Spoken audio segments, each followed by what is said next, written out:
The Adventures of 3 Englishmen and 3 Russians in Southern Africa. By Jules Verne. 1. On the banks of the Orange River. On the 27th of January, 1854, 2 men lay stretched at the foot of an immense weeping willow, chatting, and at the same time watching most attentively the waters of the Orange River. This river, the Groot of the Dutch, and the Gariep of the Hottentots, may well vie with the other 3 great arteries of Africa, the Nile, the Niger, and the Zambesi. Like those, it has its periodical risings, its rapids and cataracts. Travelers whose names are known over part of its course, Thomson, Alexander, and Burchell, have each in their turn praised the clearness of its waters, and the beauty of its shores.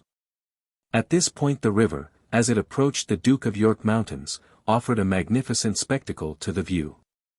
Insurmountable rocks, imposing masses of stone, and trunks of trees that had become mineralized by the action of the weather, deep caverns, impenetrable forests, not yet disturbed by the settler's axe, all these, shut in by a background formed by the mountains of the Gariep, made up a scene matchless in its magnificence. There, too, the waters of the river, on account of the extreme narrowness of their bed, and the sudden falling away of the soil, rushed down from a height of 400 feet. Above the fall there were only surging sheets of water, broken here and there by points of rock wreathed with green boughs. Below, there was only a dark whirlpool of tumultuous waters, crowned with a thick cloud of damp vapor, and striped with all the colors of the rainbow. From this gulf there arose a deafening roar, increased and varied by the echoes of the valley. Of these 2 men, who had evidently been brought into this part of South Africa by the chances of an exploration, one lent only a vague attention to the beauties of nature that were open to his view.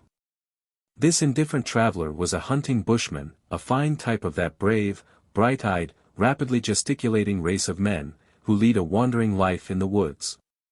Bushman, a word derived from the Dutch bosjesman, is literally a man of the bushes, and is applied to the wandering tribes that scour the country in the NW of Cape Colony. Not a family of these bushmen is sedentary. They pass their lives in roaming over the region lying between the Orange River and the mountains of the east, in pillaging farms, and in destroying the crops of the overbearing colonists, by whom they have been driven back towards the interior of the country, where more rocks than plants abound. This bushman, a man of about 40 years of age, was very tall, and evidently possessed great muscular strength, for even when at rest his body presented the attitude of action. The clearness, ease, and freedom of his movements stamped him as an energetic character, a man cast in the same mold as the celebrated Leatherstocking, the hero of the Canadian prairies.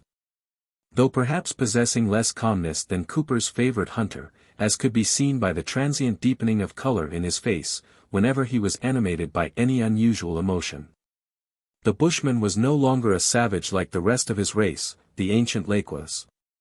For, born of an English father and a Hottentot mother, the half-breed, through his association with strangers, had gained more than he had lost, and spoke the paternal tongue fluently. His costume, half Hottentot, half European, consisted of a red flannel shirt, a loose coat and breeches of antelope hide, and leggings made of the skin of a wild cat. From his neck hung a little bag containing a knife, a pipe, and some tobacco. He wore on his head a kind of skullcap of sheepskin, a belt, made from the thick thong of some wild animal, encircled his waist, and on his naked wrists were rings of ivory, wrought with remarkable skill. From his shoulders flowed a cross, a kind of hanging mantle, cut out of a tiger's skin, and falling as low as the knees. A dog of native breed was sleeping near him, while he himself was smoking a bone pipe in quick puffs, giving unequivocal signs of impatience. "Come, let's be calm, Mokum," said his interlocutor. "You are truly the most impatient of mortals whenever you are not hunting, but do understand, my worthy companion, that we can't change what is. Those whom we are expecting will come sooner or later, tomorrow, if not today." The bushman's companion was a young man, from 25 to 26 years of age, and quite a contrast to him. His calm temperament was shown in every action, and it could be decided without a moment's hesitation that he was an Englishman. His much too homely costume proved him to be unaccustomed to traveling. He gave one the idea of a clerk who had wandered into a savage country, and one looked involuntarily to see if he carried a pen behind his ear, like a cashier, clerk, accountant, or some other variety of the great family of the bureaucracy. In truth, this young man was not a traveler, but a distinguished savant, William Emery, an astronomer attached to the observatory at the Cape, a useful establishment, which has for a long time rendered true services to science. The scholar, rather out of his element, perhaps, in this uninhabited region of South Africa, several hundred miles from Cape Town, could hardly manage to curb the impatience of his companion. "Mr. Emery," replied the hunter in good English, "here we have been for 8 days at the place appointed on the Orange, the cataract of Morgheda. It is indeed a long time since it has befallen a member of my family to remain 8 days in one place. You forget that we are rovers, and that our feet burn at lingering here." "My friend Mokum," replied the astronomer, "those we are waiting for are coming from England, and surely we can allow them 8 days of grace. We must take into account the length of the passage, and the hindrances which a steam vessel must meet with in ascending the Orange. And, in short, the 1,000 difficulties belonging to such an undertaking. We have been told to make every preparation for a journey of exploration in South Africa, and that being done, to come here to the Falls of Morgheda and wait for my colleague, Colonel Everest, of the Cambridge Observatory. Well, here are the Falls of Morgheda, we are at the place appointed, and we are waiting. What more do you want, my worthy bushman?" The hunter doubtless did want more, for his fingers played feverishly with the lock of his rifle, an excellent Manton, a weapon of precision with conical shot, and which could bring down a wild cat or an antelope at a distance of 800 or 900 yards. Thus it may be seen that the bushman had put aside the quiver of aloes and the poisoned darts of his fellow countrymen for the use of European weapons. "But are you not mistaken, Mr. Emery?" replied Mokum. "Is it really at the Falls of Morgheda, and towards the end of this month of January, that they have appointed to meet you?" "Yes, my friend," quietly answered William Emery, "and here is the letter from Mr. Airy, the director of the Greenwich Observatory, which will show you that I am not mistaken." The bushman took the letter that his companion gave him.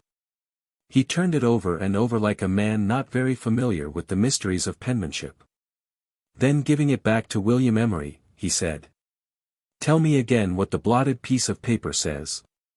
The young astronomer, endowed with a patience proof against everything, began again, for the 20th time, the story he had so often told to his friend the hunter.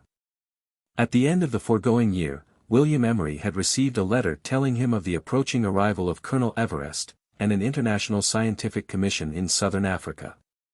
What the plans of the commission were, and why it came to the extremity of the continent of Africa, Emery could not say, Mr. Airy's letter being silent on that point.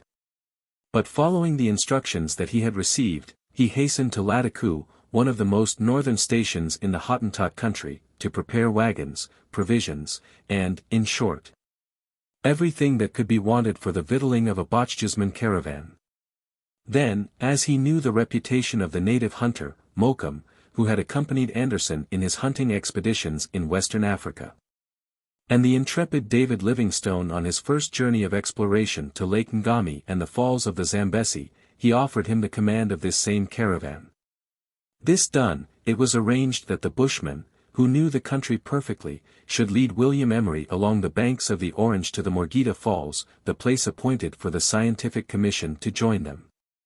This commission was to take its passage in the British frigate, Augusta, to reach the mouth of the Orange on the western coast of Africa, as high as Cape Voltas, and to ascend the river as far as the cataracts. William Emery and Mokum had therefore brought a wagon, which they had left at the bottom of the valley, to carry the strangers and their baggage to Lattakoo, unless they preferred getting there by the Orange and its affluents, after they had avoided the Falls of Morgheda by a land journey of some miles. This story ended, and at length really impressed on the bushman's mind, he advanced to the edge of the gulf to whose bottom the foaming river threw itself with a crash. The astronomer followed. For there a projecting point commanded a view of the river, below the cataract, for a distance of several miles. For some minutes Mokum and his companion gazed attentively at the part of the river where it resumed its tranquility about a quarter of a mile below them, but not an object, either boat or pirogue, disturbed its course. It was then 3 o'clock. The month of January here corresponds to the July of northern countries, and the sun, almost vertical in lat. 29 degrees, heated the atmosphere till the thermometer stood at 105 degrees Fahrenheit in the shade. If it had not been for the westerly breeze, which moderated the heat a little, the temperature would have been unbearable for any but a bushman. Still, the young astronomer, with his cool temperament, all bone and all nerves, did not feel it too much. The thick foliage of the trees which overhung the abyss protected him from the direct attacks of the sun's rays. Not a bird enlivened the solitude during these hot hours of the day, not an animal left the cool shade of the bushes to trust itself along the glades. Not a sound would have been heard in this deserted region, even if the cataract had not filled the whole air with its roar. After gazing for 10 minutes, Mokoum turned to William Emery, stamping impatiently with his large foot. His penetrating eyes had discovered nothing. "Supposing your people don't come?" he asked the astronomer. "They'll come, my brave hunter," answered William Emery. "They are men of their word, and punctual, like all astronomers. Besides, what fault do you find with them? The letter says they are to arrive at the end of January, this is the 27th, and these gentlemen have still a right to 4 more days before they need to reach the Morgheda Falls." "And supposing they have not come at the end of those 4 days?" asked the bushman. "Well, then, Master Hunter, there will be a chance for us to show our patience, for we will wait for them until I have certain proof that they are not coming at all." "By our God, cried the bushman in a sonorous voice, "you are a man who would wait until the Gariep had emptied all its roaring waters into that abyss." "No, Hunter, no," replied Emery in his ever-quiet tone, "but we must let reason govern our actions." "And what does reason tell us?"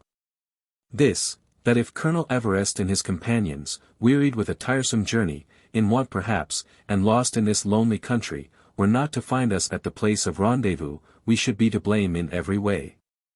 If anything went wrong, the responsibility would rest on us. We ought, therefore, to stay at our post as long as it is our duty to do so.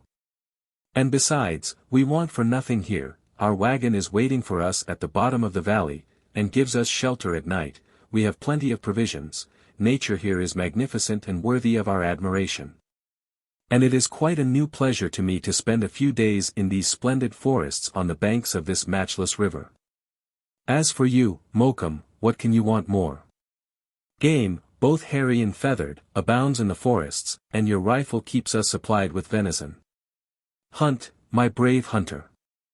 Kill time by killing deer and buffaloes. Go, my good bushman. I'll watch for the loiterers meanwhile, and your feet, at any rate, will run no risk of taking root." The hunter thought the astronomer's advice was good, and decided that he would go for a few hours and beat the neighboring bushes and brushwood. Lions, hyenas, and leopards would not disturb such a Nimrod as he, so well accustomed to the African forests. He whistled to his dog Top, an animal of the hyena breed from the desert of Kalahari, and a descendant of that race of which the Balabas formerly made pointers. The intelligent creature, as impatient, seemingly, as his master, bounded up, and showed by his joyous barking how much he was gratified at the bushman's intention. Soon both man and dog disappeared among the thick masses of wood which crowned the background of the cataract. William Emery, now alone, again stretched himself at the foot of the willow, and while he was waiting for the heat to send him to sleep, began to think over his actual position. Here he was, far away from any inhabited spot, on the banks of the Orange River, a river as yet but little explored. He was waiting for Europeans, fellow countrymen who had left their homes to run the risks of a distant expedition. But what was the expedition for? What scientific problem could it want to solve in the deserts of South Africa? What observation could it be trying to take in lat. 30 degrees south? That was just what Mr. Airy, the director of the Greenwich Observatory, did not tell in his letter. As for Emery himself, they asked for his cooperation as for that of a scientific man who was familiar with the climate of those southern latitudes, and as he was openly engaged in scientific labors. He was quite at the disposal of his colleagues in the United Kingdom. As the young astronomer lay musing over all these things, and asking himself 1,000 questions which he could not answer, his eyelids became heavy, and at length he slept soundly. When he awoke, the sun was already hidden behind the western hills, whose picturesque outline stood out sharply against the bright horizon. Some gnawings of hunger told him that supper time was near. It was, in fact, 6 o'clock, and just the hour for returning to the wagon at the bottom of the valley. At that very moment a report resounded from a grove of arborescent heaths, from 12 to 15 feet high, which was growing along the slope of the hills on the right. Almost immediately the bushman and Top made their appearance at the edge of the wood, the former dragging behind him the animal that he had just shot. "Come, come, Master Purveyor," cried Emery, "what have you got for supper?" "A springbok, mister." "William," replied the hunter, throwing down an animal with horns curved like a lyre. It was a kind of antelope, more generally known by the name of leaping buck, and which is to be met with in every part of South Africa. It is a charming animal, with its cinnamon-colored back, and its croup covered with tufts of silky hair of a dazzling whiteness, whilst its underpart is in shades of chestnut brown. Its flesh, always excellent eating, was on this occasion to form the evening repast. The hunter and the astronomer, lifting the beast by means of a pole placed across their shoulders, now left the head of the cataract, and in half an hour reached their encampment in a narrow gorge of the valley, where the wagon, guarded by 2 Bochjesman drivers, was waiting for them. How do you find this book? Any thoughts about the book or the author? Any suggestion for improvement? Please take a moment to share your thoughts in a comment. If you like it, share it with your friends who might enjoy it as well. Subscribe to keep in touch. Visit CompleteAudiobooks.com for more quality content. 2. Official presentations. For the next 3 days, the 28th, 29th, and 30th of January, Mokoum and William Emery never left the place of rendezvous. While the bushman, carried away by his hunting instincts, pursued the game and deer in the wooded district lying near the cataract, the young astronomer watched the river.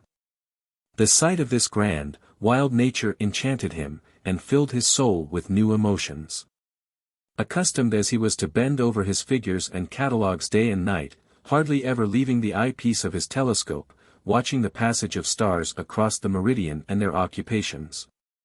He delighted in the open-air life in the almost impenetrable woods which covered the slope of the hills, and on the lonely peaks that were sprinkled by the spray from the Morgheda as with a damp dust. It was joy to him to take in the poetry of these vast solitudes, and to refresh his mind, so wearied with his mathematical speculations, and so he beguiled the tediousness of his waiting, and became a new man, both in mind and body. Thus did the novelty of his situation explain his unvarying patience, which the bushman could not share in the least.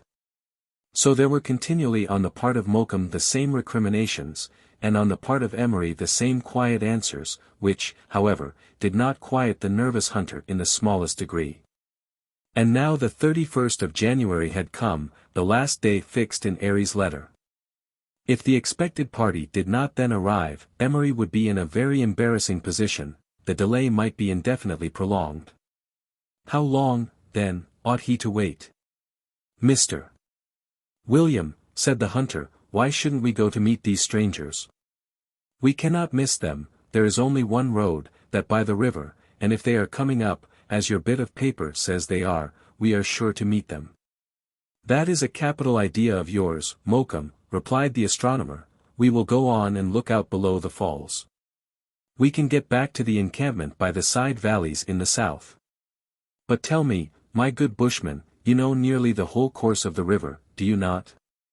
"Yes, sir," answered the hunter, "I have ascended it twice from Cape Voltas to its juncture with the Hart on the frontier of the Transvaal Republic." "And it is navigable all the way, except at the falls of Morgheda?" "Just so, sir," replied the bushman. "But I should add that at the end of the dry season the Orange has not much water till within 5 or 6 miles of its mouth. There is then a bar, where the swell from the west breaks very violently." "That doesn't matter," answered the astronomer, "because at the time that our friends want to land it will be all right. There is nothing then to keep them back, so they will come." The bushman said nothing, but shouldering his gun, and whistling to Top, he led the way down the narrow path which met the river again 400 feet lower. It was then 9 o'clock in the morning, and the two explorers, for such they might truly be called, followed the river by its left bank. Their way did not offer the smooth and easy surface of an embankment or towing path, for the river banks were covered with brushwood, and quite hidden in a bower of every variety of plants. And the festoons of the Synachum filiform, mentioned by Burchell, hanging from tree to tree, formed quite a network of verdure in their path. The bushman's knife, however, did not long remain inactive, and he cut down the obstructive branches without mercy. William Emery drank in the fragrant air, here especially impregnated with the camphor-like odor of the countless blooms of the diosma. Happily there were sometimes more open places along the bank devoid of vegetation, where the river flowed quietly, and abounded in fish, and these enabled the hunter and his companion to make better progress westward. So that by 11 o'clock they had gone about 4 miles. The wind being in the west, the roar of the cataract could not be heard at that distance, but on the other hand, all sounds below the falls were very distinct. William Emery and the hunter, as they stood, could see straight down the river for 3 or 4 miles. Chalk cliffs, 200 feet high, overhung and shut in its bed on either side. "Let us stop and rest here," said the astronomer. "I haven't your hunter's legs, Mokum, and am more used to the starry paths of the heavens than to those on terra firma, so let us have a rest. We can see 3 or 4 miles down the river from here, and if the steamer should turn that last bend we are sure to see it." The young astronomer seated himself against a giant euphorbia, 40 feet high, and in that position looked down the river, while the hunter, little used to sitting, continued to walk along the bank, and Top roused up clouds of wild birds. To which, however, his master gave no heed. They had been here about half an hour, when William Emery noticed that Mokum, who was standing about 100 feet below him, gave signs of a closer attention. Was it likely that he had seen the long-expected boat? The astronomer, leaving his mossy couch, started for the spot where the hunter stood, and came up to him in a very few moments. "Do you see anything, Mokum?" he asked. "I see nothing, mister." "William," answered the bushman, "but it seems to me that there is an unusual murmur down the river, different to the natural sounds that are so familiar to my ears." And then, telling his companion to be quiet, he lay down with his ear on the ground, and listened attentively. In a few minutes he got up, and shaking his head, said, "I was mistaken. The noise I thought I heard was nothing but the breeze among the leaves or the murmur of the water over the stones at the edge, and yet." The hunter listened again, but again heard nothing. "Mokum," then said Mr. William Emery, "if the noise you thought you heard is caused by the machinery of a steamboat, you would hear better by stooping to the level of the river. Water always conducts sound more clearly and quickly than air." "You are right, Mr. William," answered Mokum, "for more than once I have found out the passage of a hippopotamus across the river in that way." The bushman went nimbly down the bank, clinging to the creepers and tufts of grass on his way. When he got to the level of the river, he went into his knees, and stooping down, laid his ear close to the water. "Yes," he exclaimed, "in a few minutes, I was not mistaken. There is a sound, some miles down, as if the waters were being violently beaten. It is a continual monotonous splashing which is introduced into the current." "Is it like a screw?" asked the astronomer. "Perhaps it is, Mr. Emery. They are not far off." William Emery did not hesitate to believe his companion's assertion, for he knew that the hunter was endowed with great delicacy of sense, whether he used his eyes, nose, or ears. Mokum climbed up the bank again, and they determined to wait in that place, as they could easily see down the river from there. Half an hour passed, which to Emery, in spite of his calmness, appeared interminable. Ever so many times he fancied he saw the dim outline of a boat gliding along the water, but he was always mistaken. At last an exclamation from the bushman made his heart leap. "Smoke!" cried Mokum. Looking in the direction indicated by the bushman, Emery could just see a light streak rolling round the bend of the river. There was no longer any doubt. The vessel advanced rapidly, and he could soon make out the funnel pouring forth a torrent of black smoke mingling with white steam. They had evidently made up their fires to increase their speed, so as to reach the appointed place on the exact day. The vessel was still about 7 miles from the falls of Morgheda. It was then 12 o'clock, and as it was not a good place for landing, the astronomer determined to return to the foot of the cataract. He told his plan to the hunter, who only answered by turning back along the path he had just cleared along the left bank of the stream. Emery followed, and, turning round for the last time at a bend in the river, saw the British flag floating from the stern of the vessel. The return to the falls was soon effected, and in an hour's time the bushman and the astronomer halted a quarter of a mile below the cataract. For there the shore, hollowed into a semicircle, formed a little creek, and as the water was deep right up to the bank, the steamboat could easily land its passengers. The vessel could not be far off now, and it had certainly gained on the 2 pedestrians, although they had walked so fast. It was not yet in sight, for the lofty trees which hung quite over the river banks into the water, and the slope of the banks themselves, did not allow of an extensive view. But although they could not hear the sound made by the steam, the shrill whistle of the machinery broke indistinctly on the monotonous roar of the cataract. And as this whistling continued, it was evident that it was a signal from the boat to announce its arrival near the falls. The hunter replied by letting off his gun, the report being repeated with a crash by the echoes of the shore. At last the vessel was in sight, and William Emery and his companion were seen by those on board. At a sign from the astronomer the vessel turned, and glided quietly alongside the bank. A rope was thrown ashore, which the bushman seized and twisted round the broken stump of a tree, and immediately a tall man sprang lightly onto the bank, and went towards the astronomer, whilst his companions landed in their turn. William Emery also advanced to meet the stranger, saying inquiringly, "Colonel Everest?" "Mr. William Emery," answered the colonel. The astronomer bowed and shook hands. "Gentlemen," then said Colonel Everest, "let me introduce you to Mr. William Emery, of the Cape Town Observatory, who has kindly come as far as the Morgheda Falls to meet us." 4 of the passengers who stood near Colonel Everest bowed to the young astronomer, who did the same. And then the colonel, with his British self-possession, introduced them officially, saying, "Mr. Emery, Sir John Murray, of the county of Devon, your fellow countryman, Mr. Matthew Strux, of the Pulkowa Observatory, Mr. Nicholas Palander, of the Helsingfors Observatory, and Mr. Michael Zorn, of the Kula Observatory, 3 scientific gentlemen who represent the Russian government in our international commission." 3. The Land Journey.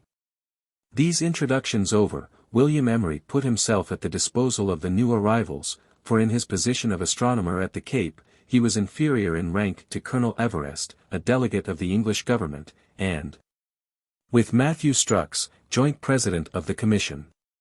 He knew, as well, that he was a distinguished man of science, famous for his reductions of the nebulae in his calculations of the occupations of the stars. He was a cold, methodical man, of about 50 years of age, every hour of his life being portioned out with mathematical accuracy. Nothing unforeseen ever happened to him, and his punctuality in everything was like that of the stars in passing the meridian, and it might be said that all his doings were regulated by the chronometer. William Emery knew all this, and had therefore never doubted that the commission would arrive on the appointed day. During this time he was waiting for the colonel to tell him the object of this mission to South Africa. But as he was still silent on the point, Emery thought it better not to ask any questions, as very likely the hour fixed in the colonel's mind for the subject had not yet come. Emery also knew by repute the wealthy Sir John Murray, who, almost a rival to Sir James Ross and Lord Elgin, was, although without office, an honour to England by his scientific labours. His pecuniary sacrifices to science were likewise considerable, for he had devoted £20,000 to the establishment of a giant reflector, a match for the telescope at Parsonstown, by whose means the elements of a number of double stars had just been determined. He was a man of about 40 years of age, with an aristocratic bearing, but whose character it was impossible to discover through his imperturbable exterior. As to the 3 Russians, Strux, Palander, and Zorn, their names were also well known to William Emery, although he was not personally acquainted with them. Nicholas Palander and Michael Zorn paid a certain amount of deference to Matthew Strux, as was due to his position, if it had not been to his merit. The only remark that Emery made was that they were in equal numbers, 3 English and 3 Russians, and the crew of the Queen and Tsar, for that was the name of the steamboat, consisted of 10 men, 5 English and 5 Russians. Mr. Emery, said Colonel Everest, when the introductions were over, we are now as well acquainted as if we had travelled together from London to Cape Voltas. Besides, your labours have already earned you a just renown, and on that account I hold you in high esteem.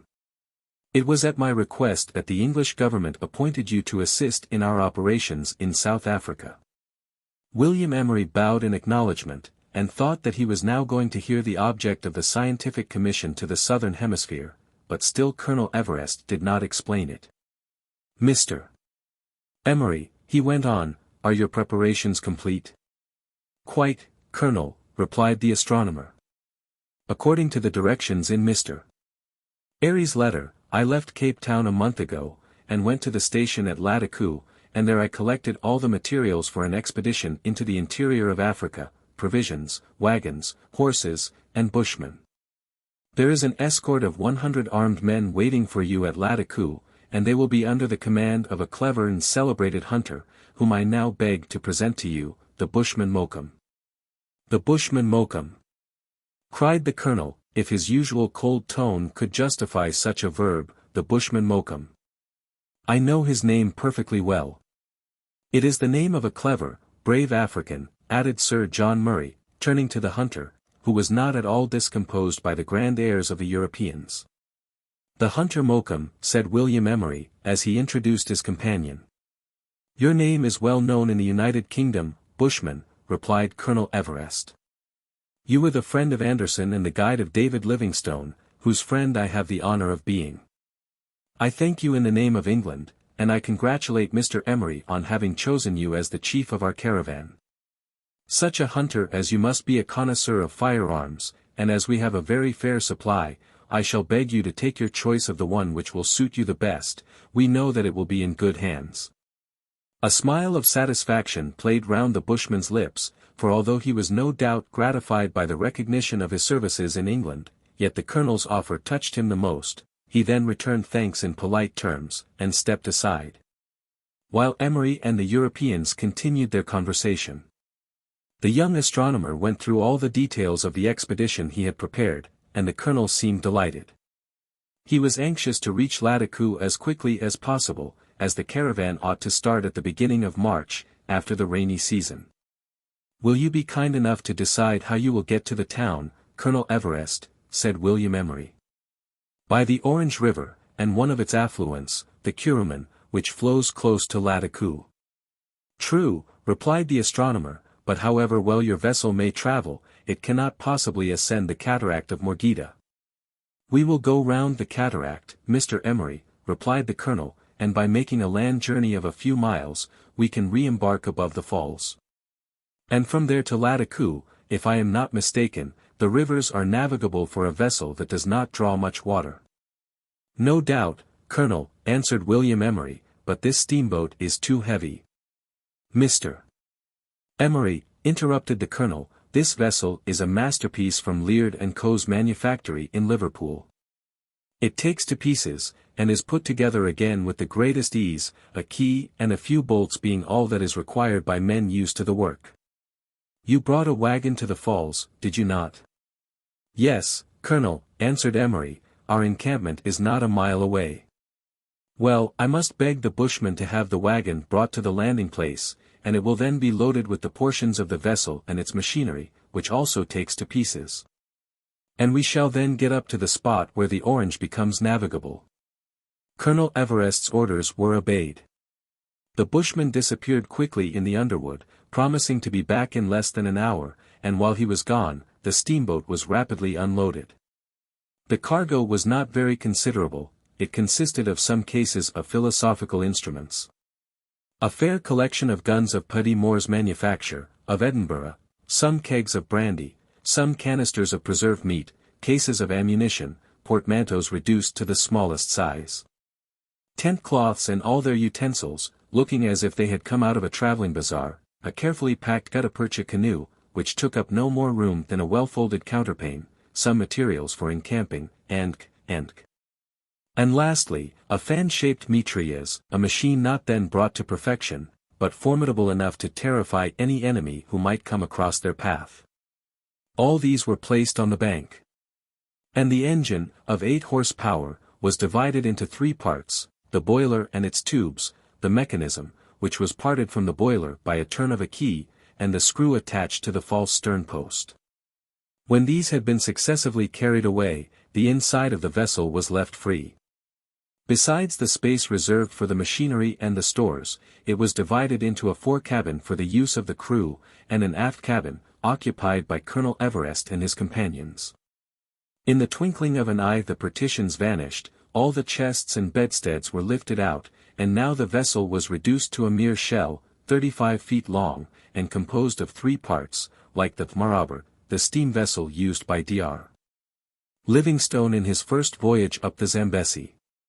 It was made of galvanized steel, so that it was light, and at the same time resisting. The bolts, which fastened the plates over a framework of the same metal, kept them firm, and also prevented the possibility of a leakage. William Emery was truly astounded at the simplicity of the work and the rapidity with which it was executed. The wagon, under the guidance of Mokoum and the 2 Bochjesmen, had only arrived an hour when they were ready to load it. This wagon, rather a primitive vehicle, was mounted on 4 massive wheels, each couple being about 20 feet apart. It was a regular American car in length. This clumsy machine, with its creaking axles projecting a good foot beyond the wheels, was drawn by 6 tame buffaloes, 2 and 2, who were extremely sensitive to the long goad carried by their driver. It required nothing less than such beasts as these to move the vehicle when heavily laden, for in spite of the adroitness of the leader, it stuck in the mire more than once. The crew of the Queen and Czar now proceeded to load the wagon so as to balance it well everywhere. The dexterity of sailors is proverbial, and the lading of the vehicle was like play to the brave men. They laid the larger pieces of the boat on the strongest part of the wagon, immediately over the axles of the wheels, so that the cases, chests, barrels, and the lighter and more fragile packages easily found room between them. As to the travelers themselves, a 4 miles walk was nothing to them. By 3 o'clock the loading was finished, and Colonel Everest gave the signal for starting. He and his companions, with William Emery as guide, took the lead, while the bushmen, the crew, and the drivers of the wagon followed more slowly. They performed the journey without fatigue, for the slopes that led to the upper course of the Orange made their road easy, by making it longer, and this was a happy thing for the heavily laden wagon, as it would thus reach its goal more surely, if more slowly. The different members of the commission clambered lightly up the side of the hill, and the conversation became general, but there was still no mention of the object of the expedition. The Europeans were admiring the splendid scenes that were open to their view, for this grand nature, so beautiful in its wildness, charmed them as it had charmed the young astronomer. And their voyage had not yet surfeited them with the natural beauties of this African region, though they admired everything with a quiet admiration, and, English-like, would not do anything that might seem improper. However, the cataract drew forth some graceful applause, and although they clapped perhaps with only the tips of their fingers, yet it was enough to show that nil admirari was not quite their motto. Besides, William Emery thought it his duty to do the honors of South Africa to his guests, for he was at home, and like certain over-enthusiastic citizens, he did not spare a detail of his African park. Towards 4:30 they had passed the cataract of Morgheda, and being now on level ground, the upper part of the river lay before them as far as their eye could reach, and they encamped on the bank to await the arrival of the wagon. It appeared at the top of the hill about 5 o'clock, having accomplished the journey in safety, and Colonel Everest ordered it to be unloaded immediately, announcing that they were to start at daybreak the next morning. All the night was passed in different occupations. The shell of the vessel was put together again in less than an hour, then the machinery of the screw was put into its place, the metal partitions were fixed between the cabins. The storerooms were refurnished, and the different packages neatly arranged on board, and everything done so quickly that it told a great deal in favor of the crew of the Queen and Tsar. These Englishmen and Russians were picked men, clever and well disciplined, and thoroughly to be depended on. The next day, the 1st of February, the boat was ready to receive its passengers at daybreak. Already there was a volume of black smoke pouring from the funnel, and the engineer, to put the machinery in motion, was causing jets of white steam to fly across the smoke. The machine being at high pressure, without a condenser, the steam escaped at every stroke of the piston, according to the system applied to locomotives. And as to the boiler, with its ingeniously contrived tubes, presenting a large surface to the furnace, it only required half an hour to furnish a sufficient quantity of steam. They had laid in a good stock of ebony and guaiacum, which were plentiful in the neighborhood, and they were now lighting the great fire with this valuable wood. At 6 o'clock Colonel Everest gave the signal for starting, and passengers and crew went on board the Queen and Tsar. The hunter, who was acquainted with the course of the river, followed, leaving the two Bochjesmen to take the wagon back to Lattakoo.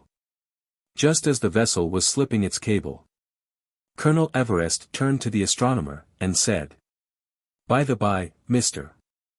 Emery, you know why we have come here?" "I have not the least idea, Colonel." "It is very simple, Mr. Emery, we have come to measure an arc of meridian in South Africa." 4. A few words about the meter.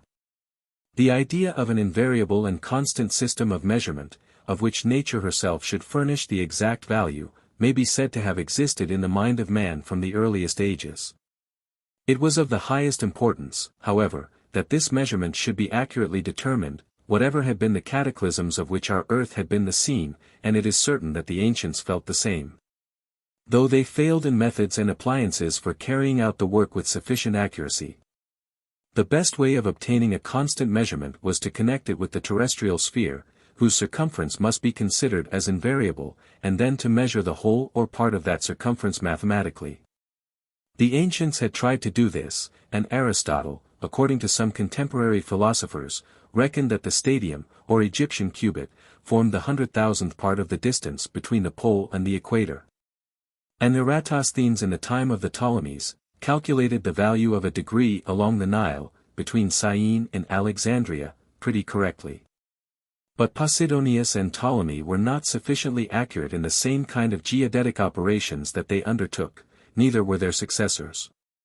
Picard, for the first time in France, began to regulate the methods that were used for measuring a degree, and in 1669, by measuring the celestial and terrestrial arcs between Paris and Amiens, found that a degree was equal to 57,060 toises. Equivalent to 364,876 English feet, or about 69.1 miles. Picard's measurement was continued either way across the French territory as far as Dunkirk and Collioure by Dominique Cassini and Lahire, 1683–1718, and it was verified in 1739, from Dunkirk to Perpignan, by Francis Cassini and Lacaille. And at length Mackay carried it as far as Barcelona in Spain. But after his death, for he succumbed to the fatigue attending his operations, the measurement of the meridian in France was interrupted until it was subsequently taken up by Arago and Bayet in 1807. These two men prolonged it as far as the Balearic Isles, so that the arc now extended from Dunkirk to Mètre, being equally divided by the parallel of lat. 45 degrees north, halfway between the pole and the equator. And under these conditions it was not necessary to take the depression of the earth into account in order to find the value of the quadrant of the meridian. This measurement gave 57,025 toises as the mean value of an arc of a degree in France.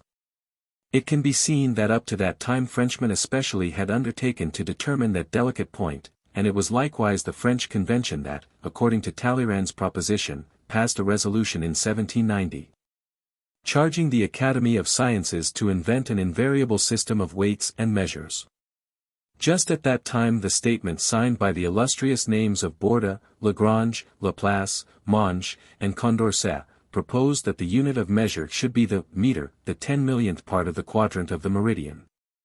And that the unit of weight should be the gram, a cubic centimeter of distilled water at the freezing point, and that the multiples and subdivisions of every measure should be formed decimally.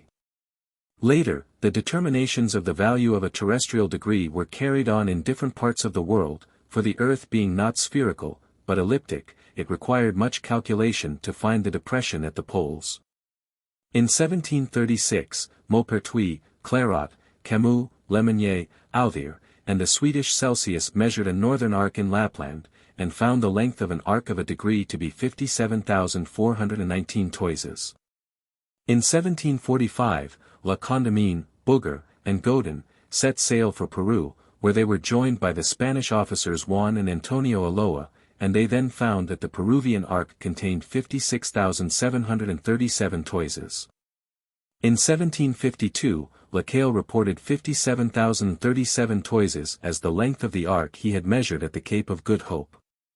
In 1754, Father Boskowicz and Father Le Maire began a survey of the Papal States, and in the course of their operations found the arc between Rome and Rimini to be 56,973 toises. In 1762 and 1763, Beccaria reckoned the degree in Piedmont at 57,468 toises, and in 1768, the astronomers Mason and Dixon, in North America, on the confines of Maryland and Pennsylvania, found that the value of the degree in America was 56,888 toises. Since the beginning of the 19th century numbers of other arcs have been measured, in Bengal, the East Indies, Piedmont, Finland, Courland, East Prussia, Denmark, and But the English and Russians were less active than other nations in trying to decide this delicate point, their principal geodetic operation being that undertaken by General Roy in 1784. For the purpose of determining the difference of longitude between Paris and Greenwich. It may be concluded from all the above-mentioned measurements that the mean value of a degree is 57,000 toises, or 25 ancient French leagues, and by multiplying this mean value by the 360 degrees contained in the circumference, it is found that the Earth measures 9,000 leagues round. But, as may be seen from the figures above, the measurements of the different arcs in different parts of the world do not quite agree.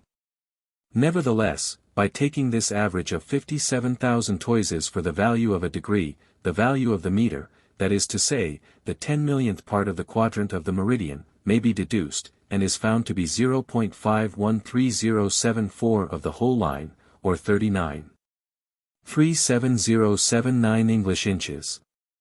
In reality, this value is rather too small, for later calculations, taking into account the depression of the Earth at the poles, which is 1/299.15 and not 1/334, as was thought at first, now give nearly 10,856 meters instead of 10,000,000 for the length of the quadrant of the meridian.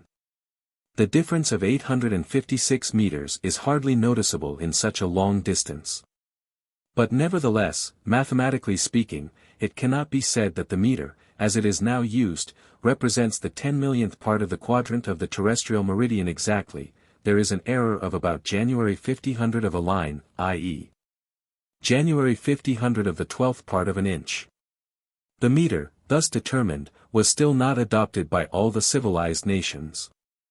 Belgium, Spain, Piedmont, Greece, Holland, the old Spanish colonies, the republics of the Equator, New Granada, and Costa Rica, took a fancy to it immediately. But notwithstanding the evident superiority of this metrical system to every other, England had refused to use it. Perhaps if it had not been for the political disturbances which arose at the close of the 18th century, the inhabitants of the United Kingdom would have accepted the system, for when the Constituent Assembly issued its decree on the 8th of May, 1790, the members of the Royal Society in England were invited to cooperate with the French academicians. They had to decide whether the measure of the meter should be founded on the length of the pendulum that beats the sexagesimal second, or whether they should take a fraction of one of the great circles of the earth for a unit of length. But events prevented the proposed conference, and so it was not until the year 1854 that England, having long seen the advantage of the metrical system, and that scientific and commercial societies were being founded to spread the reform, resolved to adopt it.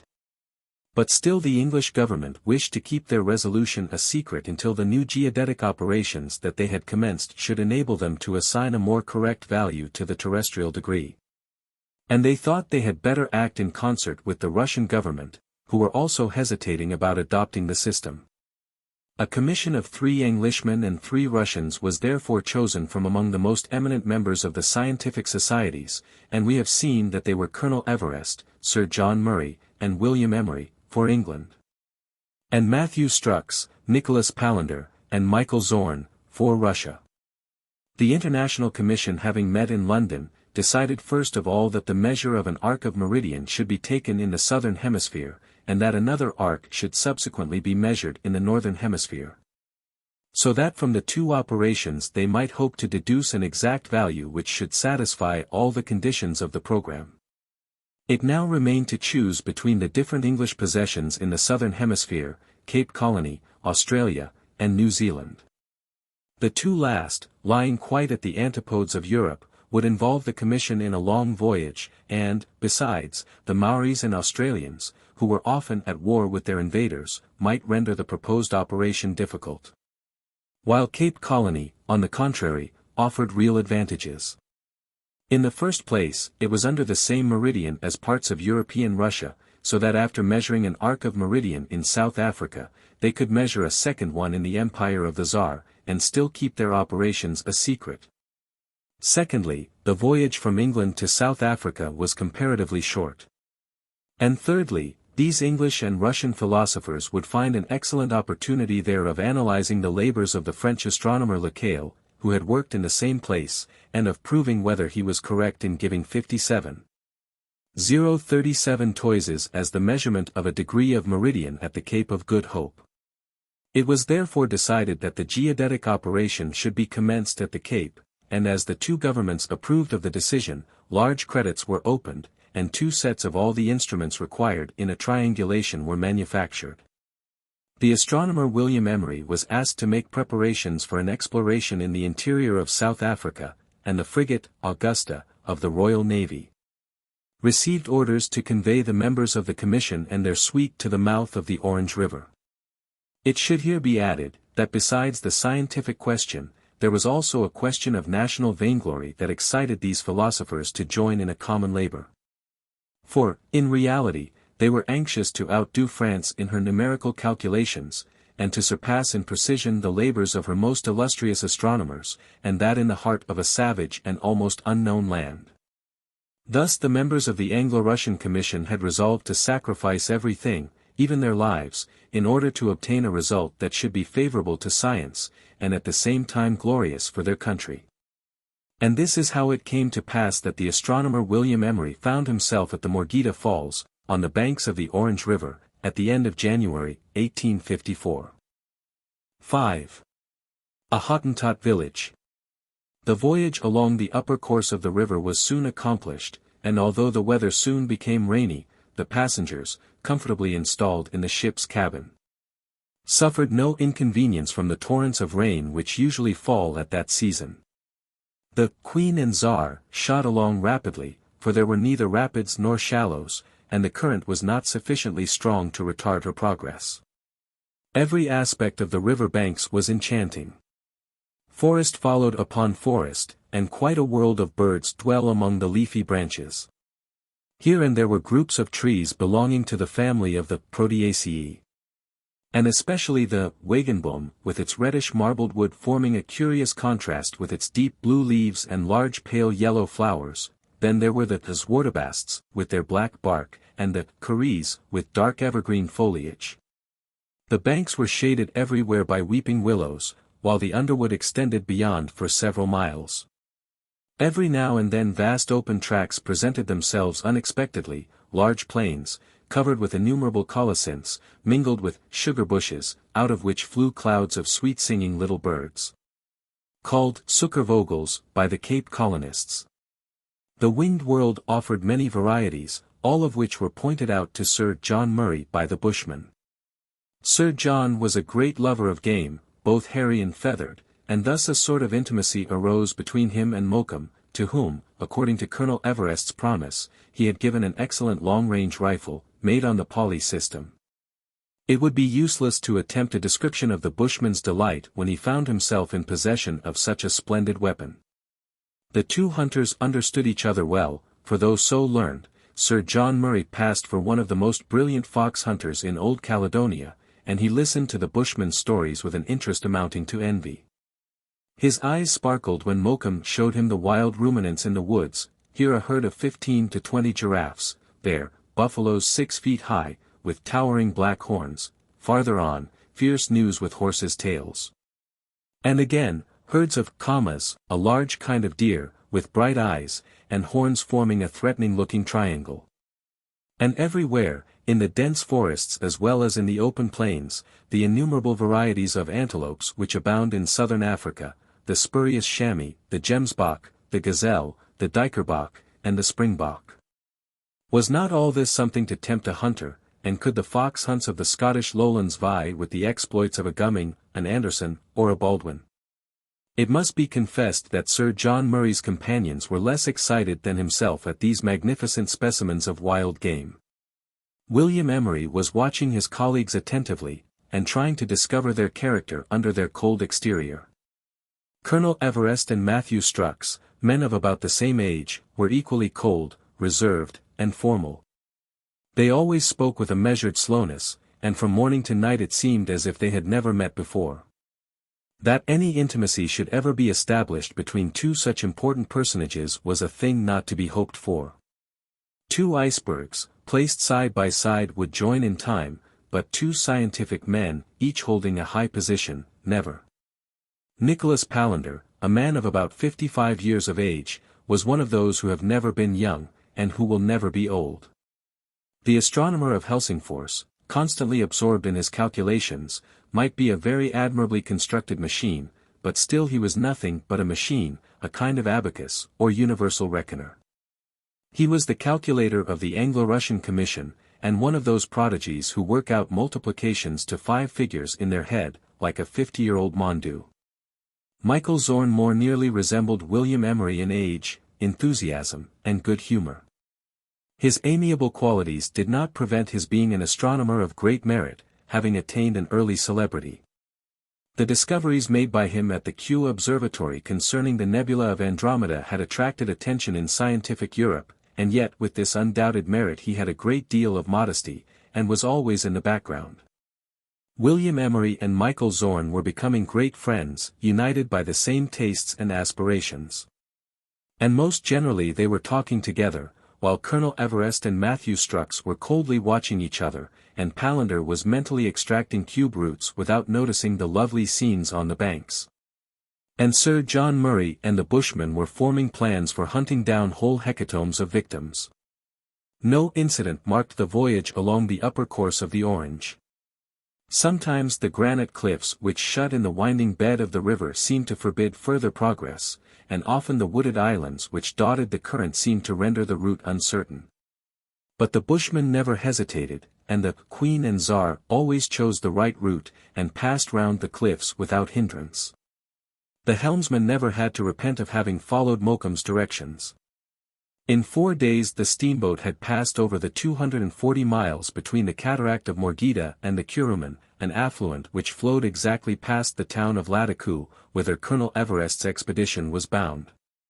About 30 leagues above the falls the river bends from its general direction, which is east and west, and flows southeast as far as the acute angle which the territory of Cape Colony makes in the north, and then turning to the northeast. It loses itself in the wooded country of the Transvaal Republic. It was early in the morning of the 5th of February, in a driving rain, that the Queen and Tsar arrived at Clarwater, a Hottentot village, close to the meeting of the Orange and Kuruman. Colonel Everest, unwilling to lose a moment, passed quickly by the few Bochjesman cabins that form the village, and under the pressure of her screw, the vessel began to ascend the affluent. The rapid current was to be attributed, as the passengers remarked, to a peculiarity in the river, for the Kuruman being wide at its source, was lessened as it descended by the influence of the sun's rays. But at this season, swollen by the rains, and further increased by the waters of a sub-affluent, the Moscona, it became very deep and rapid. The fires were therefore made up, and the vessel ascended the Kuruman at the rate of 3 miles an hour. During the voyage the Bushmen pointed out a good many hippopotami in the water. But these great pachyderms, clumsy, thick-set beasts, from 8 to 10 feet long, which the Dutch at the Cape call sea cows, were by no means of an aggressive nature, and the hissing of the steam and the panting of the screw quite frightened them. The boat appearing to them like some great monster which they ought to distrust, and in fact, the arsenal on board would have rendered approach very difficult. Sir John Murray would have very much liked to try his explosive bullets on the fleshy masses, but the Bushmen assured him that there would be no lack of hippopotami in the more northerly rivers. So he determined to wait for a more favorable opportunity.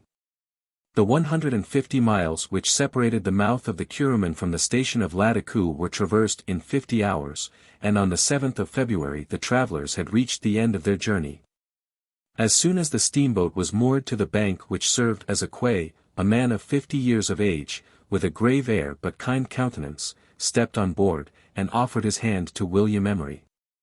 The astronomer introduced the newcomer to his travelling companions, as the Rev. Thomas Dale, of the London Missionary Society, governor of the station of Lattakoo. The Europeans bowed to Mr. Dale, who gave them welcome, and put himself at their service. The town of Lattakoo, or rather the village of that name, is the most northerly of the Cape missionary stations, and is divided into old and new. The first, which the Queen and Tsar now reached, had 12,000 inhabitants at the beginning of the century, but they have since emigrated to the northeast, and the town, now fallen into decay, has been replaced by New Lattakoo, which is built close by, on a plain which was formerly covered with acacias, and thither Mr. Dale conducted the Europeans. It consisted of about 40 groups of houses, and contained 5,000 or 6,000 inhabitants of the tribe of the Bechuanas. Dr. Livingstone stayed in this town for 3 months before his first voyage up the Zambesi in 1840, previously to crossing the whole of Central Africa, from the Bay of Loanda to the port of Kilmana on the coast of Mozambique. When they reached New Lattakoo, Colonel Everest presented a letter from Dr. Livingstone, which commended the Anglo-Russian Commission to his friends in South Africa. Mr. Dale read it with much pleasure, and returned it to the colonel, saying that he might find it useful on his journey, as the name of David Livingstone was known and honored throughout that part of Africa. The members of the commission were lodged in the missionary establishment, a large house built on an eminence and surrounded by an impenetrable hedge like a fortification.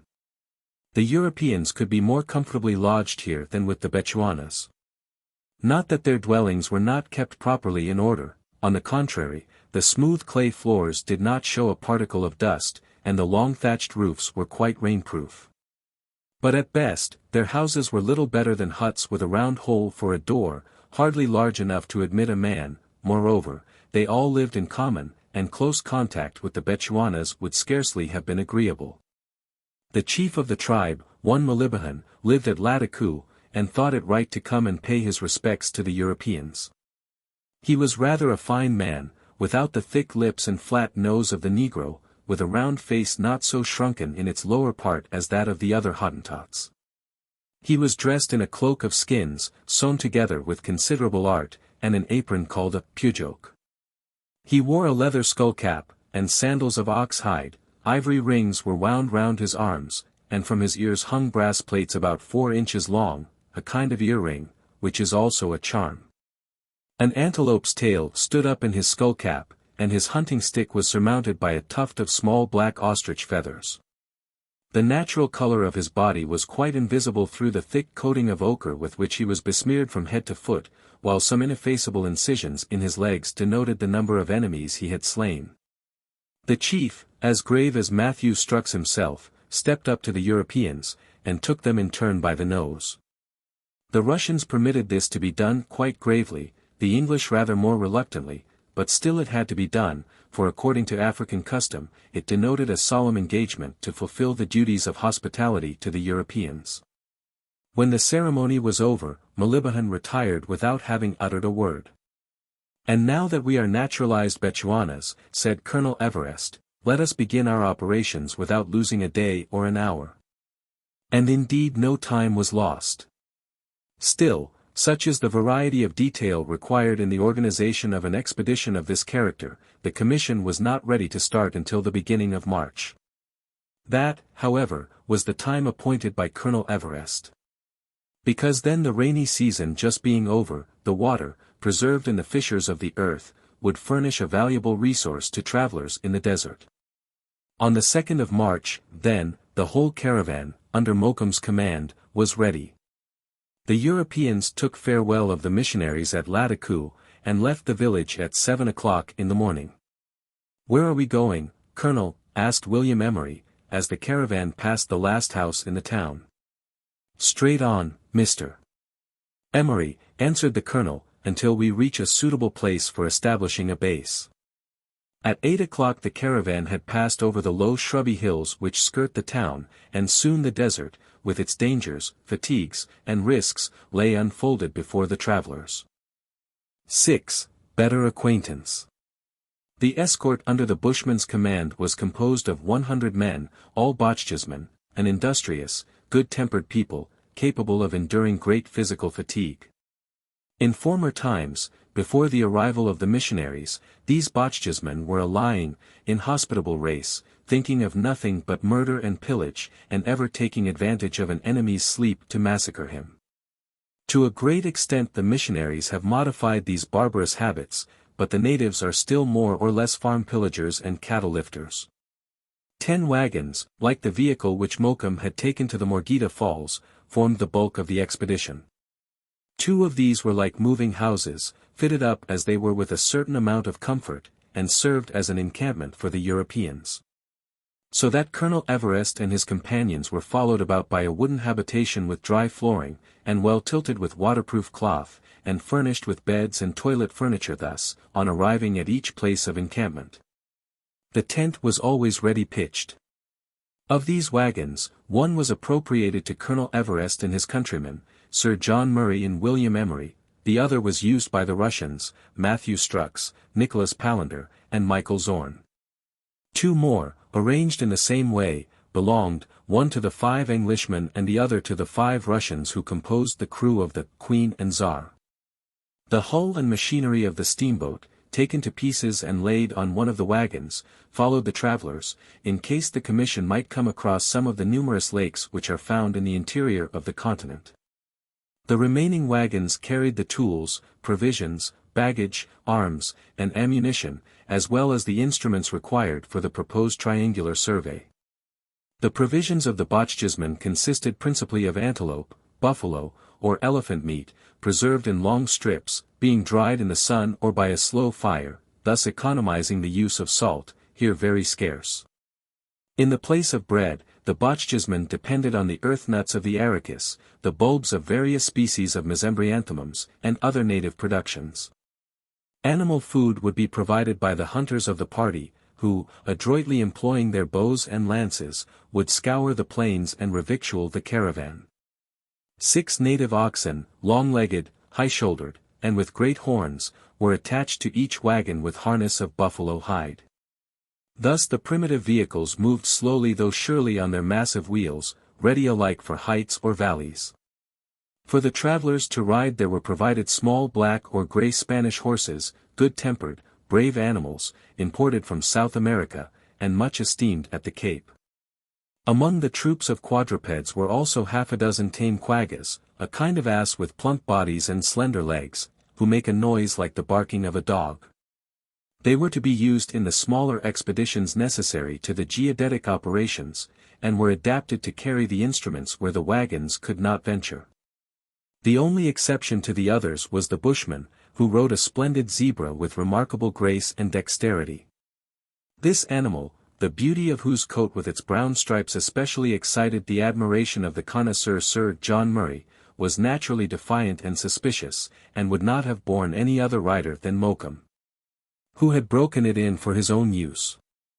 Some dogs of a half-savage breed, sometimes wrongly called hyena hunters, ran by the side of the wagons, their shape and long ears reminding one of the European brockhound. Such was the caravan which was about to bury itself in the deserts. The oxen advanced calmly under the guidance of their drivers, ever and again pricking them in the flank with their jambocks, and it was strange to see the troop winding along the hills in marching order. After leaving Lattakoo, whither was the expedition going? Colonel Everest had said, straight on, and indeed he and Matthew Strux could not yet follow a fixed course.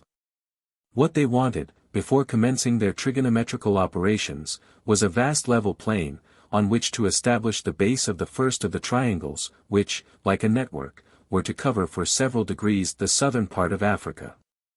The colonel explained to the bushman what he wanted, and with the calmness of one to whom scientific language is familiar, talked to him of triangles, adjacent angles, bases, meridians, zenith distances, and the like. Mokoum let him go on for a few moments, then interrupted him with an impatient movement, saying, "Colonel, I don't know anything about your angles, bases, and meridians. I don't understand even in the least what you are going to do in the desert, but that is your business. You are asking for a large level plain. Oh well, I can find you that." And at his orders, the caravan, having just ascended the Lattakoo hills, turned down again towards the southwest. This took them rather more to the south of the village, towards the plain watered by the Kuruman, and here the bushman expected to find a suitable place for the colonel's plans. From that day, he always took the head of the caravan. Sir John Murray, well mounted, never left him, and from time to time the report of a gun made his colleagues aware that he was making acquaintance with the African game.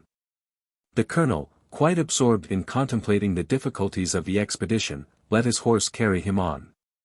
Matthew Strux, sometimes on horseback, sometimes in the wagon, according to the nature of the ground, seldom opened his lips. Nicholas Palander, as bad a rider as could be, was generally on foot. At other times he shut himself up in his vehicle, and there lost himself in the profoundest mathematical abstractions. Although William Emery and Michael Zorn occupied separate wagons at night, they were always together when the caravan was on the march. Every day and every incident of the journey bound them in a closer friendship. From one stage to another they rode, talked, and argued together. Sometimes they fell behind the train, and sometimes rode on several miles ahead of it, when the plain extended as far as they could see. They were free here and lost amidst the wildness of nature. How they forgot figures and problems, calculations and observations, and chatted of everything but science. They were no longer astronomers contemplating the starry firmament, but were more like two youths escaped from school, reveling in the dense forests and boundless plains. They laughed like ordinary mortals. Both of them had excellent dispositions, open, amiable, and devoted, forming a strange contrast to Colonel Everest and Matthew Strux, who were formal, not to say stiff. These two chiefs were often the subject of their conversation, and Emery learnt a good deal about them from his friend. "Yes," said Michael Zorn, that day, "I watched them well on board the Augusta, and I profess I think they are jealous of each other. And if Colonel Everest appears to be at the head of things, Matthew Strux is not less than his equal. The Russian government has clearly established his position. One chief is as imperious as the other. And besides, I tell you again, there is the worst of all jealousy between them, the jealousy of the learned. And that for which there is the least occasion," answered Emery, "because in discoveries everything has its value, and each one derives equal benefit. But, my dear Zorn, if, as I believe, your observations are correct, it is unfortunate for our expedition. In such a work there ought to be a perfect understanding." "No doubt," replied Zorn, "and I fear that that understanding does not exist. Think of our confusion, if every detail, the choice of a base, the method of calculating, the position of the stations, the verification of the figures, opens a fresh discussion every time. Unless I am much mistaken I forebode a vast deal of quibbling when we come to compare our registers, and the observations we shall have made to the minutest fraction." "You frighten me," said Emery. "It would be sorrowful to carry an enterprise of this kind so far, and then to fail for want of concord. Let us hope that your fears may not be realized." "I hope they may not," answered the young Russian. "But I say again, I assisted at certain scientific discussions on the voyage, which showed me that both Colonel Everest and his rival are undeniably obstinate, and that at heart there is a miserable jealousy between them." "But these two gentlemen are never apart," observed Emery. You never find one without the other, they are as inseparable as ourselves. True, replied Zorn, they are never apart all day long, but then they never exchange 10 words, they only keep watch on each other. If one doesn't manage to annihilate the other, we shall indeed work under deplorable conditions. And for yourself, asked William, hesitatingly, which of the two would you wish? My dear William, replied Zorn with much frankness, I shall loyally accept him as chief who can command respect as such. This is a question of science, and I have no prejudice in the matter. Matthew Strux and the colonel are both remarkable and worthy men, England and Russia should profit equally from their labors. Therefore it matters little whether the work is directed by an Englishman or a Russian. Are you not of my opinion? Quite, answered Emery. Therefore do not let us be distracted by absurd prejudices, and let us as far as possible use our efforts for the common good. Perhaps it will be possible to ward off the blows of the two adversaries. And besides there is your fellow countryman, Nicholas Palander. He, laughed Zorn, he will neither see, hear, nor comprehend anything. He would make calculations to any extent, but he is neither Russian, Prussian, English, or Chinese. He is not even an inhabitant of this sublunary sphere, he is Nicholas Palander, that's all. I cannot say the same for my countryman. Sir John Murray, said Emery. He is a thorough Englishman, and a most determined hunter, and he would sooner follow the traces of an elephant and giraffe than give himself any trouble about a scientific argument.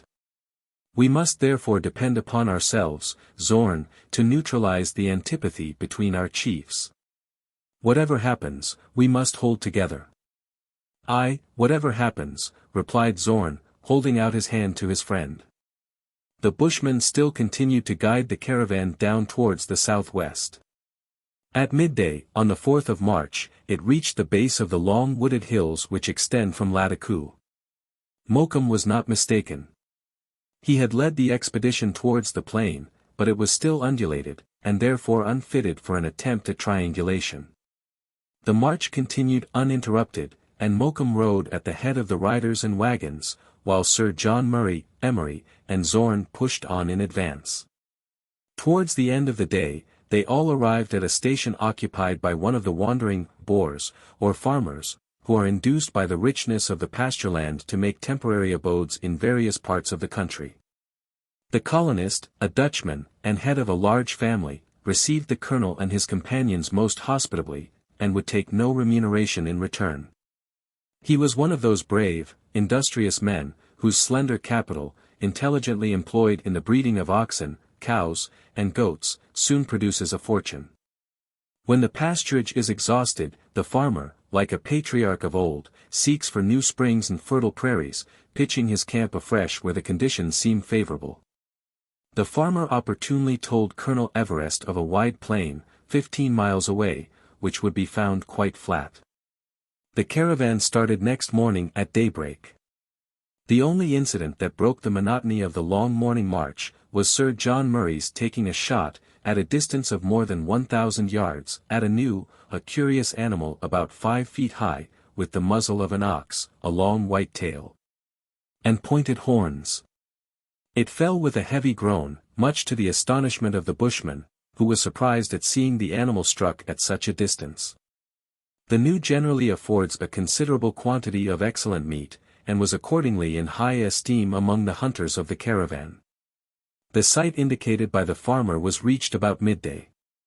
It was a boundless prairie stretching to the north without the slightest undulation. No better spot for measuring a base could be imagined, and the bushman, after a short investigation, returned to Colonel Everest with the announcement that they had reached the place they were seeking. 7. The base of the triangle. The work undertaken by the commission was a triangulation for the purpose of measuring an arc of meridian. Now the direct measurement of 1 or more degrees by means of metal rods would be impracticable. In no part of the world is there a region so vast and unbroken as to admit of so delicate an operation. Happily, there is an easier way of proceeding by dividing the region through which the meridian passes into a number of imaginary triangles, whose solution is comparatively easy. These triangles are obtained by observing signals, either natural or artificial, such as church towers, posts, or reverberatory lamps, by means of the theodolite or repeating circle. Every signal is the vertex of a triangle, whose angles are exactly determined by the instruments, so that a good observer with a proper telescope can take the bearings of any object whatever, a tower by day, or a lamp by night.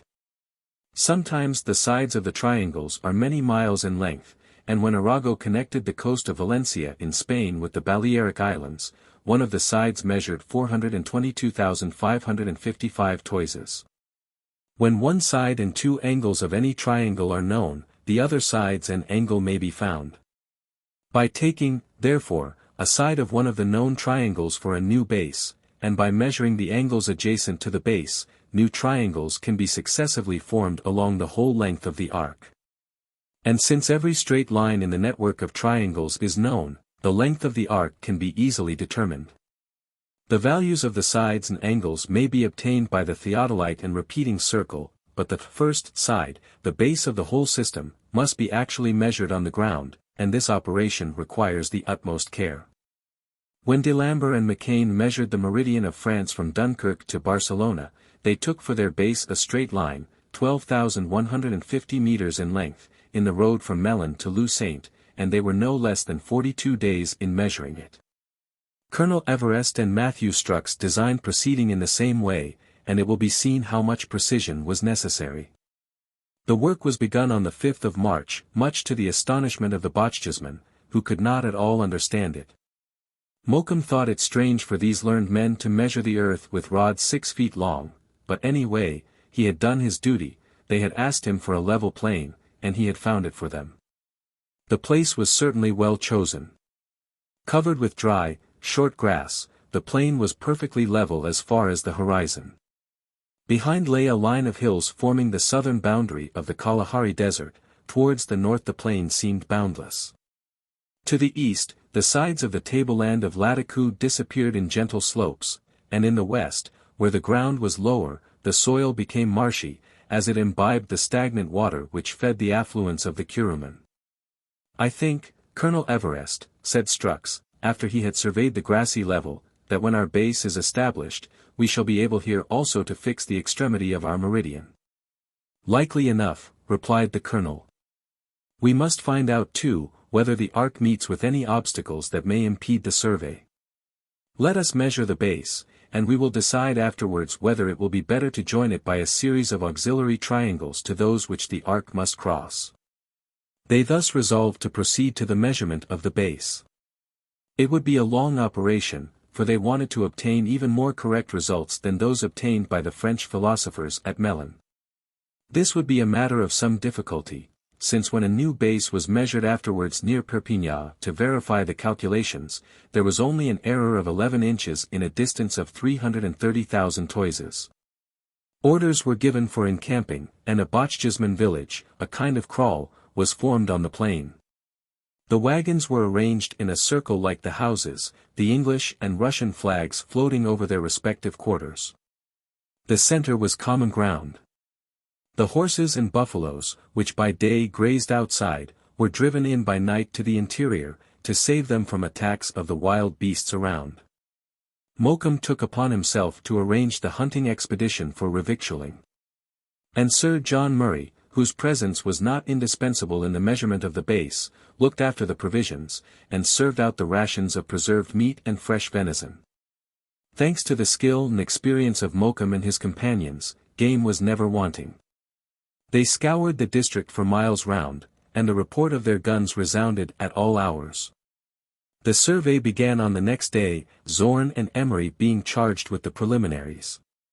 "Come along," said Zorn, "and good luck be with us." The primary operation consisted in tracing a line on the ground where it was especially level. This chanced to be from SE to NW, and pickets being placed at short intervals to mark the direction. Zorn carefully verified the correctness of their position by means of the thread wires of his telescope.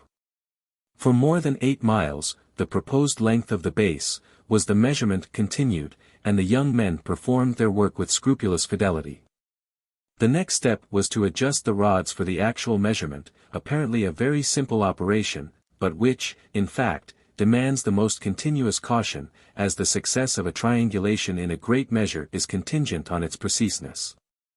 On the morning of the 10th, 12 wooden pedestals were planted along the line, securely fastened in their position, and prepared to support the rods.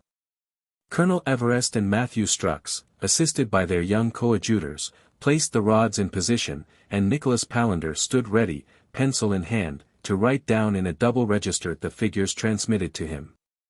The rods employed were 6 in number, and exactly 2 toises in length. They were made of platinum, as being, under ordinary circumstances, unaffected by any condition of the atmosphere. In order, however, to provide against any change of temperature, each was covered with a rod of copper somewhat shorter than itself, and a microscopic vernier was attached, to indicate any contraction or expansion that might occur. The rods were next placed lengthwise, with a small interval between each, in order to avoid the slight shock which might result from immediate contact. Colonel Everest and Matthew Strux with their own hands placed the first rod. About 100 toises farther on, they had marked a point of sight, and as the rods were each provided with iron projections, it was not difficult to place them exactly in the proper direction. Emery and Zorn, lying on the ground, saw that the projections stood exactly in the middle of the sight. "Now," said Colonel Everest, "we must define our exact starting point. We will drop a line from the end of our first rod, and that will definitely mark the extremity of our base." "Yes," answered Strux, "but we must take into account the radius of the line." "Of course," said the colonel. The starting point determined, the work went on. The next proceeding was to determine the inclination of the base with the horizon. "We do not, I believe, pretend," said Colonel Everest, "to place the rod in a position which is perfectly horizontal." "No," answered Strux, "it is enough to find the angle which each rod makes with the horizon, and we can then deduce the true inclination." Thus agreed, they proceeded with their observations, employing their spirit level, and testing every result by the vernier. As Palander was about to inscribe the record, Strux requested that the level should be reversed, in order that by the division of the 2 registers a closer approximation to truth might be attained. This mode of double observation was continued throughout the operations. 2 important points were now obtained, the direction of the rod with regard to the base, and the angle which it made with the horizon. The results were inscribed in 2 registers, and signed by the members of the commission. There were still 2 further observations, no less important, to be made, the variation of the rod caused by differences of temperature, and the exact distance measured by it. The former was easily determined by comparing the difference in length between the platinum and copper rods. The microscope gave the variation of the platinum, and this was entered in the double register, to be afterwards reduced to 16 degrees centigrade. They had now to observe the distance actually measured. To obtain this result, it was necessary to place the second rod at the end of the first, leaving a small space between them.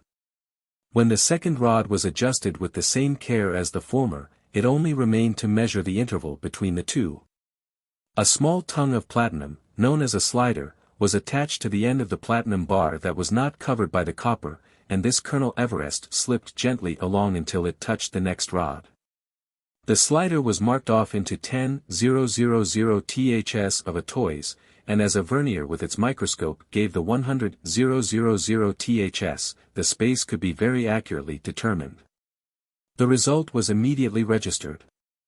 Michael Zorn, considering that the covered platinum might be sooner affected by heat than the uncovered copper, suggested another precaution. Accordingly they erected a small awning to protect the rod from the sun's rays. For more than a month were these minutiae patiently carried on. As soon as 4 bars were adjusted, and the requisite observations complete, the last of the rods was carried to the front. It was impossible to measure more than 220 to 230 toises a day, and sometimes, when the wind was violent, operations were altogether suspended. Every evening, about 3/4 of an hour before it became too dark to read the verniers, they left off work, after taking various anxious precautions. They brought forward temporarily the rod, number 1, and marked the point of its termination. Here they made a hole, and drove in a stake with a leaden plate attached. They then replaced number 1 in its original position, after observing the inclination, the thermometric variation, and the direction. They noted the prolongation measured by rod number 4, and then with a plumb line touching the foremost end of rod number 1, they made a mark on the leaden plate. They carefully traced through this point 2 lines at right angles, one signifying the base, the other the perpendicular. The plate was then covered with a wooden lid, the hole filled in, and the stake left buried till the morning. Thus, if any accident had happened to their apparatus during the night they would not be obliged to begin afresh. The next day, the plate was uncovered, and rod no. 1 inch replaced in the same position as on the evening before, by means of the plumb line, whose point ought to fall exactly on the point intersected by the 2 straight lines. These operations were carried on for 38 days along the plane, and every figure was registered doubly, and verified, compared, and approved, by each member of the commission. Few discussions arose between Colonel Everest and his Russian colleague, and if sometimes the smallest fraction of a toise gave occasion for some polite cavillings, they always yielded to the opinion of the majority. One question alone called for the intervention of Sir John Murray. This was about the length of the base. It was certain that the longer the base, the easier would be the measurement of the opposite angle. Colonel Everest proposed 6,000 toises, nearly the same as the base measured at Melun, but Matthew Strux wished that it should be 10,000 toises, since the ground permitted. Colonel Everest, however, remained firm, and Strux seemed equally determined not to yield. After a few plausible arguments, personalities began. They were no longer 2 astronomers, but an Englishman and a Russian. Happily the debate was interrupted by some days of bad weather, which allowed their tempers to cool. It was subsequently decided by the majority that they should split the difference, and assign 8,000 toises as the measurement of the base. The work was at length completed. Any error which occurred, in spite of their extreme precision, might be afterwards corrected by measuring a new base from the northern extremity of the meridian. The base measured exactly 75 toises, and upon this they were now to place their series of triangles. 8. The 24th Meridian. The measurement of the base occupied 38 days, from the 6th of March to the 13th of April, and without loss of time the chiefs decided to begin the triangles. The first operation was to find the southern extremity of the arc, and the same being done at the northern extremity, the difference would give the number of degrees measured. On the 14th they began to find their latitude. Emery and Zorn had already on the preceding nights taken the altitude of numerous stars, and their work was so accurate that the greatest error was not more than 2 inches. And even this was probably owing to the refraction caused by the changes in the atmospheric strata. The latitude thus carefully sought was found to be 27.951789 degrees. They then found the longitude, and marked the spot on an excellent large-scale map of South Africa, which showed the most recent geographical discoveries, and also the routes of travelers and naturalists, such as Livingstone, Anderson, Magyar, Baldwin, Burchell, and Liechtenstein. They then had to choose on what meridian they would measure their arc. The longer this arc is, the less influence have the errors in the determination of latitude. The arc from Dunkirk to Formentra, on the meridian of Paris, was exactly 9 degrees 56 minutes. They had to choose their meridian with great circumspection. Any natural obstacles, such as mountains or large tracts of water, would seriously impede their operations. But happily, this part of Africa seemed well suited to their purpose, since the risings in the ground were inconsiderable, and the few watercourses easily traversed. Only dangers, and not obstacles, need check their labors.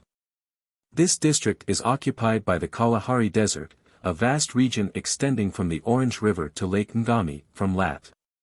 20 degrees south, to lat. 29 degrees. In width, it extends from the Atlantic on the west as far as long.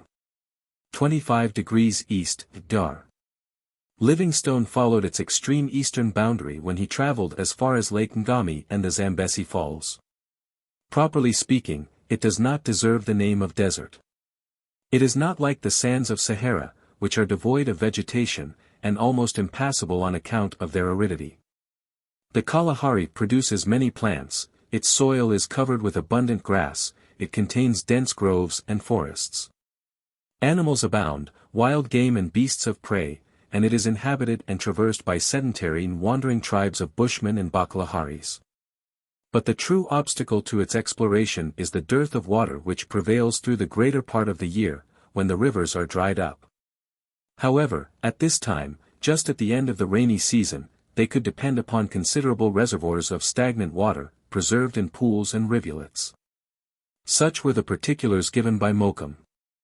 He had often visited the Kalahari, sometimes on his own account as a hunter, and sometimes as a guide to some geographical exploration. It had now to be actually considered whether the meridian should be taken from one of the extremities of the base, thus avoiding a series of auxiliary triangles. After some discussion, it was decided that the southern extremity of the base would serve for a starting point. It was the 24th meridian east from Greenwich, and extended over 7 degrees of latitude, from 20 degrees to 27 degrees, without any apparent natural obstacle. Towards the north it certainly crossed the eastern end of Lake Ngami, but Arago had met with greater difficulties than this when he applied his geodesy to connect the coast of Spain with the Balearic Islands. It was accordingly decided that meridian 24 degrees should be measured, since, if it were afterwards prolonged into Europe, a northern arc of the same meridian might be measured on Russian territory. The astronomers proceeded at once to choose a station which should form the vertex of the first triangle. This was a solitary tree to the right of the meridian, standing on a mound about 10 miles away. It was distinctly visible from each extremity of the base, and its slender top facilitated the taking of its bearings. The angle made by the tree with the southeast extremity of the base was first observed, with the help of one of Borda's repeating circles. The two telescopes were adjusted so that their axes were exactly in the plane of the circle, in such a way that their position represented the angular distance between the tree and the northwest extremity of the base. This admirably constructed instrument corrects nearly all the errors of observation, and indeed, if the repetitions are numerous, the errors tend to counterbalance and correct each other. The commission had 4 repeating circles, 2 for measuring angles, and 2 more with vertical circles for obtaining zenith distances, and so calculating in a single night, to the smallest fraction of a second, the latitude of any station. And indeed, in this important survey, it was not only necessary to obtain the value of the angles of the triangles, but also to measure the meridian altitude of the stars, that being equal to the latitude of each station. The work began on the 14th of April. Colonel Everest, Zorn, and Palander observed the angle at the southeast extremity of the base, while Strux, Emery, and Sir John Murray observed that at the northwest extremity. Meantime the camp was raised, and the bullocks harnessed, and Mokoum conducted the caravan to the first station as a halting place. 2 caravans, with their drivers, accompanied the observers, to carry the instruments. The weather was bright, but had the atmosphere been unfavorable by day, the observations would have been made by night by means of reverberators or electric lamps. On the first day, the 2 angles were measured, and the result inscribed on the double register, and the astronomers all met in the evening at the camp which had been formed round the tree which had served for their point of sight. It was an immense baobab, more than 80 feet in circumference. Its cyanide-colored bark gave it a peculiar appearance. The whole caravan found room beneath its wide branches, which were inhabited by crowds of squirrels, which greedily devoured the white pulp of its egg-shaped fruit. Supper was prepared for the Europeans by the ship's cook. There was no lack of venison, for the hunters had scoured the neighborhood, and killed some antelopes, and soon the air was filled with an odor of broiled meat, which still further aroused the appetite of the hungry savants. After the comforting repast, the astronomers retired to their respective wagons, whilst Mokoum placed sentinels round the camp. Large fires of the dead branches of the baobab burnt throughout the night, and kept at a respectful distance the tawny beasts, who were attracted by the odor of the wrecking flesh. After 2 hours' sleep, however, Emery and Zorn got up, their observations not yet finished. They must find the altitudes of some stars to determine the latitude of the station, and both, regardless of the day's fatigues, stood at their telescopes. And rigorously determined the change of zenith caused by the removal from the first station to the second, while the laugh of the hyena and the roar of the lion resounded over the somber plain. 9. The Kraal. The next day operations were continued. The angle made by the baobab with the extremities of the base was measured, and the first triangle solved.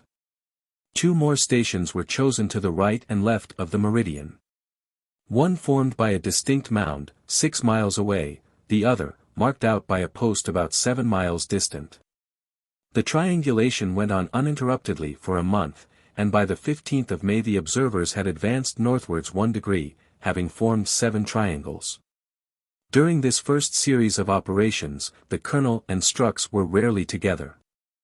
The division of labor separated them, and the circumstance of their daily work being several miles apart was a guarantee against any dispute.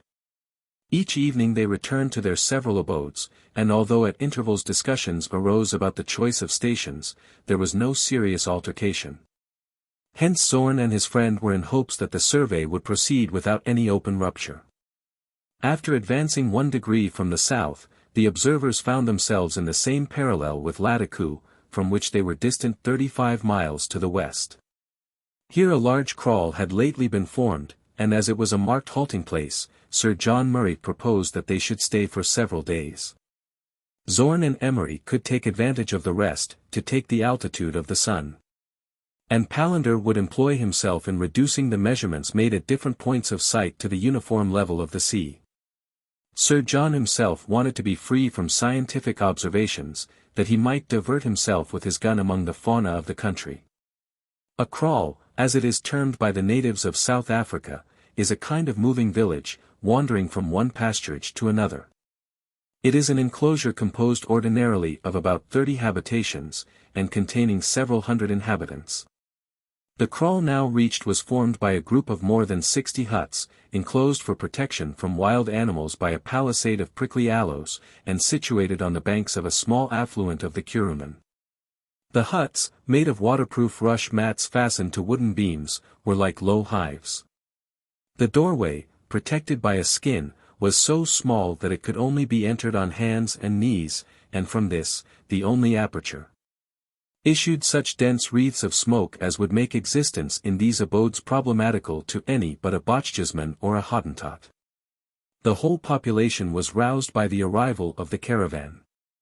The dogs, of which there was one for the protection of each cabin, barked furiously, and about 200 warriors, armed with assegais, knives, and clubs, and protected by their leathern shields, marched forward. A few words from Mokoum to one of the chiefs soon dispelled all hostile feeling, and the caravan obtained permission to encamp on the very banks of the stream. The Boschjesmen did not even refuse to share the pastures, which extended for miles away. Mokoum, having first given orders for the wagons to be placed in a circle as usual, mounted his zebra, and set off in company with Sir John Murray, who rode his accustomed horse. The hunters took their dogs and rifles, showing their intention of attacking the wild beasts, and went towards the woods. "I hope, Mokoum," said Sir John, "that you are going to keep the promise you made at the Morgheda Falls, that you would bring me into the best sporting country in the world. But understand, I have not come here for hares or foxes. I can get them at home. Before another hour." "Hour," replied the bushman. "You are rather too fast. A little patience, please. For myself, I am never patient except when hunting, and then I make amends for all my impatience at other times. Don't you know, Sir John, that the chase of large beasts is quite a science? Here you must wait and watch. You must not step or even look too quickly. For my part, I have laid in wait for days together for a buffalo or gemsbok, and if I have had success at last, I have not considered my trouble in vain." "Very good," replied Sir John, "I can show you as much patience as you can wish. But mind, the halt only lasts for 3 or 4 days, and we must lose no time." "There is something in that," said the bushman, so calmly that Emery would not have recognized his companion of the Orange River. "We will just kill that which comes first. Sir John, antelope or deer, gnu or gazelle, anything must do for hunters in a hurry." "Antelope or gazelle," cried Sir John, "why, what more could I ask, my good fellow? "As long as your honor is satisfied I have nothing more to say," said the bushman, somewhat ironically. "I thought that you would not let me off with anything less than a rhinoceros or two, or at least an elephant." "Anything and anywhere," said Sir John, "we only waste time in talking." The horses were put to a hand gallop, and the hunters advanced quickly towards the forest. The plain rose with a gentle slope towards the northeast. It was dotted here and there with shrubs in full bloom, from which issued a viscous resin, transparent and odorous, of which the colonists make a balm for wounds. In picturesque groups rose the tanwanas, a kind of sycamore fig, whose trunks, leafless to the height of 30 or 40 feet, supported a spreading parasol of verdure. Among the foliage chattered swarms of screaming parrots, eagerly pecking the sour figs. Farther on were mimosas with their yellow clusters, silver trees, shaking their silky tufts, and aloes with spikes so red that they might pass for coral plants torn from the depths of the sea. The ground, enameled with amaryllis with their bluish foliage, was smooth and easy for the horses, and in less than an hour after leaving the kraal, the sportsmen reached the wood. For several miles extended a forest of acacias, the entangled branches scarcely allowing a ray of sunlight to penetrate to the ground below, which was encumbered by brambles and long grass. The hunters had little difficulty, however, in urging on both horse and zebra, in spite of every obstacle, resting at the recurring glades to examine the thickets around them. The first day was not very favorable. In vain was the forest scoured. Not a single beast stirred, and Sir John's thoughts turned more than once to the plains of Scotland, where a shot is rarely long delayed. Mokoum evinced neither surprise nor vexation, to him it was not a hunt, but merely a rush across the forest. Towards 6 in the evening they had to think about returning. Sir John was more vexed than he would allow. Rather than that he, the renowned hunter, should return empty-handed, he resolved to shoot whatever first came within range, and fortune seemed to favor him. They were not more than 3 miles from the kraal when a hare, of the species called Lepus rupestris, darted from a bush about 150 paces in front of them. Sir John did not hesitate a moment, and sent his explosive ball after the poor little animal. The bushman gave a cry of indignation at such a ball being employed for such an aim. But the Englishman, eager for his prey, galloped to the spot where the victim fell. In vain. The only vestiges of the hare were the bloody morsels on the ground. Whilst the dogs rummaged in the brushwood, Sir John looked keenly about, and cried, "I am sure I hit it." "Rather too well," replied the bushman quietly. And sure enough, the hare had been blown into countless fragments. Sir John, greatly mortified, remounted his horse, and returned to camp, without uttering another word. The next day the bushman waited for Sir John Murray to propose another expedition. But the Englishman applied himself for a time to his scientific instruments. For pastime he watched the occupants of the kraal as they practiced with their bows, or played on the gora, an instrument composed of a piece of catgut stretched on a bough, and kept in vibration by blowing through an ostrich feather. He remarked that the women, while occupied in their domestic duties, smoked madoquan, that is, the unwholesome hemp plant, a practice indulged in by most of the natives. According to some travelers, this inhaling of hemp increases physical strength to the damage of mental energy, and, indeed, many of the Bochjesmen appeared stupefied from its effects. At dawn, however, the following day, Sir John Murray was aroused by the appearance of Mokoum, who said, "I think, sir, we may be fortunate enough today to find something better than a hare." Sir John, not heeding the satire, declared himself ready, and the 2 hunters, accordingly, were off betimes. This time, Sir John, instead of his formidable rifle, carried a simple gun of Goldwyn's, as being a more suitable weapon. True, there was a chance of meeting some prowling beast from the forest, but he had the hare on his mind, and would sooner use small shot against a lion than repeat an incident unprecedented in the annals of sport. Fortune, today, was more favorable to the hunters.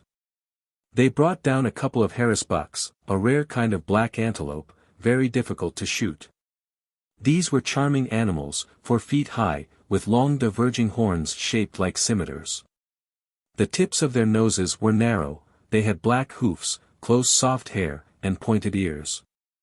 Their face and belly, white as snow, contrasted well with their black back, over which fell a wavy mane. Hunters may well be proud of such shots, for the harrisbuck has always been the desideratum of the Delagorgues, Valbergs, Cummings, and Baldwins, and it is one of the finest specimens of the southern fauna. But what made the Englishman's heart beat fastest, was Mokoum's showing him certain marks on the edge of the thick underwood, not far from a deep pool, surrounded by giant euphorbias, and whose surface was dotted with sky-blue water lilies. "Come and lie in ambush here tomorrow, sir," said Mokoum, "and this time you may bring your rifle. Look at these fresh footprints. What are they?" "Can they be an elephant's?" asked Sir John. "Yes," replied Mokoum, "and, unless I am mistaken, of a male full-grown." Eagerly, then, was the engagement made for the following day. Sir John's horse, as they returned, carried the harrisbucks. These fine creatures, so rarely captured, excited the admiration of the whole caravan, and all congratulated Sir John, except perhaps Matthew Strux, who knew little of animals, except the great bear, the centaur, Pegasus, and other celestial fauna. At 4 o'clock the next morning, the hunters, attended by their dogs, were already hidden in the underwood. They had discovered by new footmarks that the elephants came in a troop to drink at the pool. Their grooved rifles carried explosive bullets. Silent and still, they watched for about half an hour, when they observed a movement in the grove, about 50 paces from the pool. Sir John seized his gun, but the bushman made him a sign to restrain his impatience. Soon large shadows appeared, the thickets rustled under the violence of some pressure. The brushwood snapped and crackled, and the sound of a loud breathing was perceptible through the branches. It was the herd of elephants. Half a dozen gigantic creatures, almost as large as those of India, advanced slowly towards the pool. The increasing daylight allowed Sir John, struck with admiration, to notice especially a male of enormous size. His colossal proportions appeared in the partial light even greater than they really were. While his trunk was extended above the underwood, with his curved tusks he struck the great stems, which groaned under the shock. The bushman leant down close to Sir John's ear, and whispered, "Will he suit you?" Sir John made a sign of affirmation. "Then," said Mokoum, "we will separate him from the rest." At this instant, the elephants reached the edge of the pool, and their spongy feet sank into the soft mud. They pumped up the water with their trunks, and poured it into their throats with a loud gurgling. The great male looked uneasily about him, and seemed to sense some approaching danger. Suddenly the bushman gave a peculiar cry. The dogs, barking furiously, darted from concealment, and rushed towards the herd. At the same moment, Mokoum, charging his companion to remain where he was, went off on his zebra to intercept the elephant's retreat. The animal made no attempt to take flight, and Sir John, with his finger on the lock of his rifle, watched him closely. The brute beat the trees, and lashed his tail furiously, showing signs not of uneasiness, but of anger. Now, for the first time, catching sight of his enemy, he rushed upon him at once. Sir John was about 60 paces distant, and waiting till the elephant came within 40 paces, he aimed at his flank and fired. But a movement of the horse made his aim unsteady, and the ball only entered the soft flesh without meeting any obstacle sufficient to make it explode. The enraged beast increased its pace, which was rather a rapid walk than a run, and would have soon distanced the horse. Sir John's horse reared, and rushed from the thicket, his master unable to hold him in. The elephant followed, ears erect, and bellowing like a trumpet. Sir John, thus carried away, held on to his horse tightly with his knees, and endeavored to slip a cartridge into the chamber of his rifle. Still the elephant gained on him. They were soon beyond the wood, and out on the plain. Sir John vigorously used his spurs, and the two dogs rushed panting in the rear. The elephant was not 2 lengths behind. Sir John could hear the hissing of his trunk, and almost feel his strong breath. Every moment he expected to be dragged from his saddle by the living lasso. All at once the horse sunk on his hindquarters, struck by the elephant on his haunches. He neighed, and sprung to one side, thus saving Sir John. The elephant, unable to check his course, passed on, and sweeping the ground with his trunk, caught up one of the dogs, and shook it in the air with tremendous violence. No resource remained except to re-enter the wood, and the horse's instinct carried him thither. The elephant continued to give chase, brandishing the unlucky dog, whose head he smashed against a sycamore as he rushed into the forest. The horse darted into a dense thicket entangled with prickly creepers, and stopped. Sir John, torn and bleeding, but not for an instant discomposed, turned round, and shouldering his rifle, took aim at the elephant close to the shoulder, through the network of creepers. The ball exploded as it struck the bone. The animal staggered, and almost at the same moment a second shot from the edge of the wood struck his left flank. He fell on his knees near a little pool, half hidden in the grass. There, pumping up the water with his trunk, he began to wash his wounds, uttering plaintive cries. The bushman now appeared, shouting, "He is ours, he is ours." And in truth the animal was mortally wounded. He groaned piteously, and breathed hard. His tail moved feebly, and his trunk, fed from the pool of his blood, poured back a crimson stream on the surrounding brushwood. Gradually failed his strength, and the great beast was dead. Sir John Murray now emerged from the grove. He was half naked, little of his hunting costume remaining but rags. But he felt as though he could have given his very skin for this triumph. "A glorious fellow," he exclaimed, as he examined the carcass, "but rather too big to carry home." "True, sir," answered Mokoum, "we will cut him up on the spot, and carry off the choice parts. Look at his magnificent tusks. 25 pounds a piece at least. And ivory at 5 shillings a pound will mount up." Thus talking, the hunter proceeded to cut up the animal. He took off the tusks with his hatchet, and contented himself with the feet and trunk, as choice morsels with which to regale the members of the commission. This operation took some time, and he and his companion did not get back to camp before midday. The bushman had the elephant's feet cooked according to the African method. That is, by burying them in a hole previously heated, like an oven, with hot coals. The delicacy was fully appreciated by all, not excepting the phlegmatic Palander, and Sir John Murray received a hearty round of compliments. 10. The Rapid. During their sojourn by the Kraal, Colonel Everest and Matthew Strux had been absolutely strangers. On the eve of their departure for their divided labors, they had ceremoniously taken leave one of the other, and had not since met. The caravan continued its northward route, and the weather being favorable, during the next 10 days 2 fresh triangles were measured.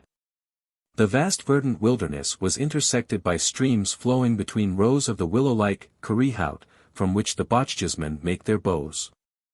Large tracts of desert land occurred, where every trace of moisture disappeared, leaving the soil utterly bare but for the cropping up occasionally of those mucilaginous plants which no aridity can kill. For miles there was no natural object that could be used for a station, and consequently the astronomers were obliged to employ natural objects for their point of sight. This caused considerable loss of time, but was not attended with much real difficulty. The crew of the Queen and Tsar were employed in this part of the work, and performed their task well and rapidly. But the same jealousy that divided their chiefs crept in sometimes among the seamen. Zorn and Emery did all they could to neutralize any unpleasantness, but the discussions sometimes took a serious character. The colonel and Strux continually interfered in behalf of their countrymen, whether they were right or wrong, but they only succeeded in making matters worse. After a while Zorn and Emery were the only members of the party who had preserved a perfect concord. Even Sir John Murray and Nicholas Palander, generally absorbed as they were, the one in his calculations, the other in his hunting, began to join the fray. One day the dispute went so far that Strux said to the colonel, "You must please to moderate your tone with astronomers from Pulkowa, remember it was their telescope that showed that the disk of Uranus is circular." "Yes," replied the colonel. "But ours at Cambridge enabled us to classify the nebula of Andromeda." The irritation was evident, and at times seemed to imperil the fate of the triangulation. Hitherto the discussions had had no injurious effect, but perhaps rather served to keep every operation more scrupulously exact. On the 30th the weather suddenly changed. In any other region a storm and torrents of rain might have been expected. Angry-looking clouds covered the sky, and lightning, unaccompanied by thunder, gleamed through the mass of vapor. But condensation did not ensue, not a drop of rain fell onto the thirsty soil. The sky remained overcast for some days, and the fog rendered the points of sight invisible at the distance of a mile. The astronomers, however, would not lose time, and determined to set up lighted signals and work at night. The bushmen prudently advised caution, lest the electric lights should attract the wild beasts too closely to their quarters. And in fact, during the night, the yelp of the jackal and the hoarse laugh of the hyena, like that of a drunken negro, could plainly be heard. In the midst of this clamor, in which the roar of a lion could sometimes be distinguished, the astronomers felt rather distracted, and the measurements were taken at least less rapidly, if not less accurately. To take zenith distances while gleaming eyes might be gazing at them through the darkness, required imperturbable composure and the utmost sang-froid. But these qualities were not wanting in the members of the commission, and after a few days they regained their presence of mind, and worked away in the midst of the beasts as calmly as if they were in their own observatories. Armed hunters attended them at every station, and no inconsiderable number of hyenas fell by their balls. Sir John thought this way of surveying delightful, and whilst his eye was at his telescope his hand was on his gun, and more than once he made a shot in the interval between two observations. Nothing occurred to check the steady progress of the survey, so that the astronomers hoped before the end of June to measure a second degree of the meridian. On the 17th they found that their path was crossed by an affluent of the Kuruman. The Europeans could easily take their instruments across in their India-rubber canoe, but Mokoum would have to take the caravan to a ford which he remembered some miles below. The river was about half a mile wide, and its rapid current, broken here and there by rocks and stems of trees embedded in the mud, offered considerable danger to any light craft.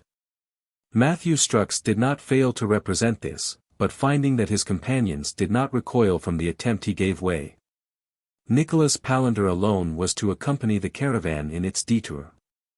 He was too much absorbed in his calculations to give any thought to danger, but his presence was not indispensable to his companions, and the boat would only hold a limited number of passengers. Accordingly, he gave up his place to an Englishman of the crew of the Queen and Tsar, who would be more useful under the circumstances. After making an arrangement to meet to the north of the rapid, the caravan disappeared down the left bank of the stream, leaving Colonel Everest, Strux, Emery, Zorn, Sir John, two sailors, and a Bochjesman, who was the pioneer of the caravan, and had been recommended by Mokoum as having much experience in African rapids. "A pretty river," observed Zorn to his friend, as the sailors were preparing the boat. "Very so, but hard to cross," answered Emery. "These rapids have not long to live, and therefore enjoy life. With a few weeks of this dry season there will hardly remain enough of this swollen torrent to water a caravan. It is soon exhausted, such is the law of nature, moral and physical. But we must not waste time in moralizing. See, the boat is equipped, and I am all anxiety to see her performances." In a few minutes the boat was launched beside a sloping bank of red granite. Here, sheltered by a projecting rock, the water quietly bathed the reeds and creepers. The instruments and provisions were put in the boat, and the passengers seated themselves so as not to interfere with the action of the oars. The Bochjesman took the helm. He spoke but a few words of English, and advised the travelers to keep a profound silence while they were crossing. The boat soon felt the influence of the current. The sailors carefully obeyed every order of the Bochjesman. Sometimes they had to raise their oars to avoid some half-emerged stump, sometimes to row hard across a whirlpool. When the current became too strong they could only guide the light boat as it drifted with the stream. The native, tiller in hand, sat watchful and motionless, prepared for every danger. The Europeans were half uneasy at their novel situation, they seemed carried away by an irresistible force. The colonel and Strux gazed at each other without a word. Sir John, with his rifle between his knees, watched the numerous birds that skimmed the water, and the two younger astronomers gazed with admiration at the banks, past which they flew with dizzy speed. The light boat soon reached the true rapid, which it was necessary to cross obliquely. At a word from the Bochjesmen, the sailors put forth their strength, but, despite all their efforts, they were carried down parallel to the banks. The tiller and oars had no longer any effect, and the situation became really perilous. A rock or stump of a tree would inevitably have overturned the boat. In spite of the manifest peril, no one uttered a word. The Bochjesman half rose, and watched the direction which he could not control. 200 yards distant rose an islet of stones and trees, which it was impossible to avoid. In a few seconds the boat apparently must be lost. But the shock came with less violence than had seemed inevitable. The boat lurched and shipped a little water, but the passengers kept their places. They were astonished to observe that what they had presumed to be rock had moved, and was plunging about in the rush of the waters. It was an immense hippopotamus, 10 feet long, which had been carried by the current against the islet, and dared not venture out again into the rapid. Feeling the shock, he raised and shook his head, looking about him with his little dull eyes, and with his mouth wide open, showing his great canine teeth. He rushed furiously on the boat, which he threatened to bite to pieces. But Sir John Murray's presence of mind did not forsake him. Quietly shouldering his rifle, he fired at the animal near the ear. The hippopotamus did not quit his hold, but shook the boat as a dog would a hare. A second shot was soon lodged in his head. The blow was mortal. After pushing the boat with a last effort off the islet, the fleshy mass sank in the deep water. Before the dismayed voyagers could collect their thoughts, they were whirled obliquely into the rapid. 100 yards below, a sharp bend in the river broke the current, thither was the boat carried, and was arrested by a violent shock. Safe and sound the whole party leapt to the bank. They were about 2 miles below the spot where they had embarked. 11. A missing companion. In continuing the survey the astronomers had to be on their guard against the serpents that infested the region, venomous mambas, 10 to 12 feet long, whose bite would have been fatal. For days after the passage of the rapid, the observers found themselves in a wooded country. The trees, however, were not so high as to interfere with their labors, and at all points rose eminences which afforded excellent sites for the posts and electric lamps. The district, lying considerably lower than the rest of the plain, was moist and fertile. Emery noticed thousands of Hottentot fig trees, whose sour fruit is much relished by the Bochjesmen. From the ground arose a soft odor from the cucumacranti, a yellow fruit 2 or 3 inches long, growing from bulbous roots like the colchicum, and eagerly devoured by the native children. Here, too, in this more watered country, reappeared the fields of colocynths and borders of the mint so successfully naturalized in England. Notwithstanding its fertility, the country appeared little frequented by the wandering tribes, and not a kraal or a campfire was to be seen, yet water was abundant, forming some considerable streams and lagoons. The astronomers halted to await the caravan. The time fixed by Mokoum had just expired, and if he had reckoned well, he would join them today. The day, however, passed on, and no Bochjesman appeared. Sir John conjectured that the hunter had probably been obliged to ford farther south than he had expected, since the river was unusually swollen. Another day passed and the caravan had not appeared. The colonel became uneasy. He could not go on, and the delay might affect the success of the operations. Matthew Strux said that it had always been his wish to accompany the caravan, and that if his advice had been followed they would not have found themselves in this predicament, but he would not admit that the responsibility rested on the Russians. Colonel Everest began to protest against these insinuations, but Sir John interposed, saying that what was done could not be undone, and that all the recriminations in the world would make no difference. It was then decided that if the caravan did not appear on the following day, Emery and Zorn, under the guidance of the Bochjesmen, should start to ascertain the reason of the delay. For the rest of the day the rivals kept apart, and Sir John passed his time in beating the surrounding woods. He failed in finding any game, but from a naturalist's point of view he ought to have been satisfied, since he brought down 2 fine specimens of African birds. One was a kind of partridge, a francolin, 13 inches long, with short legs, dark grey back, red beak and claws, and elegant wings, shaded with brown. The other bird, with a red throat and white tail, was a species of falcon. The Bochjesman pioneer cleverly took off the skins, in order that they should be preserved entire. The next day was half over, and the 2 young men were just about to start on their search, when a distant bark arrested them. Soon Mokoum, on his zebra, emerged at full speed from the thicket of aloes on the left, and advanced towards the camp. "Welcome," cried Sir John joyfully, "we had almost given you up, and apart from you I should be inconsolable. I am only successful when you are with me. We will celebrate your return in a glass of usquebaugh." Mokoum made no answer, but anxiously scanned and counted the Europeans. Colonel Everest perceived his perplexity, and as he was dismounting, said, "For whom are you looking, Mokoum?" "For Mr. Palander," replied the bushman. "Is he not with you?" said the colonel. "Not now," answered Mokoum. "I thought I should find him with you.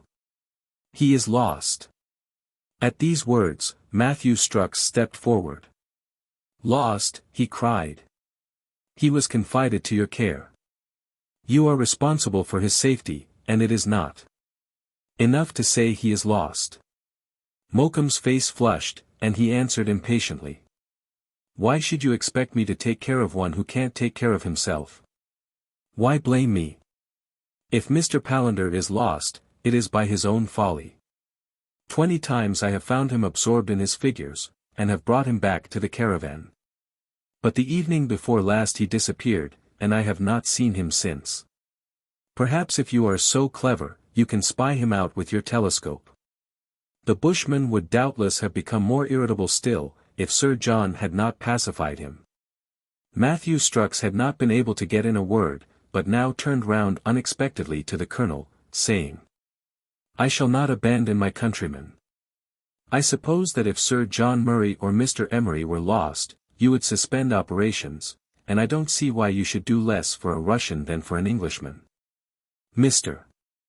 Strux," cried the colonel, folding his arms, and fixing his eyes on his adversary, "do you wish to insult me? Why should you suppose that we will not seek this blundering calculator?"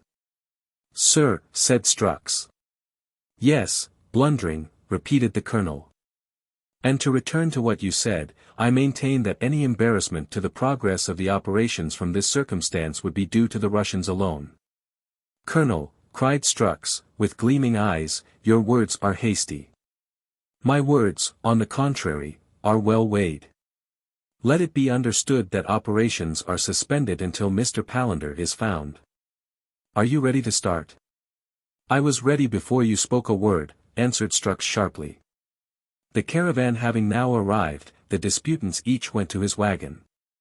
On the way Sir John could not help saying, "It is lucky that the stupid fellow has not carried off the double register." "Just what I was thinking," said the colonel. The Englishman proceeded more strictly to interrogate Mokoum. He told them that Palander had been missing for 2 days, and had last been seen alongside of the caravan about 12 miles from the encampment. That after missing him, he at once set out to seek for him, but being unsuccessful in all his search, had concluded that he must have made his way to his companions. Mokoum proposed that they should now explore the woods to the northeast, adding that they must not lose an hour if they wanted to find him alive. Knowing that no one could wander with impunity for 2 days in a country infested like that with wild beasts, where anyone else could find a subsistence, Palander, ever engrossed by his figures, would inevitably die of starvation. At 1 o'clock, guided by the hunter, they mounted and left the camp. The grotesque attitudes of Strux, as he clung uneasily to his steed, caused considerable diversion to his companions, who, however, were polite enough to pass no remark. Before leaving the camp, Mokoum asked the pioneer to lend him his keen-scented dog. The sagacious animal, after scenting a hat belonging to Palander, darted off in a northeasterly direction, whilst his master urged him on by a peculiar whistle. The little troop followed, and soon disappeared in the underwood. All the day the colonel and his companions followed the dog, who seemed instinctively to know what was required of him. They shouted, they fired their guns, but night came on when they had scoured the woods for 5 miles round, and they were at length obliged to rest until the following day. They spent the night in a grove, before which the bushmen had prudently kindled a wood fire. Some wild howls were heard, by no means reassuring. Hours passed in arguing about Palander, and discussing plans for his assistance. The English showed as much devotion as Strux could desire, and it was decided that all work should be adjourned till the Russian was found, alive or dead. After a weary night the day dawned. The horses were saddled, and the little troop again followed the dog. Towards the northeast they arrived at a district almost swampy in its character. The small watercourses increased in number, but they were easily forded, care being taken to avoid the crocodiles, of which Sir John, for the first time in his life, now saw some specimens. The bushmen would not permit that time should be wasted in any attack upon the reptiles, and restrained Sir John, who was always on the qui vive to discharge a ball. Whenever a crocodile, snapping its prey with its formidable jaw, put its head out of water, the horses set off at a gallop to escape. The troop of riders went on over woods, plains, and marshes, noting the most insignificant tokens, here a broken bough, there a freshly trodden tuft of grass, or farther on some inexplicable mark, but no trace of Palander. When they had advanced 10 miles north of the last encampment, and were about to turn southeast, the dog suddenly gave signs of agitation. He barked, and in an excited way wagged his tail. Sniffing the dry grass, he ran on a few steps, and returned to the same spot. "The dog sensed something," exclaimed the bushman. "It seems," said Sir John, "he is on a right track. Listen to his yelping, he seems to be talking to himself. He will be an invaluable creature if he scents out Palander." Strux did not quite relish the way in which his countryman was treated as a head of game. But the important thing now was to find him, and they all waited to follow the dog, as soon as he should be sure of the scent. Very soon the animal, with a loud yelp, bounded over the thicket and disappeared. The horses could not follow through the dense forest, but were obliged to take a circuitous path. The dog was certainly on the right track now, the only question was whether Palander was alive or dead. In a few minutes the yelping ceased, and the bushman and Sir John, who were in advance, were becoming uneasy, when suddenly the barking began again outside the forest, about half a mile away. The horses were spurred in that direction, and soon reached the confines of the marsh. The dog could distinctly be heard, but, on account of the lofty reeds, could not be seen. The riders dismounted, and tied their horses to a tree. With difficulty they made their way through the reeds, and reached a large space covered with water and aquatic plants. In the lowest part lay the brown waters of a lagoon half a mile square. The dog stopped at the muddy edge, and barked furiously. "There he is," cried Mokoum. And sure enough, on a stump at the extremity of a sort of peninsula, sat Nicholas Palander, pencil in hand, and a notebook on his knees, wrapped in calculations. His friends could not suppress a cry. About 20 paces off a number of crocodiles, quite unknown to him, lay watching, and evidently designing an attack. "Make haste," said Mokoum, in a low voice, "I don't understand why these animals don't rush on him." "They are waiting till he is gamey," said Sir John, alluding to the idea common among the natives that these reptiles never touch fresh meat. The bushman and Sir John, telling their companions to wait for them, passed round the lagoon, and reached the narrow isthmus by which alone they could get near Palander. They had not gone 200 steps, when the crocodiles, leaving the water, made straight towards their prey. Palander saw nothing, but went on writing. "Be quick and calm," whispered Mokoum, "or all is lost." Both, kneeling down, aimed at the nearest reptiles, and fired. 2 monsters rolled into the water with broken backs, and the rest simultaneously disappeared beneath the surface. At the sound of the guns Palander raised his head. He recognized his companions, and ran towards them waving his notebook, and like the philosopher of old exclaiming, "Eureka," he cried, I have found it." "What have you found?" asked Sir John. "An error in the last decimal of a logarithm of James Wolston's." It was a fact. The worthy man had discovered the error, and had secured a right to the prize offered by Wolston's editor. For 4 days had the astronomer wandered in solitude. Truly Ampere, with his unrivaled gift of abstraction, could not have done better. 12. A station to Sir John's liking. So the Russian mathematician was found. When they asked him how he had passed those 4 days, he could not tell. He thought the whole story of the crocodiles was a joke, and did not believe it. He had not been hungry, he had lived upon figures. Matthew Strux would not reproach his countrymen before his colleagues, but there was every reason to believe that in private he gave him a severe reprimand. The geodetic operations were now resumed, and went on as usual till the 28th of June, when they had measured the base of the 15th triangle, which would conclude the second and commence the 3rd degree of the meridian. Here a physical difficulty arose.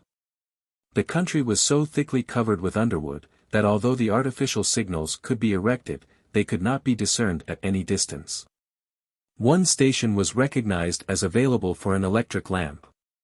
This was a mountain 1,200 feet high, about 30 miles to the northwest. The choice of this would make the sides of this triangle considerably longer than any of the former, but it was at length determined to adopt it. Colonel Everest, Emery, Zorn, 3 sailors, and 2 Bochjesmen, were appointed to establish the lighted signal, the distance being too great to work otherwise than at night. The little troop, accompanied by mules laden with the instruments and provisions, set off in the morning. The colonel did not expect to reach the base of the mountain till the following day, and however few might be the difficulties of the ascent, the observers in the camp would not see the lighted signal till the night of the 29th or 30th. In the interval of waiting, Strux and Palander went to their usual occupations, while Sir John and the bushmen shot antelopes. They found opportunity of hunting a giraffe, which is considered fine sport. Coming across a herd of 20, but so wild that they could not approach within 500 yards, they succeeded in detaching a female from the herd. The animal set off at first at a slow trot, allowing the horsemen to gain upon her. But when she found them near, she twisted her tail, and started at full speed. The hunters followed for about 2 miles, when a ball from Sir John's rifle threw her onto her side, and made her an easy victim. In the course of the next night the 2 Russians took some altitudes of the stars, which enabled them to determine the latitude of the encampment. The following night was clear and dry, without moon and stars, and the observers impatiently watched for the appearance of the electric light. Strux, Palander, and Sir John relieved guard at the telescope, but no light appeared.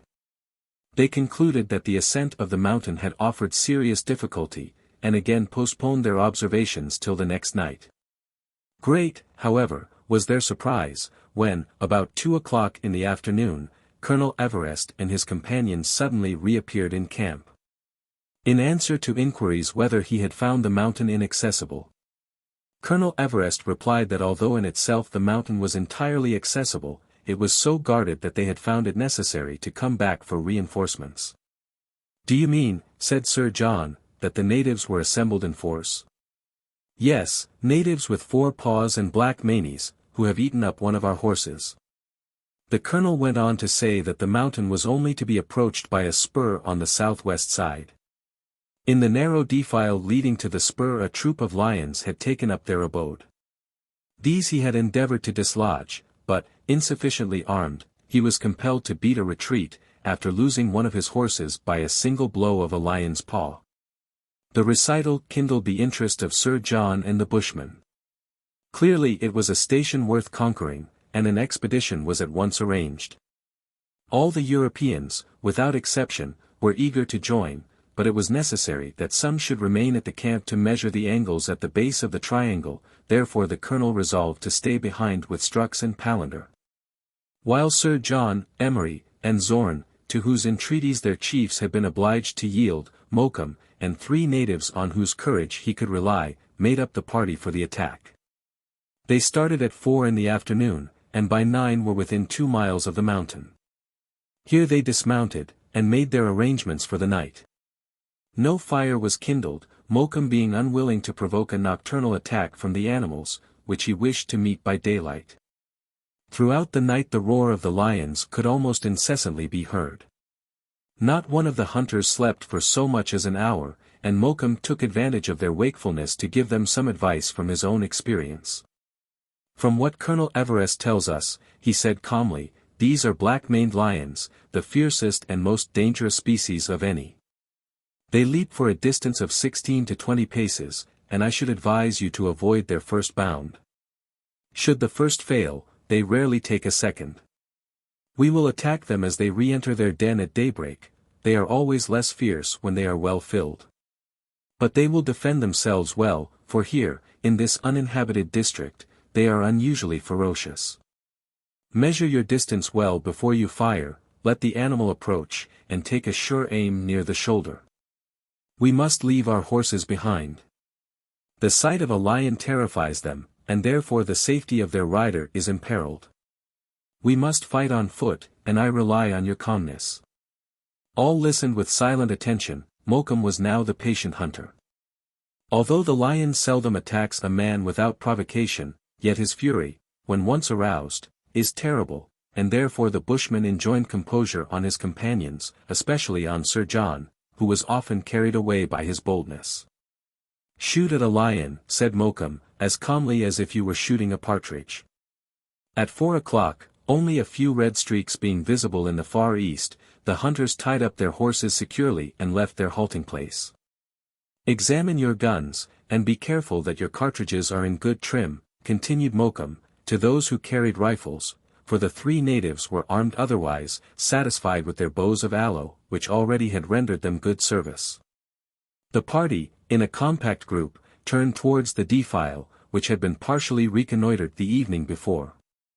They crept, like red Indians, silently between the trees, and soon reached the narrow gorge which formed the entrance.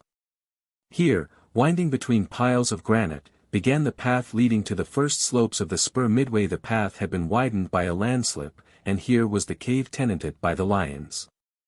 It was then arranged that Sir John, one of the natives, and Mokum, should creep along the upper edge of the defile, with the intention of driving out the animals to the lower extremity of the gorge. There the 2 young Europeans and the other 2 Bochjesmen should be in ambush to receive the fugitive beasts with shot and arrows. No spot could be better adapted for the maneuvers.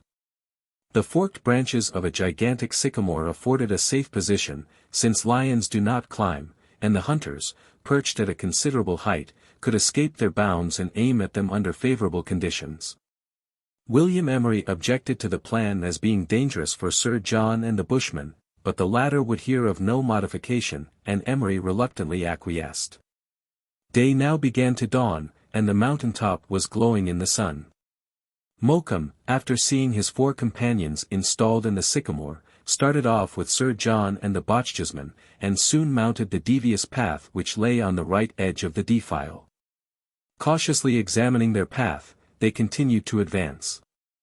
In the event of the lions having returned to their den and being at repose, it would be possible to make short work of them. After about a quarter of an hour the hunters, reaching the landslip before the cave to which Zorn had directed them, crouched down and examined the spot. It seemed a wide excavation, though at present they could hardly estimate the size. The entrance was marked by piles of bones and remains of animals, demonstrating, beyond doubt, that it was the lions' retreat. Contrary to the hunter's expectation, the cave seemed deserted. He crept to the entrance and satisfied himself that it was really empty. Calling his companions, who joined him immediately, he said, "Our game has not returned, Sir John, but it will not be long. I think we had better install ourselves in its place. Better to be besieged than besiegers, especially as we have an armed succor at hand. What do you think?" "I am at your orders, Mokum," replied Sir John. All 3 accordingly entered. It was a deep grotto, strewn with bones and stained with blood. Repeating their scrutiny, lest they should be mistaken as to the cave being empty, they hastened to barricade the entrance by piling up stones, the intervening spaces being filled with boughs and dry brushwood. This only occupied a few minutes, the mouth of the cave being comparatively narrow. They then went behind their loopholes, and awaited their prey, which was not long in coming. A lion and 2 lionesses approached within 100 yards of the cave. The lion, tossing his mane and sweeping the ground with his tail, carried in his teeth an entire antelope, which he shook with as much ease as a cat would a mouse. The 2 lionesses frisked along at his side. Sir John afterwards confessed that it was a moment ot no little trepidation. He felt his pulses beat fast, and was conscious of something like fear, but he was soon himself again. His 2 companions retained their composure undisturbed. At the sight of the barricade, the beasts paused. They were within 60 paces. With a harsh roar from the lion, they all 3 rushed into a thicket on the right, a little below the spot where the hunters had first stopped. Their tawny backs and gleaming eyes were distinctly visible through the foliage. "The partridges are there," whispered Sir John, "let us each take one."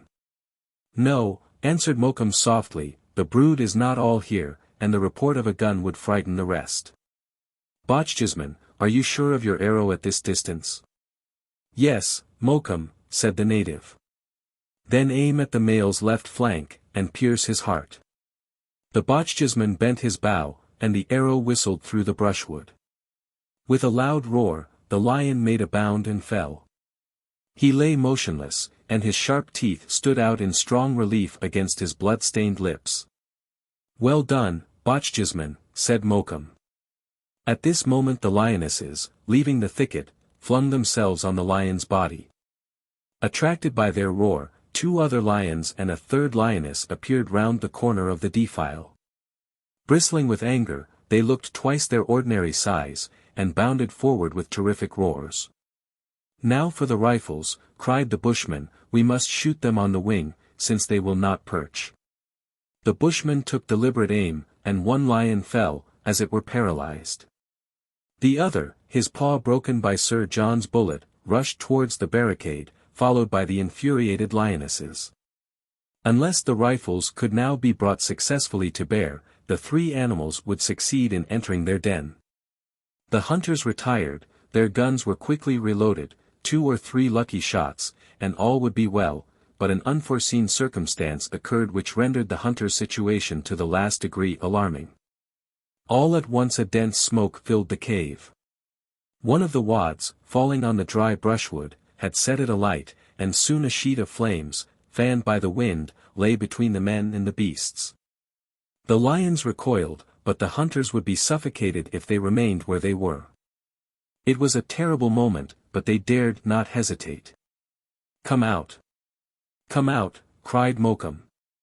They pushed aside the brushwood with the butt ends of their guns, knocked down the stones, and, half choked, leaped out of the cloud of smoke. The native and Sir John had hardly time to collect their senses when they were both knocked over. The African, struck on the chest by one of the lionesses, lay motionless on the ground. Sir John, who received a blow from the tail of the other, thought his leg was broken, and fell on his knees. But just as the animal turned upon him, a ball from the bushman arrested her, and, meeting a bone, exploded in her body. At this instant Zorn, Emery, and the 2 Bochjesmen appeared opportunely, although unsummoned, hastening up the defile. 2 lions and 1 lioness were dead, but 2 lionesses and the lion with the broken paw were still sufficiently formidable. The rifles, however, performed their duty. A 2nd lioness fell, struck in both head and flank. The 3rd lioness and the wounded lion bounded over the young men's heads, and amid a last salute of balls and arrows disappeared round the corner of the defile. Sir John uttered a loud hurrah. The lions were conquered, for carcasses measured the ground. With his friend's assistance, Sir John was soon on his feet again, his leg was not broken. The native soon recovered his consciousness, being merely stunned by the blow from the animal's head. An hour later, the little troop, without further trace of the fugitive couple, regained the thicket where they had left their horses. "Well," said Mokoum to Sir John, "I hope you like our African partridges." "Delightful. Delightful," said Sir John, rubbing his leg, "but what tails they have, to be sure." 13. Pacification by Fire. At the camp Colonel Everest and his colleagues, with a natural impatience, anxiously abided the result of the lion hunt. If the chase proved successful, the light would appear in the course of the night. The colonel and Strux passed the day uneasily. Palander, always engrossed, forgot that any danger menaced his friends.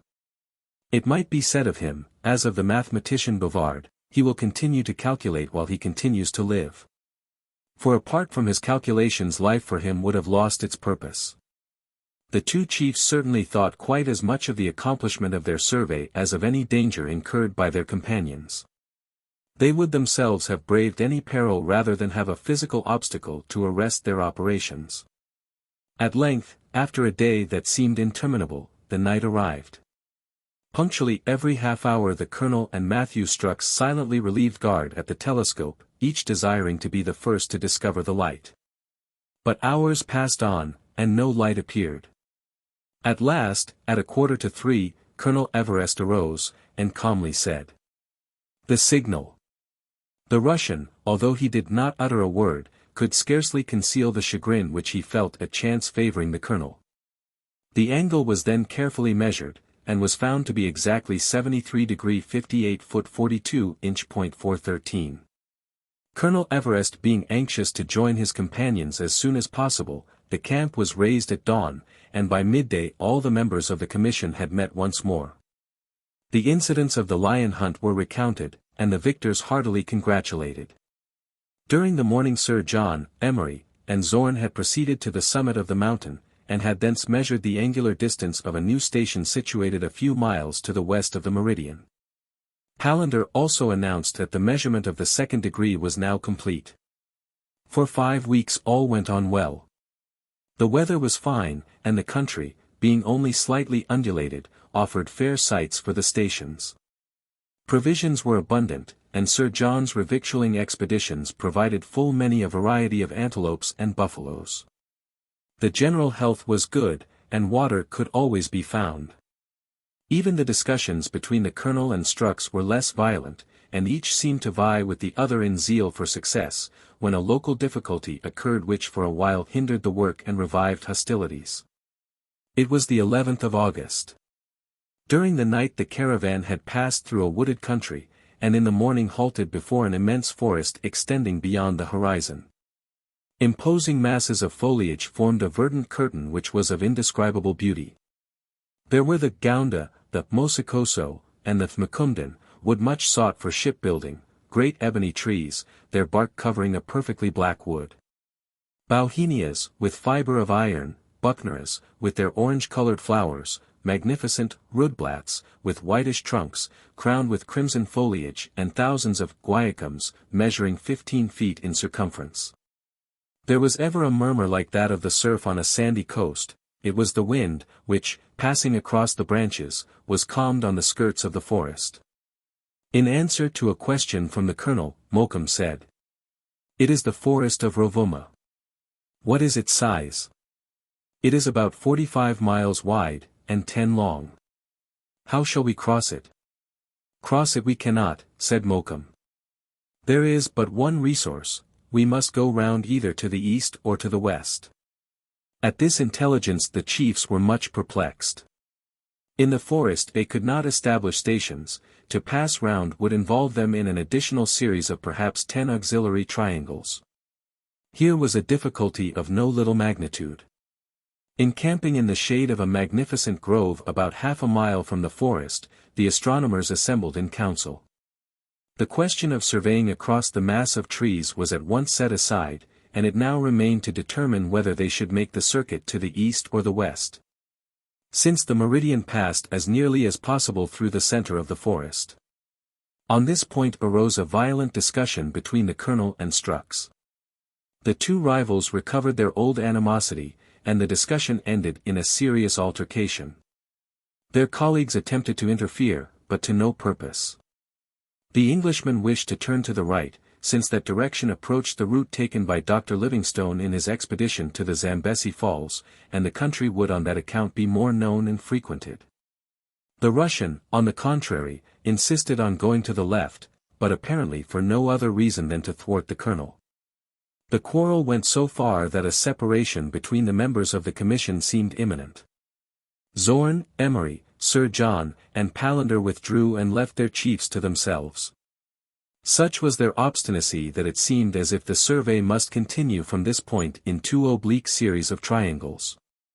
The day passed away without any reconciliation, and the next morning Sir John, finding matters still in the same condition, proposed to Mokoum to beat the neighborhood. Perhaps meanwhile the astronomers would come to an understanding. Anyway, some fresh venison would not be despised. Mokoum, always ready, whistled to his dog Top, and the two hunters ventured several miles from the encampment. The conversation naturally turned on the subject of the difficulty. "I expect," said the bushman, "we shall be encamped some time here. Our two chiefs are like ill-paired oxen, one pulls one way and the other another, and the consequence is that the wagon makes no headway." "It is all very sad," answered Sir John, "and looks like a separation. The interests of science are compromised, otherwise I should be indifferent to it all. I should amuse myself with my gun until the rivals made it up." "Do you think they will make it up?" "For my part, I am almost afraid that our halt will be indefinitely prolonged." "I fear so, Mokoum," replied Sir John. "The matter is so trivial, and it is no question of science. Our chiefs would doubtless have yielded to a scientific argument, but they will never make concession in a pure matter of opinion. How unfortunate that the meridian happens to cross this forest." "Hang the forests!" exclaimed the bushman, "don't let them stop your measuring, if you want to measure." "But I can't see the good of your getting at the length and breadth of the earth. Who will be any better off when everything is reduced to feet and inches? I should just like to think of the globe as infinite, to measure it is to make it small. No, Sir John, if I were to live forever, I could never understand the use of your operations." Sir John could not help smiling. They had often debated the subject, and the ignorant child of nature could evidently not enter into the interest attached to the survey. Whenever Sir John attempted to convince him, he answered eloquently with arguments stamped with a genuine naturalness, of which Sir John, half savant and half hunter, could fully appreciate the charm. Thus conversing, the hunters pursued the rock hares, the shrill-toned plovers, the partridges, with brown, yellow, and black plumage, and other small game. But Sir John had all the sport to himself. The bushman seldom fired, he was preoccupied.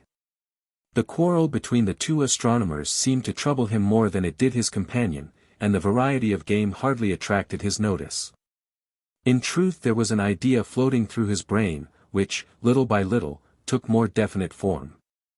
Sir John heard him talking to himself, and watched him as he quietly let the game pass by, as engrossed as Palander himself. 2 or 3 times in the course of the day he drew near Sir John and said, "So you really think that Colonel Everest and Mr. Strux will not come to terms?" Sir John invariably replied that agreement seemed unlikely, and that he feared there would be a separation between Englishmen and Russians. The last time Mokoum received this answer he added, "Well, you may be easy. I have found a means to satisfy both the chiefs. Before tomorrow, if the wind is favorable, they will have nothing to quarrel about." "What do you mean to do, Mokoum?" "Never mind, Sir John." "Very well, I will leave it to you. You deserve to have your name preserved in the annals of science." "That would be too great an honor for me." "Sir John," answered the bushman, and then continued silently to ponder over his project. Sir John made no further inquiries, but could not at all guess how the bushman proposed to reunite the two adversaries. Towards evening the hunters returned to camp, and found matters even worse than before. The oft-repeated intervention of Zorn and Emery had been of no avail, and the quarrel had now reached such a height that reconciliation seemed impossible. It appeared only too probable that the survey would be continued in 2 separate directions. The thought of this was sorrowful to Emery and Zorn, who were now so nearly bound by mutual sympathy. Sir John guessed their thoughts, and was eager to reassure them. But however much he was secretly disposed to trust to the bushman, he abstained from raising any hopes which might be fallacious. Throughout the evening Mokoum did not leave his ordinary occupations. He arranged the sentinels, and took the usual precautions. Sir John began to think that he had forgotten his promise. Before going to rest he tried to sound Colonel Everest, whom he found immovably resolved that, unless Strux yielded, the English and Russians must part. "There are things," added the colonel, in a tone of decision, "that cannot be borne, even from a colleague." Sir John, very uneasy, retired to his bed, and being fatigued with his day's sport, was soon asleep. Towards 11 o'clock he was suddenly aroused by the natives running to and fro in the camp. He quickly rose, and found every one on their feet. The forest was on fire. In the dark night, against the black sky, the curtain of flame seemed to rise to the zenith, and in this incredibly short time the fire had extended for several miles. Sir John looked at Mokoum, who, standing near, made no answer to his glance. But he at once understood. The fire was designed to open a road through that forest which had stood impervious for ages. The wind, from the south, was favorable. The air, rushing as from a ventilator, accelerated the conflagration, and furnished an ever-fresh supply of oxygen. It animated the flames, and kept the kindled branches burning like a myriad brands. The scattered fragments became new centers for fresh outbreaks of flame, the scene of the fire became larger, and the heat grew intense.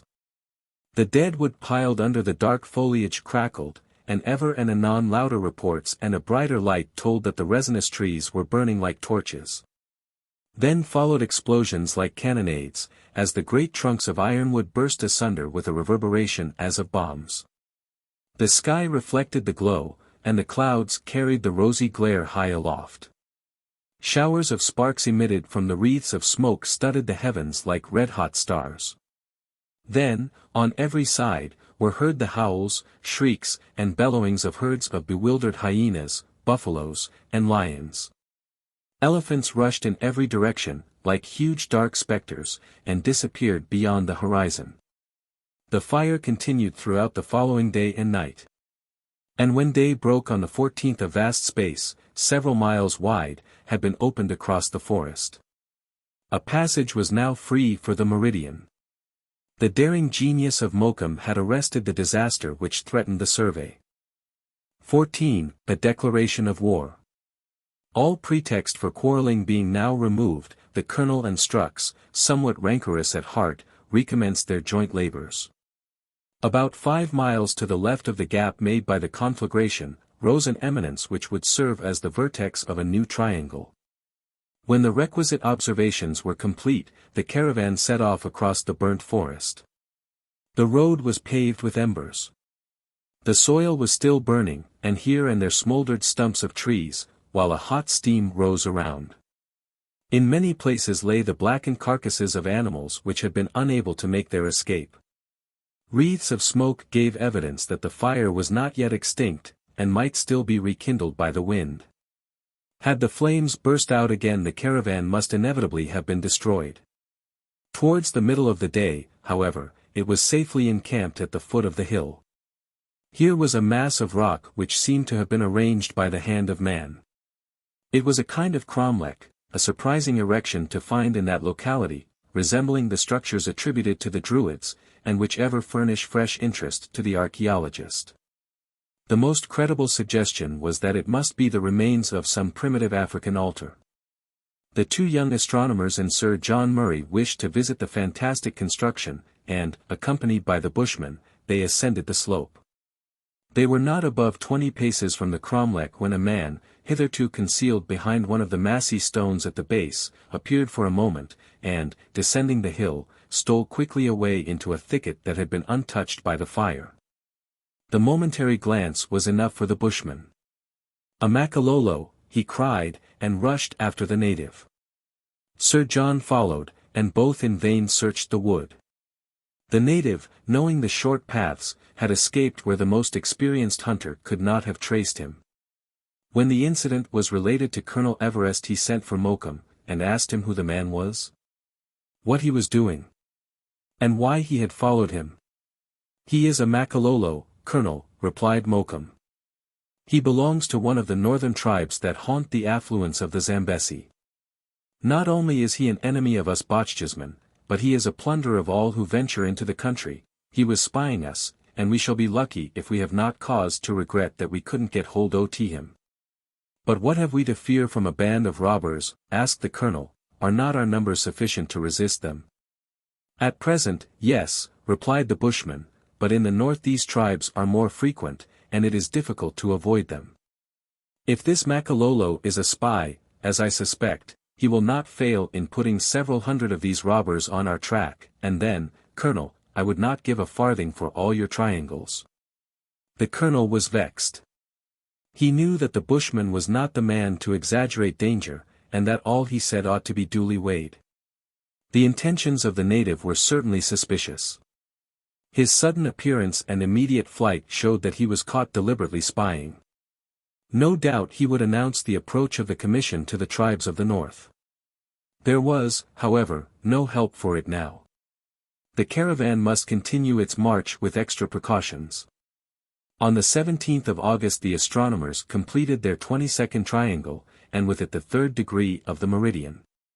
Finding by the map that the village of Kolobeng was about 100 miles to the northeast, they resolved to turn thither for a few days' rest. For nearly 6 months they had had no communication with the civilized world, and at Kolobeng, an important village and missionary station, they would probably hear news from Europe, besides being able to reprovision the caravan. The remarkable cromlech was at once chosen as the landmark when subsequent operations should commence, and the colonel gave the signal for departure. With no further incident the caravan reached Kolobeng on the 22nd. The village was merely a mass of native huts, the uniformity of which was relieved by the depot of the missionaries who had settled there. Formerly called Lepolo, it is marked on some maps Latubaruka. Here Dar. Livingstone stayed for some months in 1843, to learn the habits of the Bechuanas, or Bakuans, as they are more generally termed in this part of the country. With all hospitality the missionaries received the Europeans, and put every available resource at their disposal. Livingstone's house was still to be seen, sacked and ruined, as when visited by Baldwin. The Boers had not spared it in their incursion of 1852. All eagerly asked for news from Europe, but their curiosity could not be immediately satisfied, as no courier had reached the mission in the last 6 months. But in about a week the principal said they expected journals and dispatches, since they had already heard of the arrival of a carrier on the banks of the upper Zambesi. A week was just the period that the astronomers desired for their rest, and all except Palander, who constantly revised his calculations, passed the time in a complete farnoot. The stern Matthew Strux held himself aloof from his English colleagues, and Emery and Zorn took many walks in the neighborhood. The firmest friendship united these two, and they believed that nothing could break the closeness of their sympathy. On the 30th the eagerly expected messenger arrived. He was a native of Kilmaine, a town by the delta of the Zambesi. A merchantman from the Mauritius, trading in gum and ivory, had landed on that coast early in July, and delivered the dispatches for the missionaries. The papers were dated 2 months back, for the native had taken 4 weeks to ascend the Zambesi. On the arrival of the messenger, the principal of the mission had handed to Colonel Everest a bundle of European newspapers, chiefly the Times, the Daily News, and the Journal de Debats. The intelligence they contained had, under the circumstances, a special importance, and produced an unexpected emotion among the entire party. The members of the commission were all together in the chief room of the mission. Colonel Everest drew out the Daily News for the 13th of May, with the intention of reading aloud to his colleagues. Scarcely had he glanced at the first leading article, when his brow contracted, and the paper trembled in his hand. In a few moments he recovered his usual composure. "What does the paper say, Colonel?" asked Sir John. "It is grave news, gentlemen," said the colonel, "that I have to communicate." He kept the paper in his hand, and his colleagues waited eagerly for him to speak. To the surprise of all he rose, and, advancing to Matthew Strux, said, "Before communicating the intelligence conveyed in this paper, should wish to make an observation to you." "I am ready to hear anything you may say," said Strux, much astonished. The colonel then said solemnly, "Mr. Strux, hitherto there has been between us a rivalry more personal than scientific, which has rendered our cooperation in the common cause somewhat difficult. This, I believe, is to be attributed to the fact of there being two of us at the head of this expedition. To avoid antagonism, there should be only one chief to every enterprise. You agree with me, do you not? Strux bowed in assent. The colonel went on. This position, unpleasant for each of us, must, through recent circumstances, now be changed. First, sir, let me say that I esteem you highly, as your position in the scientific world demands. I beg you to believe that I regret all that has passed between us. These words were uttered with great dignity, even with pride. There was no humiliation in the voluntary apology, so nobly expressed, and neither Strux nor his colleagues could guess his motive.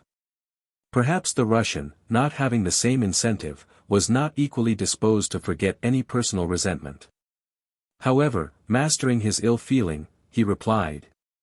With you, Colonel, I think that no rivalry on our part should be permitted to injure the scientific work with which we are entrusted.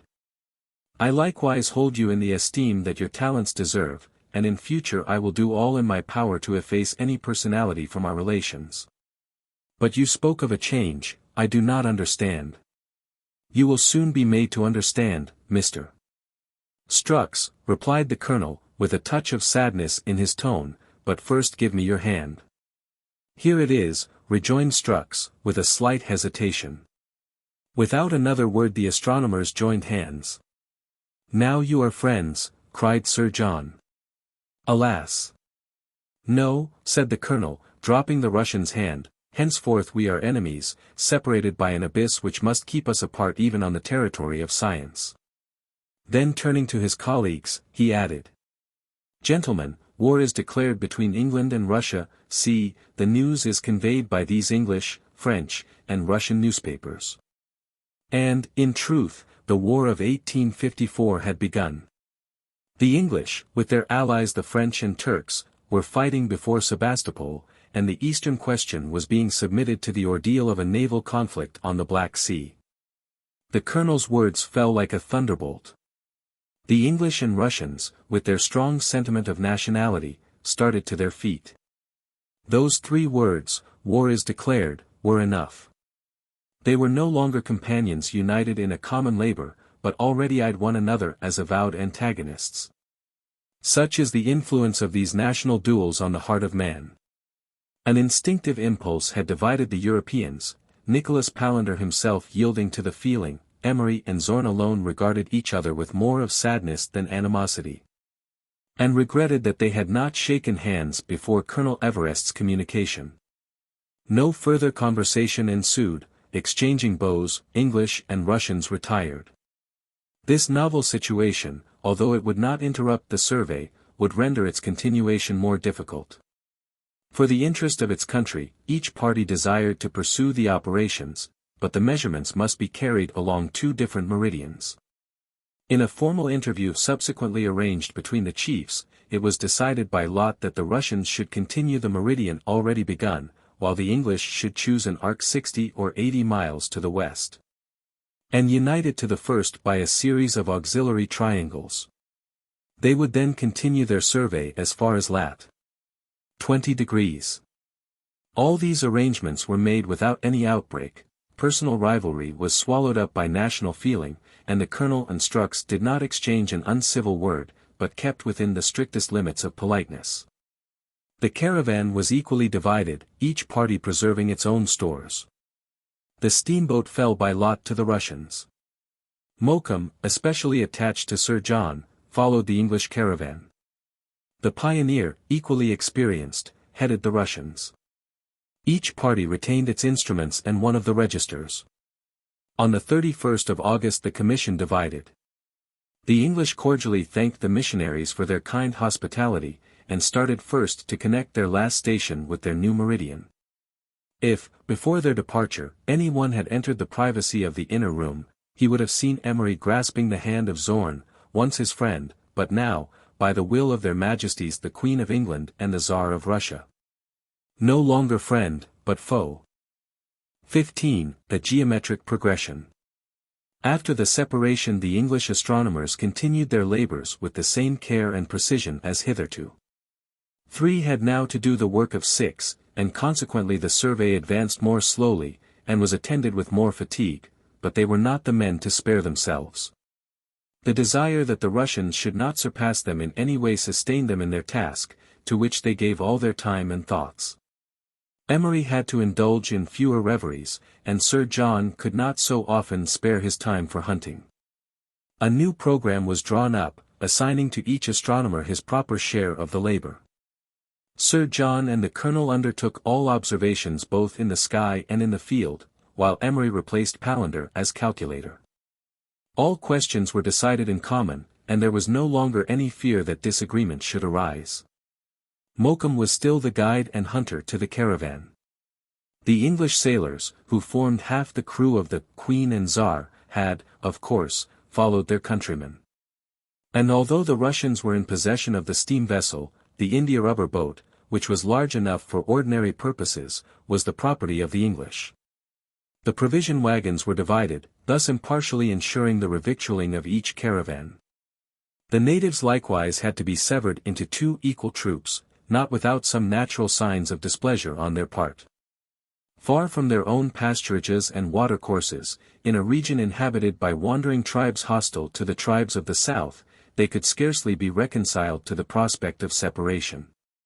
But at length, by the help of the bushman and the pioneer, who told them that the 2 detachments would be comparatively a short distance apart, they consented to the arrangement. On leaving Kolobeng, the English caravan re-entered the burnt forest and arrived at the cromlech which had served for their last station. Operations were resumed, and a large triangle carried the observers at once 10 or 12 miles to the west of the old meridian. 6 days later the auxiliary series of triangles was finished, and Colonel Everest and his colleagues, after consulting the maps, chose the new arc 1 degree west of the other, being 23 degrees east of the meridian of Greenwich. They were not more than 60 miles from the Russians, but this distance put any collision between the 2 parties out of the question, as it was improbable that their triangles would cross. All through September the weather was fine and clear. The country was fertile and varied, but scantily populated. The forests, which were few, being broken by wide, open tracts, and with occasional mounds occurring in the prairies, made the district extremely favorable for the observations. The region was well provided with natural productions.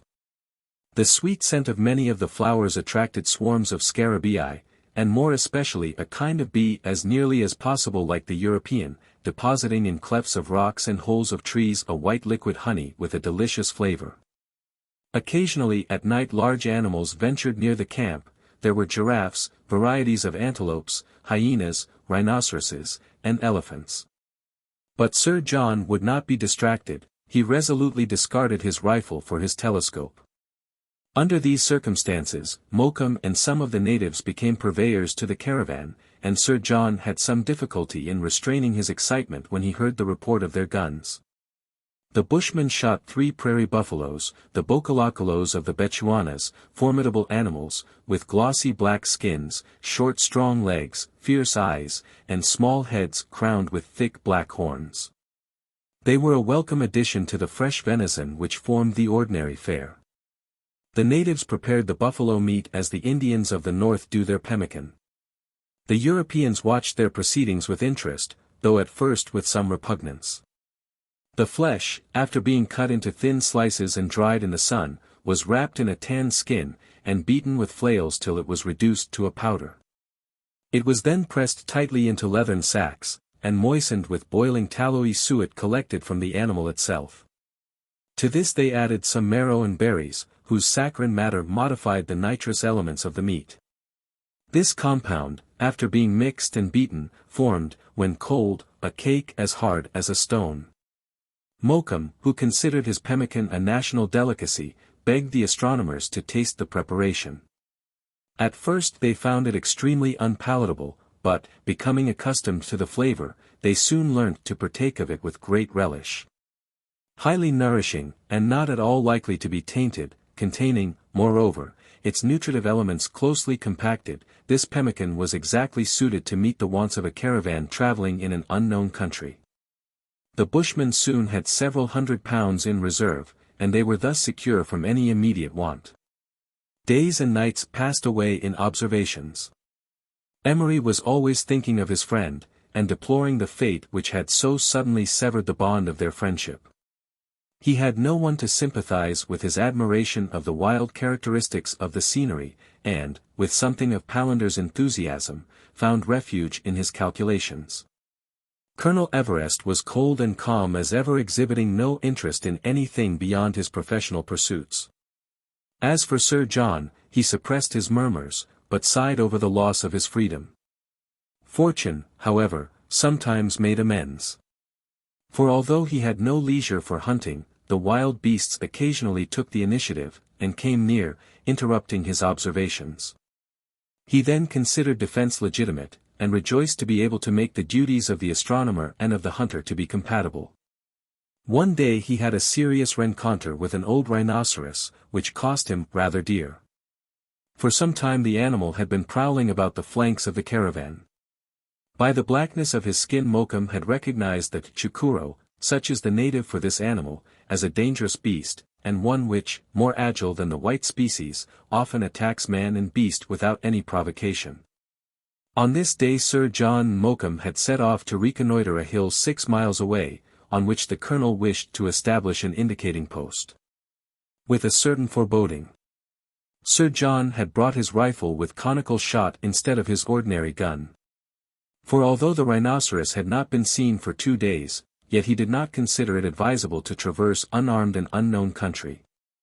Mokum and his companions had already unsuccessfully chased the beast, which probably now had abandoned its designs. There was no reason to regret the precaution.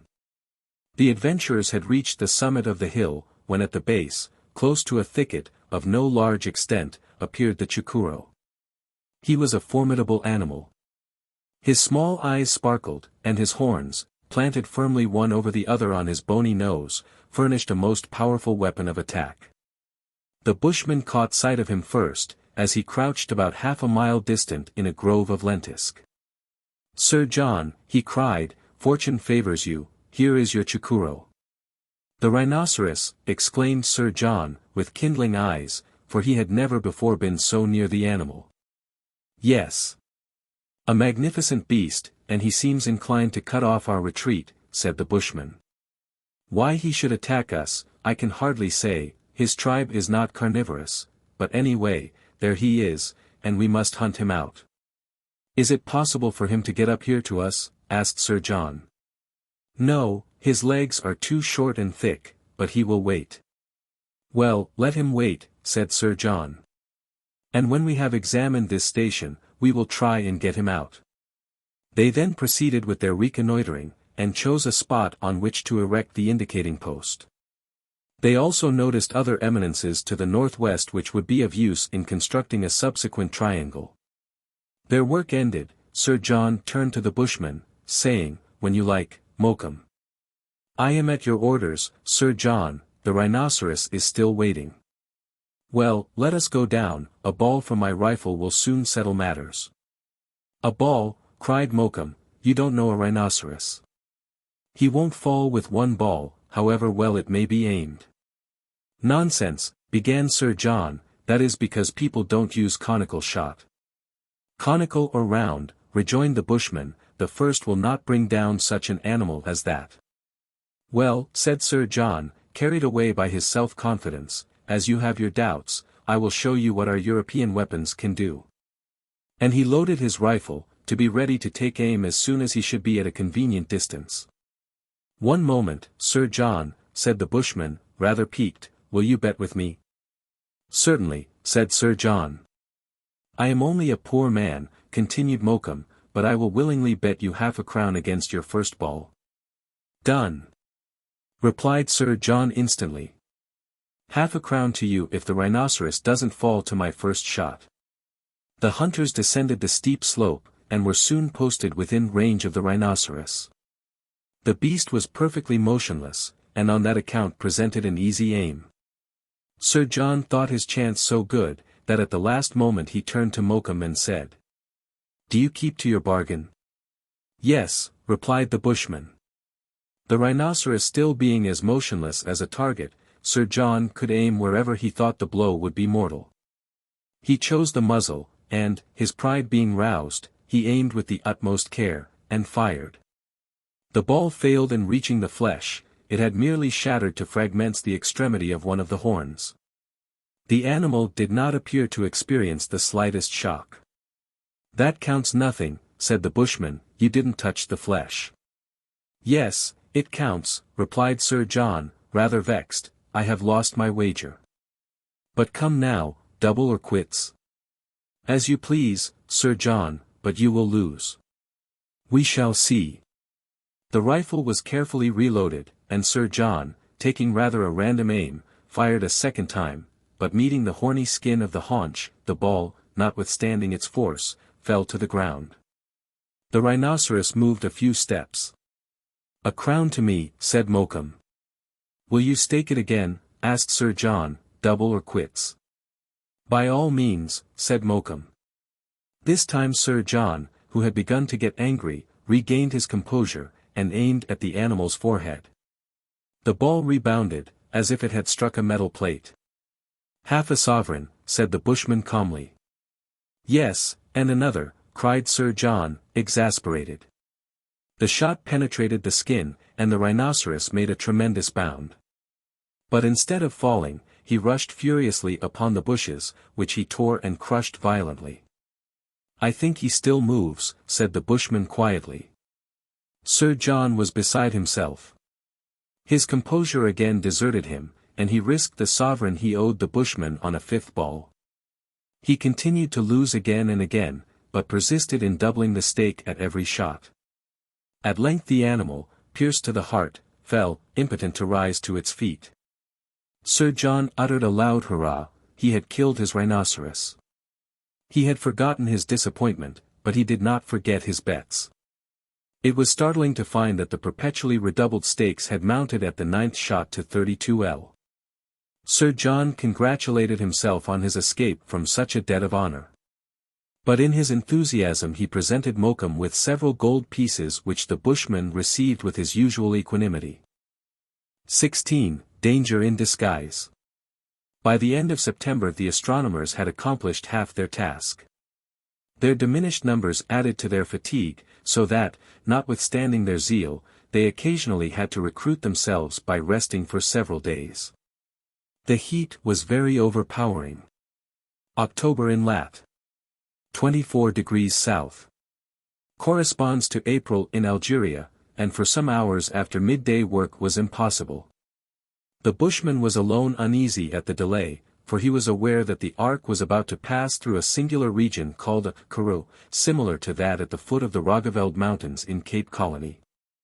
In the damp season this district presents signs of the greatest fertility. After a few days of rain the soil is covered with a dense verdure, in a very short time flowers and plants spring up everywhere.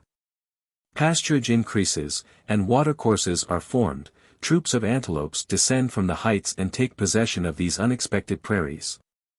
But this strange effort of nature is of short duration. In a month, or 6 weeks at most, all the moisture is absorbed by the sun, the soil becomes hardened, and chokes the fresh germs, vegetation disappears in a few days, the animals fly the region. And where for a while there was a rich fertility, the desert again asserts its dominion. This Karoo had to be crossed before reaching the permanent desert bordering on Lake Ngami. The bushman was naturally eager to traverse this region before the extreme aridity should have exhausted the springs. He explained his reasons to the colonel, who perfectly understood, and promised to hurry on the work, without suffering its precision to be affected. Since, on account of the state owed to the atmosphere, measuring was not always practicable, the operations were not unfrequently retarded. And the bushmen became seriously concerned lest when they reached the Karoo its character of fertility should have disappeared. Meanwhile the astronomers could not fail to appreciate the magnificence around. Never had they been in finer country. In spite of the high temperature, the streams kept up a constant freshness, and thousands of flocks would have found inexhaustible pasturage. Clumps of luxuriant trees rose here and there, giving the prospect at times the appearance of an English park. Colonel Everest was comparatively indifferent to these beauties, but the others were fully alive to the romantic aspect of this temporary relief to the African deserts. Emery now especially regretted the alienation of his friend Zorn, and often thought how they would have mutually delighted in the charming scenery around them. The advance of the caravan was enlivened by the movements as well as by the song notes of a variety of birds. Some of these were edible, and the hunters shot some brace of corans, a sort of bustard peculiar to the South African plains, and some dikops, whose flesh is very delicate eating. They were frequently followed by voracious crows, instinctively seeking to avert attention from their eggs in their nests of sand. In addition to these, blue cranes with white throats, red flamingos, like flames in the thinly scattered brushwood, herons, curlews, snipes, culus, often perching on a buffalo's neck, plovers, ibises, which might have flown from some hieroglyphic obelisk, hundreds of enormous pelicans marching in file, all were observed to find congenial habitats in this district, where man alone is the stranger. But of all the varieties of the feathered race, the most noticeable was the ingenious weaver bird, whose green nests, woven with rushes and blades of grass, hung like immense pears from the branches of the willows. Emery, taking them for a new species of fruit, gathered one or two, and was much surprised to hear them twitter like sparrows. There seemed some excuse for the ancient travelers in Africa, who reported that certain trees in the country bore fruit-producing living birds. The Karoo was reached while still it was lovely in its verdure. Gnus, with their pointed hoofs, camas, elks, chamois, and gazelles abounded. Sir John could not resist the temptation to obtain 2 days' leave from the colonel, which he devoted with all his energy to his favorite pastime. Under the guidance of the bushman, while Emery accompanied as an amateur, he obtained many a success to inscribe in his journal, and many a trophy to carry back to his Highland home. His hand, skillful with the delicate instruments of the survey, was at home still more on his gun, and his eye, keen to discern the remotest of stars, was quick to detect the nearest movement of a gazelle. It was ever with something of self-denial that he laid aside the character of the hunter to resume the duties of the astronomer. The bushman's uneasiness was ere long renewed. On the second day of Sir John's interval of recreation, Mokoum had espied, nearly 2 miles to the right, a herd of about 20 of the species of antelope known as the oryx. He told Sir John at once, and advised him to take advantage of the fortune that awaited him, adding that the oryx was extremely difficult to capture, and could outstrip the fleetest horse. And that Cummering himself had not brought down more than 4. This was more than enough to arouse the Englishman. He chose his best gun, his best horse, and his best dogs, and, in his impatience preceding the bushman, he turned towards the copse bordering the plain where the antelopes had been seen. In an hour they reined in their horses, and Mokoum, concealed by a grove of sycamores, pointed out to his companion the herd grazing several hundred paces to leeward. He remarked that one oryx kept apart. "He is a sentinel," he said, "and doubtless cunning enough. At the slightest danger, he will give his signal, and the whole troop will make their escape. We must fire from a long distance, and hit at the first shot." Sir John nodded in reply, and sought for a favorable position. The oryxes continued quietly grazing. The sentinel, as though the breeze had brought suspicions of danger, often raised his head, and looked warily around. But he was too far away for the hunters to fire at him with success, and to chase the herd over the plain was out of the question. The only hope of a lucky issue was that the herd might approach the copse. Fortune seemed propitious. Gradually following the lead of the sentinel male, the herd drew near the wood, their instinct, perchance, making them aware that it was safer than the plain. When their direction was seen, the bushman asked his companion to dismount. The horses were tied to a sycamore, and their heads covered to secure them from taking alarm. Followed by the dogs, the hunters glided through the creepers and brushwood till they were within 300 paces of the troop. Then, crouching in ambush, and waiting with loaded guns, they could admire the beauty of the animals. By a strange freak of nature, the females were armed with horns more formidable than those of the males. The whole herd approached the wood, and a while remained stationary. The sentinel oryx, as it seemed, was urging them to leave the plain. He appeared to be driving them, something like a sheep collie congregates a flock, into a compact mass. The herd seemed strangely indifferent, and indisposed to submit to the guidance of their leader. The bushman was perplexed. He could not understand the relative movements of the sentinel and the herd. Sir John began to get impatient.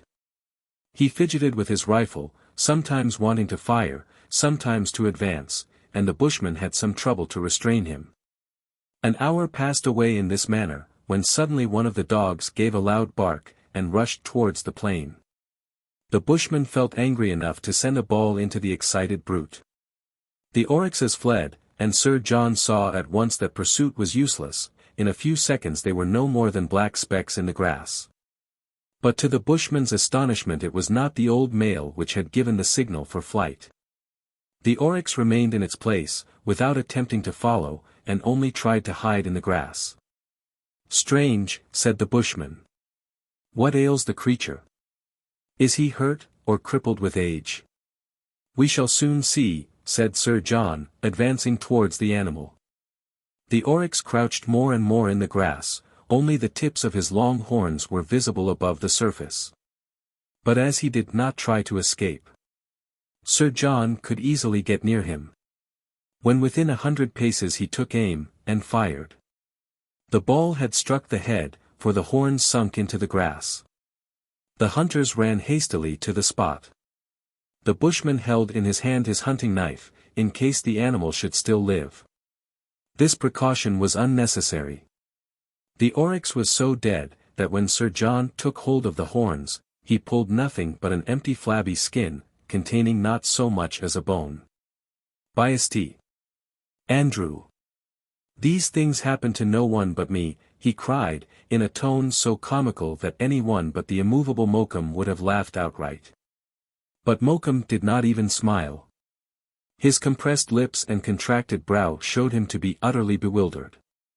With his arms crossed, he looked quickly right and left. Suddenly he caught sight of a little red leather bag, ornamented with arabesques, on the ground, which he picked up and examined carefully. "What's that?" asked Sir John.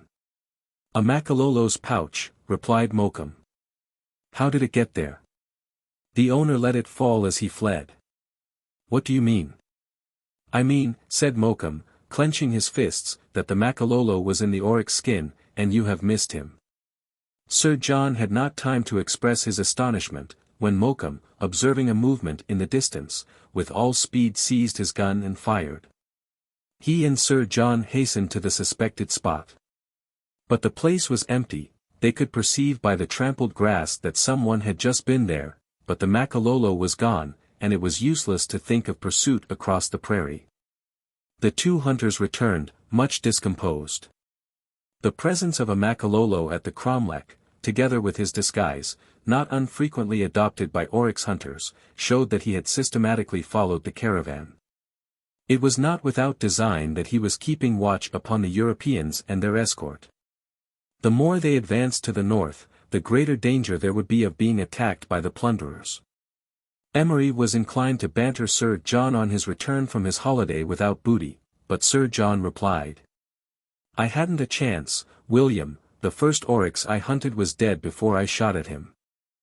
17. An Unexpected Blight.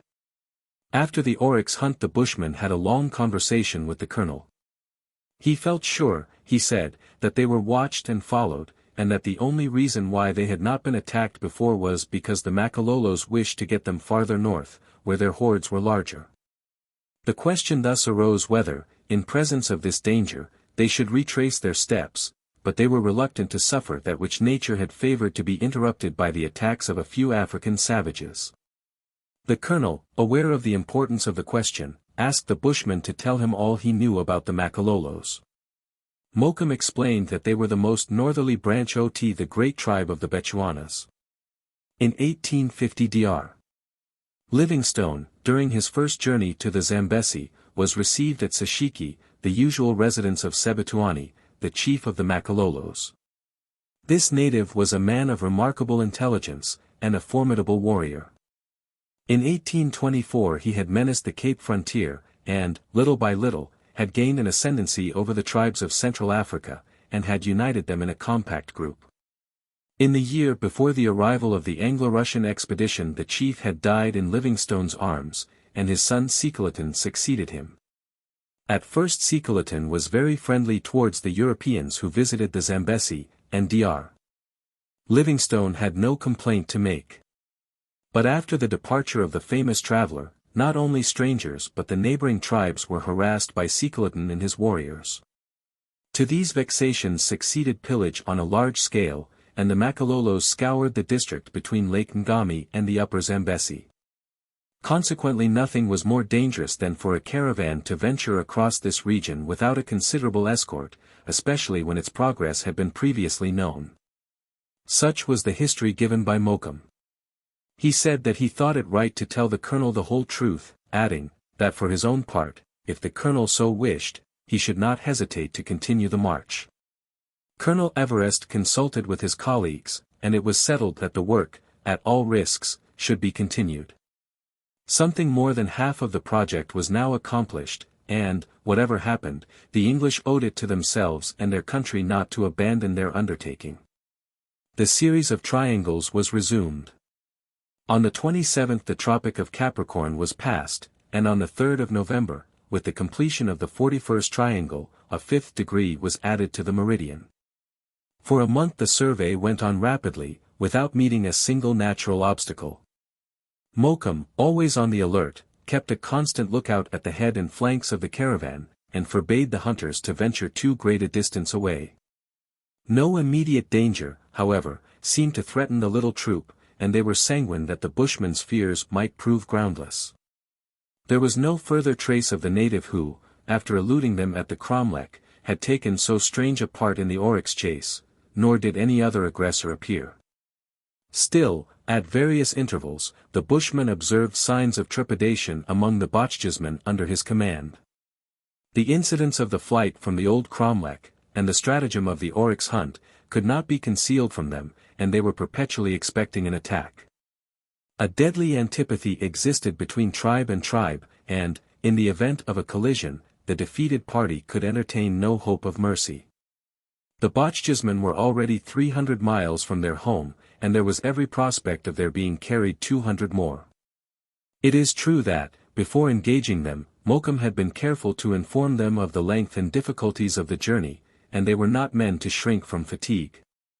But now, when to these was added the danger of a conflict with implacable enemies, regret was mingled with murmuring, and dissatisfaction was exhibited with ill humor, and although Mokoum pretended neither to hear nor to see, he was silently conscious of an increasing anxiety.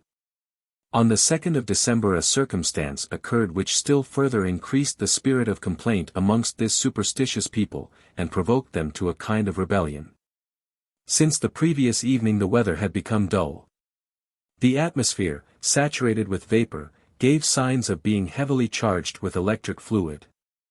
There was every prospect of the recurrence of one of the storms which in this tropical district are seldom otherwise than violent. During the morning the sky became covered with sinister-looking clouds, piled together like bales of down of contrasted colors, the yellowish hue distinctly relieving the masses of dark gray. The sun was wan, the heat was overpowering, and the barometer fell rapidly, the air was so still that not a leaf fluttered. Although the astronomers had not been unconscious of the change of weather, they had not thought it necessary to suspend their labors. Emery, attended by 2 sailors and 4 natives in charge of a wagon, was sent 2 miles east of the meridian to establish a post for the vertex of the next triangle. He was occupied in securing his point of sight, when a current of cold air caused a rapid condensation, which appeared to contribute immediately to a development of electric matter. Instantly there fell a violent shower of hail, and by a rare phenomenon the hailstones were luminous, so that it seemed to be raining drops of boiling silver. The storm increased. Sparks flashed from the ground, and jets of light gleamed from the iron settings of the wagon. Dr. Livingstone relates that he has seen tiles broken, and horses and antelopes killed, by the violence of these hailstorms. Without losing a moment, Emery left his work for the purpose of calling his men to the wagon, which would afford better shelter than a tree. But he had hardly left the top of the hill, when a dazzling flash, instantly followed by a peal of thunder, inflamed the air. Emery was thrown down, and lay prostrate, as though he were actually dead. The two sailors, dazzled for a moment, were not long in rushing towards him, and were relieved to find that the thunderbolt had spared him. He had been enveloped by the fluid, which, collected by the compass which he held in his hand, had been diverted in its course, so as to leave him not seriously injured.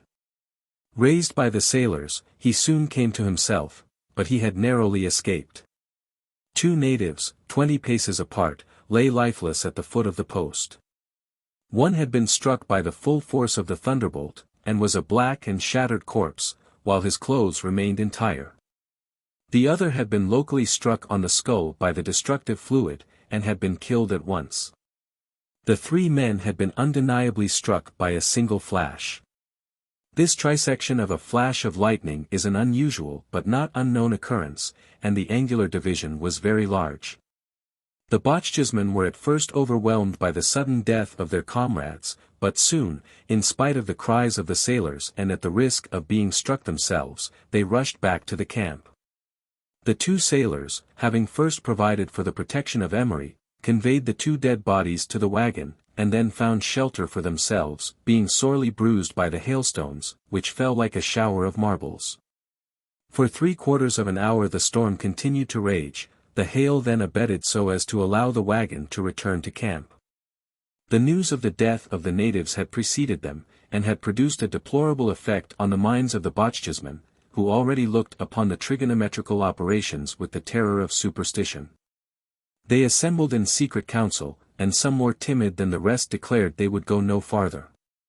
The rebellious disposition began to look serious, and it took all the Bushmen's influence to arrest an actual revolt. Colonel Everest offered the poor men an increase of pay, but contentment was not to be restored without much trouble. It was a matter of emergency. Had the natives deserted, the position of the caravan, without escort and without drivers, would have been perilous in the extreme.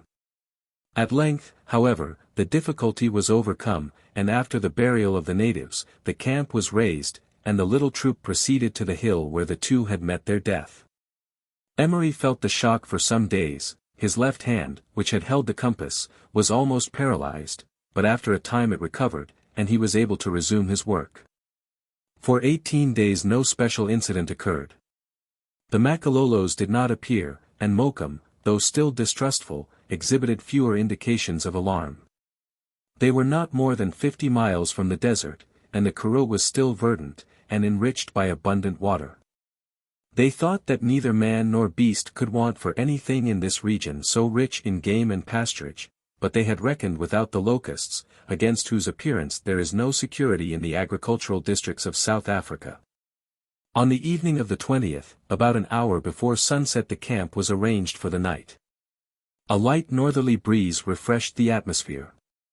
The three Englishmen and Mokum, resting at the foot of a tree, discussed their plans for the future. It was arranged that during the night the astronomers should take the altitude of some stars, in order accurately to find their latitude. Everything seemed favorable for the operations. In a cloudless sky the moon was nearly new, and the constellations might be expected to be clear and resplendent. Great was the disappointment, therefore, when Emery, rising and pointing to the north, said, "The horizon is overcast. I begin to fear our anticipations of a fine night will hardly be verified." "Yes," replied Sir John, "I see a cloud is rising, and if the wind should freshen, it might overspread the sky." "There is not another storm coming, I hope," interposed the colonel. "We are in the tropics," said Emery, "and it would not be surprising, for tonight I begin to have misgivings about our observations." "What is your opinion, Mokum?" asked the colonel of the Bushmen. Mokum looked attentively towards the north. The cloud was bounded by a long clear curve, as definite as though traced by a pair of compasses. It marked off a section of some miles on the horizon, and its appearance, black as smoke, seemed to excite the apprehensions of the Bushmen. At times it reflected a reddish light from the setting sun, as though it were rather a solid mass than any collection of vapor. Without direct reply to the colonel's appeal, Mokum simply said that it was strange. In a few minutes one of the Boschjesmen announced that the horses and cattle showed signs of agitation, and would not be driven to the interior of the camp. "Well, let them stay outside," said Mokum. And in answer to the suggestion that there would be danger from the wild beasts around, he added significantly, "Oh, the wild beasts will be too much occupied to pay any attention to them."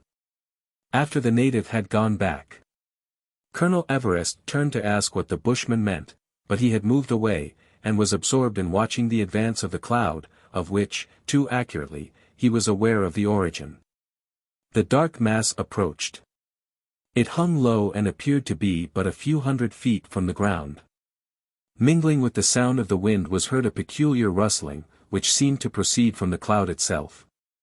At this moment, above the cloud against the sky, appeared thousands of black specks, fluttering up and down, plunging in and out, and breaking the distinctness of the outline. "What are those moving specks of black?" asked Sir John. "They are vultures, eagles, falcons, and kites," answered Mokum. "From afar they have followed the cloud, and will never leave it until it is destroyed or dispersed." "But the cloud?"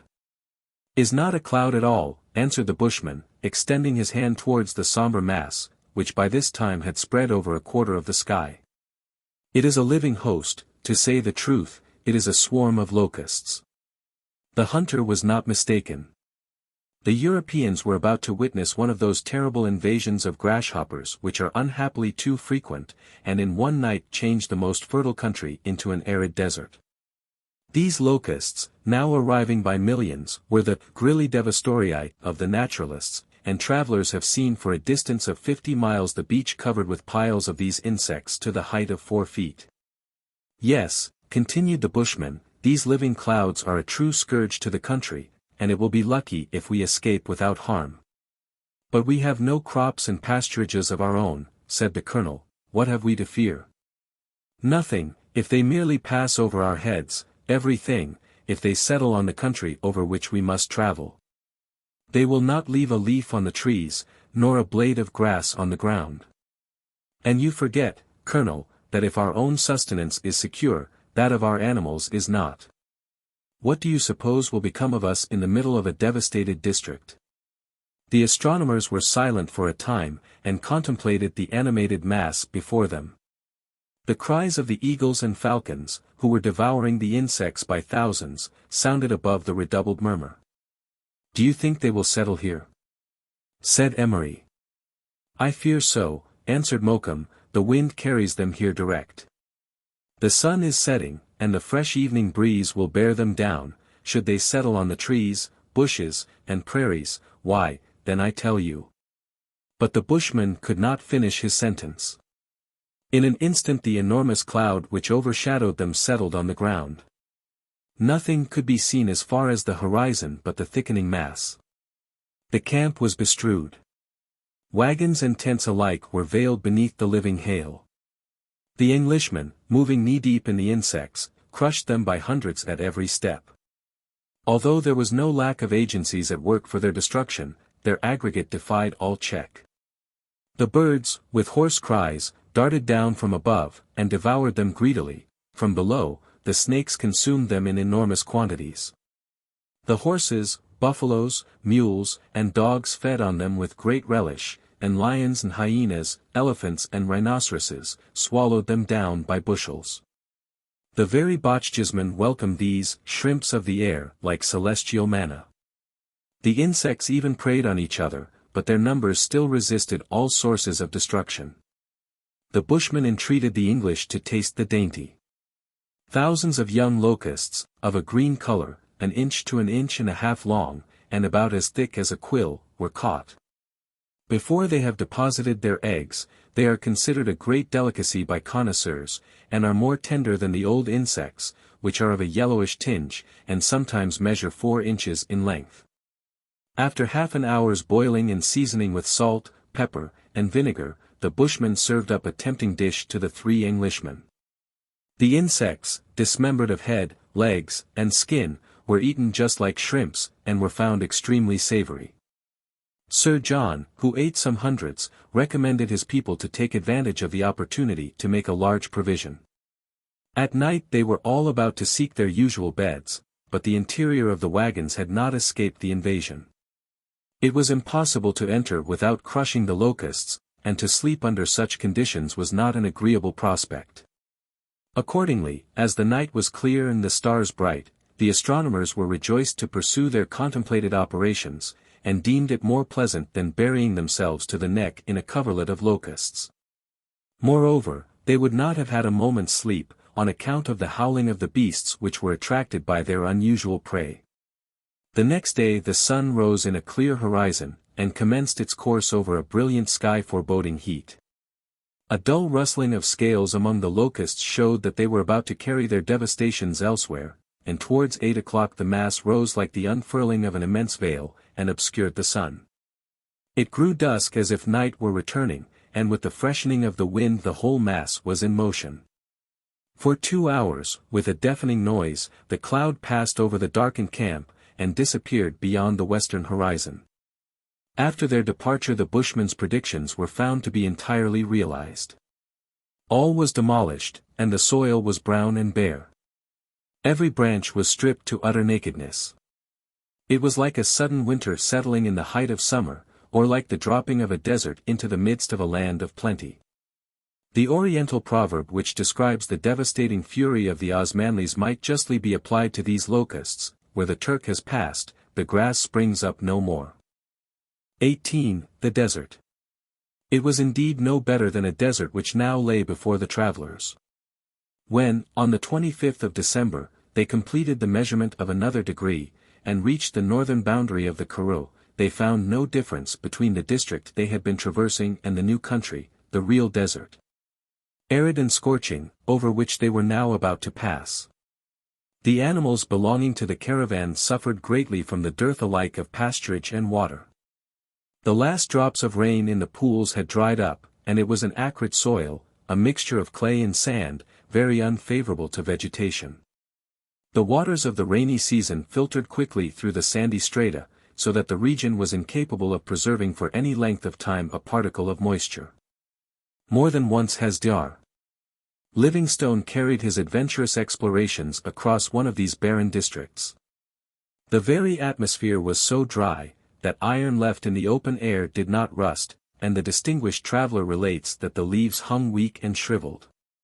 That the mimosas remained closed by day as well as by night, that the scarabaei, laid on the ground, expired in a few seconds, and that the mercury in the ball of a thermometer buried 3 inches in the soil rose at midday to 134 degrees Fahrenheit. These records which Livingstone had made were now verified by the astronomers between the Kraal and Lake Ngami. The suffering and fatigue, especially of the animals, continually increased, and the dry dusty grass afforded them but little nourishment. Nothing ventured on the desert. The birds had flown beyond the Zambesi for fruit and flowers, and the wild beasts shunned the plain which offered them no prey. During the first fortnight in January the hunters caught sight of a few couples of those antelopes which are able to exist without water for several weeks. There were some oryxes like those in whose pursuit Sir John had sustained so great a disappointment, and there were besides, some dappled, soft-eyed commas, which venture beyond the green pasturages, and which are much esteemed for the quality of their flesh. To travel under that burning sun through the stifling atmosphere, to work for days and nights in the oppressive sultriness, was fatiguing in the extreme. The reserve of water evaporated continuously, so they were obliged to ration themselves to a painfully limited allowance. However, such were their zeal and courage that they mastered all their troubles, and not a single detail of their task was neglected. On the 25th of January they completed their 7th degree, the number of triangles constructed having amounted to 57. Only a comparatively small portion of the desert had now to be traversed, and the bushmen thought that they would be able to reach Lake Ngami before their provision was exhausted. The colonel and his companions thus had definite hopes, and were inspirited to persevere. But the hired Bochjesmen, who knew nothing of any scientific ardor, and who had been long ago reluctant to pursue their journey, could hardly be encouraged to hold out. Unquestionably they suffered greatly, and were objects for commiseration. Already, too, some beasts of burden, overcome by hard work and scanty food, had been left behind, and it was to be feared that more would fall into the same helpless condition. Mokum had a difficult task to perform, and as murmurs and recriminations increased, his influence more and more lost its weight. It became evident that the want of water would be a serious obstacle, and that the expedition must either retrace its steps, or, at the risk of meeting the Russians, turn to the right of the meridian, to seek some of the villages which were known to be scattered along Livingstone's route. It was not long, however, before the bushman one morning came to the colonel, and declared himself powerless against the increasing difficulties. The drivers, he said, refused to obey him. And there were continued scenes of insubordination, in which all the natives joined. The colonel perfectly well understood the situation, but stern to himself, he was stern to others. He refused to suspend his operations, and declared that although he went alone, he would continue to advance. His two companions of course agreed, and professed themselves ready to follow him. Renewed efforts of Mokum persuaded the natives to venture a little farther. He felt sure that the caravan could not be more than 5 or 6 days' march from Lake Ngami, and once there, the animals could find pasturage and shade, and the men an abundance of fresh water. All these considerations he laid before the principal Bochjesmen. He showed them that it was really best to advance northwards. If they turned to the west, their march would be perilous, and to turn back was only to find the Karoo desolate and dry. The natives at length yielded to his solicitations, and the almost exhausted caravan continued its course. Happily this vast plain was in itself favorable to all astronomical observations, so that no delay arose from any natural obstruction. On one occasion there sprang up a sudden hope that nature was about to restore to them a supply of the water of which she had been so niggardly. A lagoon, a mile or 2 in extent, was discovered on the horizon. The reflection was indubitably of water, proving that what they saw was no mirage, due to the unequal density of the atmospheric strata. The caravan speedily turned in that direction, and the lagoon was reached towards 5 in the evening. Some of the horses broke away from their drivers, and galloped to the longed for water.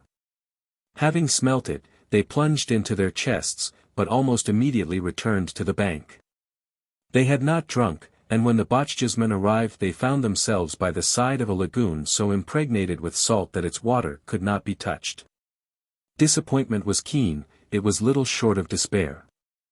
Mokum thought that he should never induce the natives to proceed, but fortunately the only hope was in advancing, and even the natives were alive to the conviction that Lake Ngami was the nearest point where water could be procured. In 4 days, unless retarded by its labors, the expedition must reach the shores of the lake. Every day was momentous. To economize time, Colonel Everest formed larger triangles and established fewer posts. No efforts were spared to hurry on the progress of the survey. Notwithstanding the application of every energy, the painful sojourn in the desert was prolonged, and it was not until the 21st of February that the level ground began to be rough and undulating. A mountain 500 or 600 feet high was descried about 15 miles to the northwest. The bushman recognized it as Mount Scorzef, and, pointing to the north, said, "Lake Ngami is there." "The Ngami! The Ngami!" echoed the natives, with noisy demonstration. They wished to hurry on in advance over the 15 miles, but Mokum restrained them, asserting that the country was infested by Makalolos, and that it was important to keep together. Colonel Everest, himself eager to reach the lake, resolved to connect by a single triangle the station he was now occupying with Mount Scorzef. The instruments were therefore arranged, and the angle of the last triangle which had been already measured from the south was measured again from the station. Mokum, in his impatience, only established a temporary camp. He hoped to reach the lake before night, but he neglected none of his usual precautions, and prudently sent out horsemen right and left to explore the underwood. Since the oryx chased the Makalolos seemed indeed to have abandoned their watch, still he would not incur any risk of being taken by surprise. Thus carefully guarded by the bushmen, the astronomers constructed their triangle. According to Emery's calculations it would carry them nearly to the 20th parallel, the proposed limit of their arc. A few more triangles on the other side of Lake Ngami would complete their 8th degree. To verify the calculations, a new base would subsequently be measured directly on the ground, and the great enterprise would be ended. The ardor of the astronomers increased as they approached the fulfillment of their task. Meanwhile there was considerable curiosity as to what the Russians on their side had accomplished. For 6 months the members of the commission had been separated, and it seemed probable to the English that the Russians had not suffered so much from heat and thirst, since their course had lain nearer Livingstone's route. And therefore in less arid regions. After leaving Colobang they would come across various villages to the right of their meridian, where they could easily revictual their caravan. But still it was not unlikely that in this less arid, though more frequented country, Matthew Strux's little band had been more exposed to the attacks of the plundering Makalolos, and this was the more probable, since they seemed to have abandoned the pursuit of the English caravan. Although the colonel, ever engrossed, had no thought to bestow on these things, Sir John and Emery had often discussed the doings of their former comrades. They wondered whether they would come across them again, and whether they would find that they had obtained the same mathematical result as themselves, and whether the two computations of a degree in South Africa would be identical. Emery did not cease to entertain kind memories of his friend, knowing well that Zorn, for his part, would never forget him. The measurement of the angles was now resumed. To obtain the angle at the station they now occupied, they had to observe 2 points of sight. One of these was formed by the conical summit of Mount Scorzef, and the other by a sharp peak 3 or 4 miles to the left of the meridian, whose direction was easily obtained by one of the telescopes of the repeating circle. Mount Scorzef was much more distant, its position would compel the observers to diverge considerably to the right of the meridian, but on examination they found they had no other choice. The station was therefore observed with the second telescope of the repeating circle, and the angular distance between Mount Scorzef and the smaller peak was obtained. Notwithstanding the impatience of the natives, Colonel Everest, as calmly as though he were in his own observatory, made many successive registries from the graduated circle of his telescope, and then, by taking the average of all his readings, he obtained a result rigorously exact. The day glided on, and it was not until the darkness prevented the reading of the instruments, that the colonel brought his observations to an end, saying, "I am at your orders, Mokoum, we will start as soon as you like." "And none too soon," replied Mokoum, "better had we accomplished our journey by daylight." The proposal to start met with unanimous approval, and by 7 o'clock the thirsty party were once more on the march.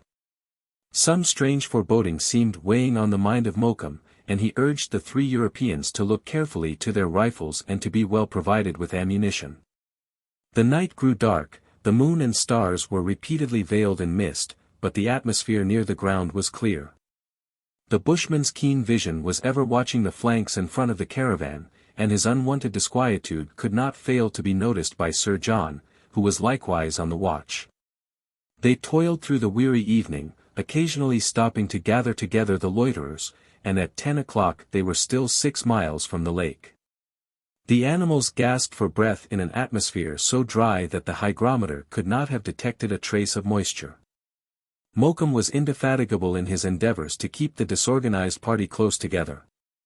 But, in spite of his remonstrances, the caravan no longer presented a compact nucleus. Men and beasts stretched out into a long file, and some oxen had sunk exhausted to the ground.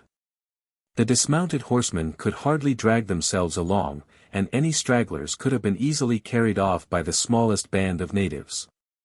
Mokoum went in evident anxiety from one to another, and with word and gestures tried to rally the troop, but his success was far from complete, and already, without his knowledge, some of his men were missing.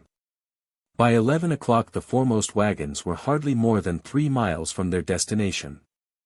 In the gloom of night Mount Scorzef stood out distinctly in its solitary height, like an enormous pyramid, and the obscurity made its dimensions appear greater than they actually were.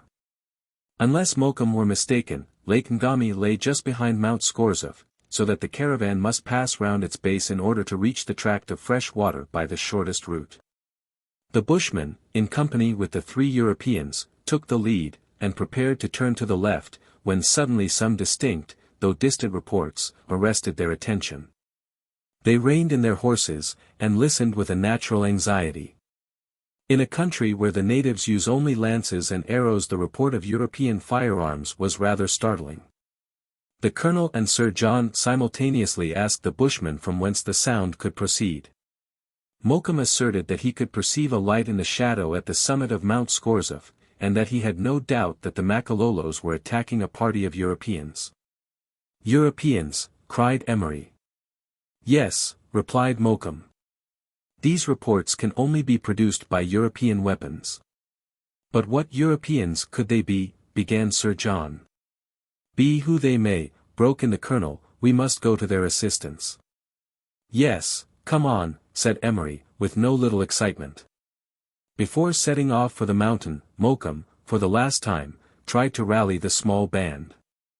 But when the bushmen turned round, the caravan was dispersed, the horses unyoked, the wagons forsaken, and a few scattered shadows were flying along the plain towards the south.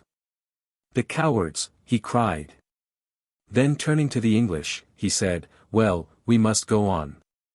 The Englishmen and the Bushmen, gathering up all the remaining strength of their horses, darted on to the north. After a while they could plainly distinguish the war cry of the Makalolos. Whatever was their number, it was evident they were making an attack on Mount Scorzef, from the summit of which the flashes of fire continued. Groups of men could be faintly distinguished ascending the sides. Soon the colonel and his companions were on the rear of the besiegers.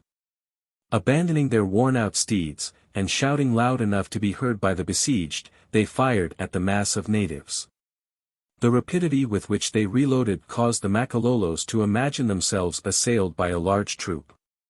The sudden attack surprised them, and, letting fly a shower of arrows and assegais, they retreated. Without losing a moment, the colonel, Sir John, Emery, the bushman, and the sailors, never desisting from firing, darted among the group of natives, of whose bodies no less than 15 soon strewed the ground. The Makalolos divided. The Europeans rushed into the gap, and, overpowering the foremost, ascended the slope backwards.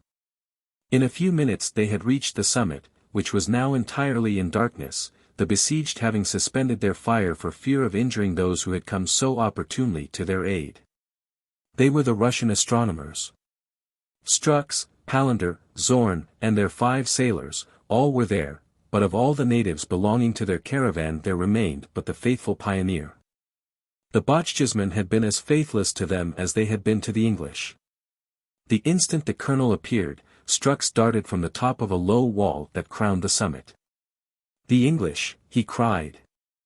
"Yes," replied the colonel gravely, "but now neither Russian nor English. Nationalities be forgotten. For mutual defense we are kinsmen, in that we are one and all Europeans." 19. Science Undaunted. Noble words were those just uttered by the colonel. In the face of the Makalolos it was no time for hesitation or discussion, and English and Russians, forgetting their national quarrel, were now reunited for mutual defense more firmly than ever. Emery and Zorn had warmly greeted each other, and the others had sealed their new alliance with a grasp of the hand. The first care of the English was to quench their thirst. Water, drawn from the lake, was plentiful in the Russian camp. Then, as soon as the Makalolos were quiet enough to afford some respite, the astronomers, sheltered by a sort of casemate forming part of a deserted fortress, talked of all that had happened since their separation at Kolobeng. It appeared that the same reason had brought the Russians so far to the left of their meridian as had caused the English to turn to the right of theirs.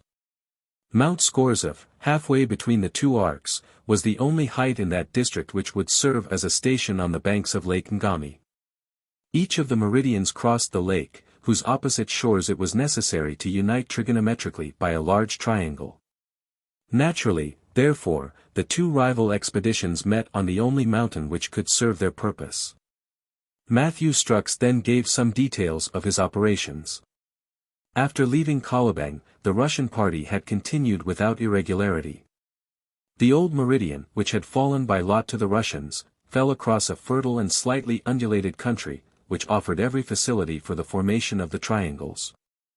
Like the English, they had suffered from the heat, but they had experienced no hardship from the want of water. Streams were abundant, and kept up a wholesome moisture.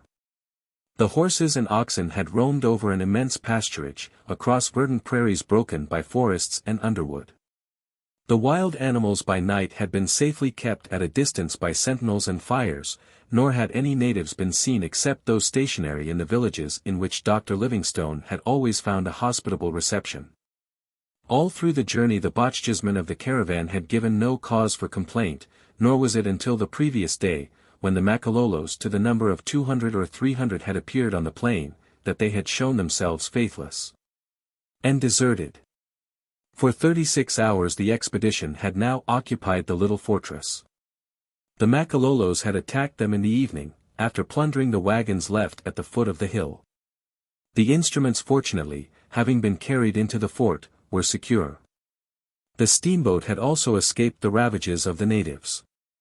It had been immediately put together by the sailors, and was now at anchor in a little creek of Lake Ngami, behind the enormous rocks that formed the base of the mountain. Mount Scorzef sloped with sudden abruptness down to the lake, and there was no danger of an attack from that side. Such was Matthew Strux's account. Colonel Everest, in his turn, related the incidents of his march, the fatigues and difficulties, and the revolt of the Bochjesmen, and it was found by comparison that the Russians had had a less harassing journey than their rivals. The night of the 21st passed quietly. The bushmen and sailors kept watch under the walls of the fort.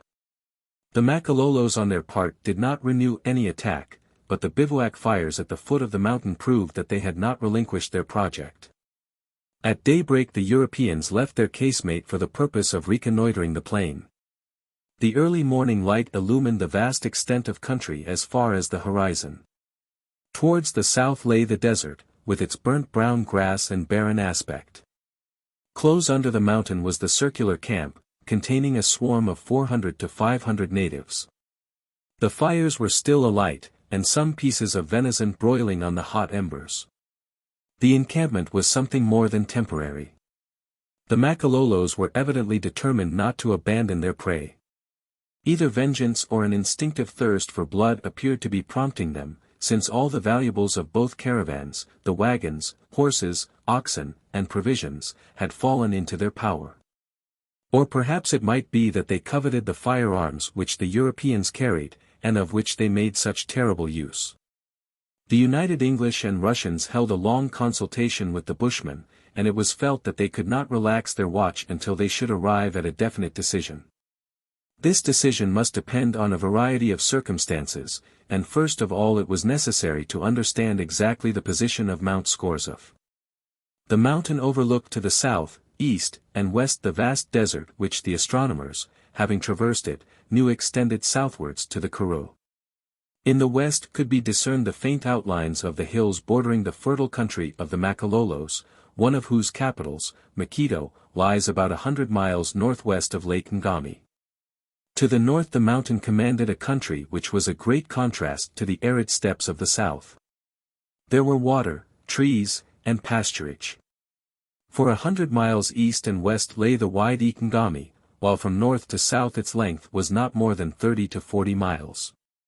Beyond appeared a gentle, undulated country, enriched with forests and watered by the affluents of the Zambesi, and shut into the extreme north by a low chain of mountains.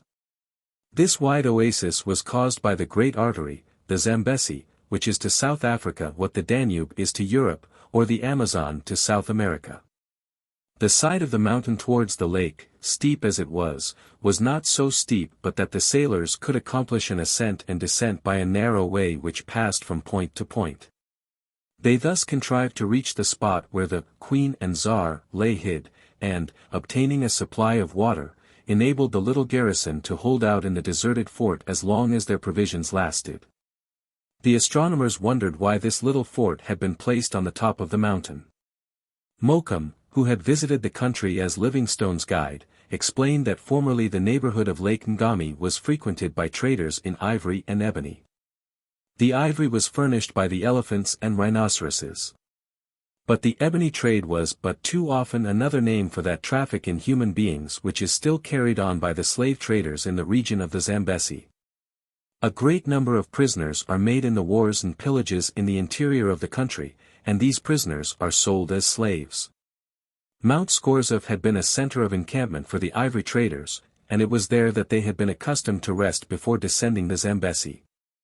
They had fortified their position, to protect themselves and their slaves from depredations, since it was not an uncommon occurrence for the prisoners to be recaptured for fresh sale by the very men who had recently sold them. The route of the traders was now changed, they no longer passed the shores of the lake, and the little fort was falling into ruins. All that remained was an enclosure in the form of the sector of a circle, from the center of which rose a small casemate redoubt, pierced with loopholes, and surmounted by a small wooden turret. But notwithstanding the condition of ruin into which it had fallen, the fortress offered the Europeans a welcome retreat. Behind the thick sandstone walls, and armed with their rapidly loading guns, they were confident that they could keep back an army of Makalolos, and, unless their provisions and ammunition failed, they would be able to complete their observations. At present they had plenty of ammunition. The coffer in which it was contained had been placed on the same wagon which carried the steamboat, and had therefore escaped the rapacity of the natives. The great difficulty would be the possible failure of provisions. The colonel and Strux made a careful inspection of the store, and found that there was only enough to last the 18 men for 2 days. After a short breakfast, the astronomers and the bushmen, leaving the sailors still to keep watch round the walls, assembled in the redoubt to discuss their situation. "I cannot understand," said Mokoum, "why you are so uneasy. You say that we have only provisions for 2 days, but why stay here? Let us leave tomorrow, or even today.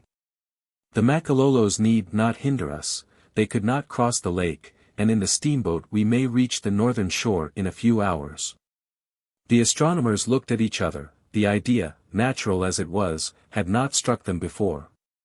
Sir John was the first to speak. "But we have not yet completed the measurement of our meridian." "Will the Makalolos have any regard for your meridian?" asked the hunter. "Very likely not," answered Sir John, "but we have a regard for it, and will not leave our undertaking incomplete. I am sure my colleagues agree with me." "Yes," said the colonel, speaking for all, "as long as one of us survives, and is able to put his eye to his telescope, the survey shall go on. If necessary, we will take our observations with our instrument in one hand and our gun in the other, even to the last extremity." The energetic philosophers shouted out their resolution to proceed at every hazard. When it was thus decided that the survey should at all risks be continued, the question arose as to the choice of the next station. "Although there will be a difficulty," said Strux, "in joining Mount Scorzef trigonometrically to a station to the north of the lake, it is not impracticable. I have fixed on a peak in the extreme northeast, so that the side of the triangle will cross the lake obliquely." "Well," said the colonel, "if the peak exists, I do not see any difficulty." "The only difficulty," replied Strux, "consists in the distance." "What is the distance?" "Over 100 miles, and a lighted signal must be carried to the top of the peak." "Assuredly that can be done," said the colonel. "And all that time, how are we to defend ourselves against the Makalolos?" asked the bushman. "We will manage that too." Mokoum said that he would obey the colonel's orders, and the conversation ended. The whole party left the casemate, and Strux pointed out the peak he had chosen. It was the conical peak of Valkyria, 300 feet high, and just visible in the horizon. Notwithstanding the distance, a powerful reflector could thence be discerned by means of a magnifying telescope, and the curvature of the earth's surface, which Strux had taken into account, would not be any obstacle. The real difficulty was how the lamp should be hoisted to the top of the mountain. The angle made at Mount Scorzef with Mount Valkyria and the preceding station would probably complete the measurement of the meridian, so that the operation was all-important. Zorn and Emery offered to take this journey of 100 miles in an unknown country, and, accompanied by the pioneer, prepared to start. One of the canoes of birch bark, which are manufactured by the natives with great dexterity, would be sufficient to carry them over the lake. Mokoum and the pioneer descended to the shore, where were growing some dwarf birches, and in a very short time had accomplished their task, and prepared the canoe. At 8 o'clock in the evening the newly constructed craft was loaded with instruments, the apparatus for the reverberator, provisions, arms, and ammunition. It was arranged that the astronomers should meet again in a small creek known to both Mokum and the pioneer.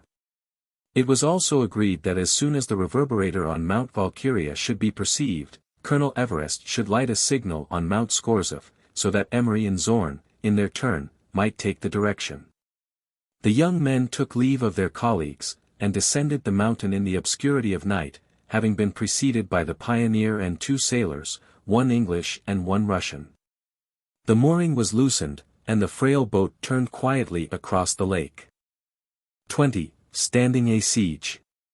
Not without anxiety had the astronomers witnessed the departure of their young colleagues.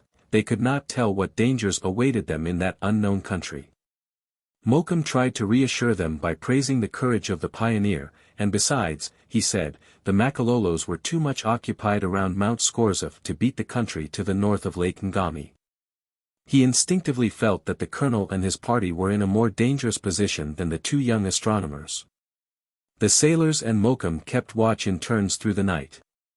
But the reptiles, as the Bushmen termed the Makalolos, did not venture another attack.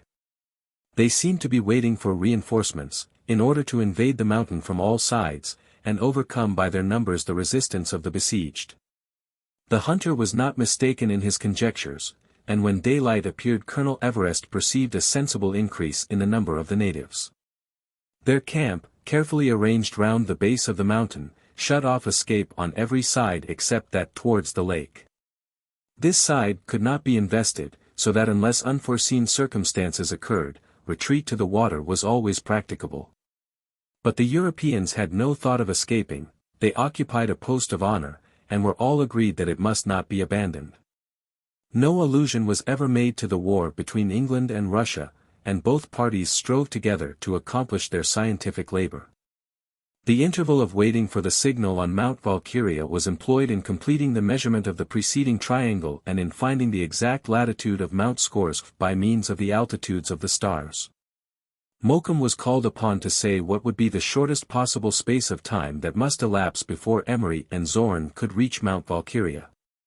He replied that as the journey was to be performed on foot, and the country was continually crossed by rivers, he did not think that they could arrive in less than 5 days at least. They therefore adopted a maximum of 6 days, and portioned out their supplies to serve for that period. Their reserve was very limited, consisting only of a few pounds of biscuit, preserved meat, and pemmican, and had already been diminished by the portion furnished to the pioneers' little troop. Colonel Everest and his companions, anxiously anticipating the 6th day, decided that the daily ration must be reduced to 1/3 of their previous allowance.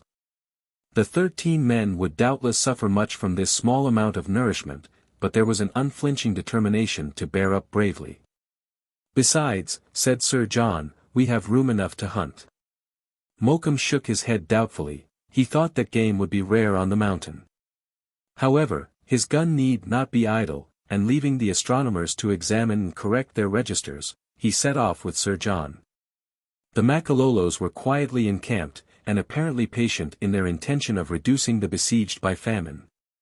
The 2 hunters reconnoitered the mountain. The fort occupied a space of ground measuring not more than 1/4 of a mile in its widest part. The soil was covered with flints and grass, dotted here and there with low shrubs, and bright with gladioli. Red heaths, silvery-leaved praties, and ericae with wavy fronds, formed the flora of the mountain, and beneath the angles formed by the projections of rock sprung up thorny bushes 10 feet high, with bunches of a sweet-smelling white flower. The bushman was ignorant of its name, but it was doubtless the Arduina bispinosa, which bears fruit like the barberry. After an hour's search Sir John had seen no trace of game.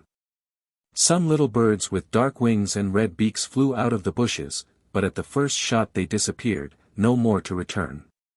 It was evident that the garrison must not depend on the products of the chase for sustenance. "We can fish in the lake," said Sir John, standing and contemplating the fine extent of water. "To fish without net or line," replied the bushman, "is as difficult as to lay hands on birds on the wing. But we will not despair. Chance has hitherto favored us." "Chance?" "Nay, not chance, but Providence," said Sir John. "That does not forsake us. It has brought us to the Russians, and will no doubt carry us on to our goal. And will Providence feed us, Sir John? Asked the bushman. No doubt, Mokoum, said Sir John encouragingly, and the bushman thought to himself that no blind trust in Providence should prevent him from using his own best exertions. The 25th brought no change in the relative positions of besiegers and besieged. The Makalolos, having brought in the plundered wagons, remained in their camp. Herds and flocks were grazing in the pasturages at the foot of the mountain, and some women and children, who had joined the tribe, went about and pursued their ordinary occupations. From time to time, some chief, recognizable by the richness of the skins which he wore, ascended the slope of the mountain and tried to examine the approaches to the summit, but the report of a rifle always took him speedily back to the plain. The Makalolos then raised their war cry, brandished their assegais, and all became quiet.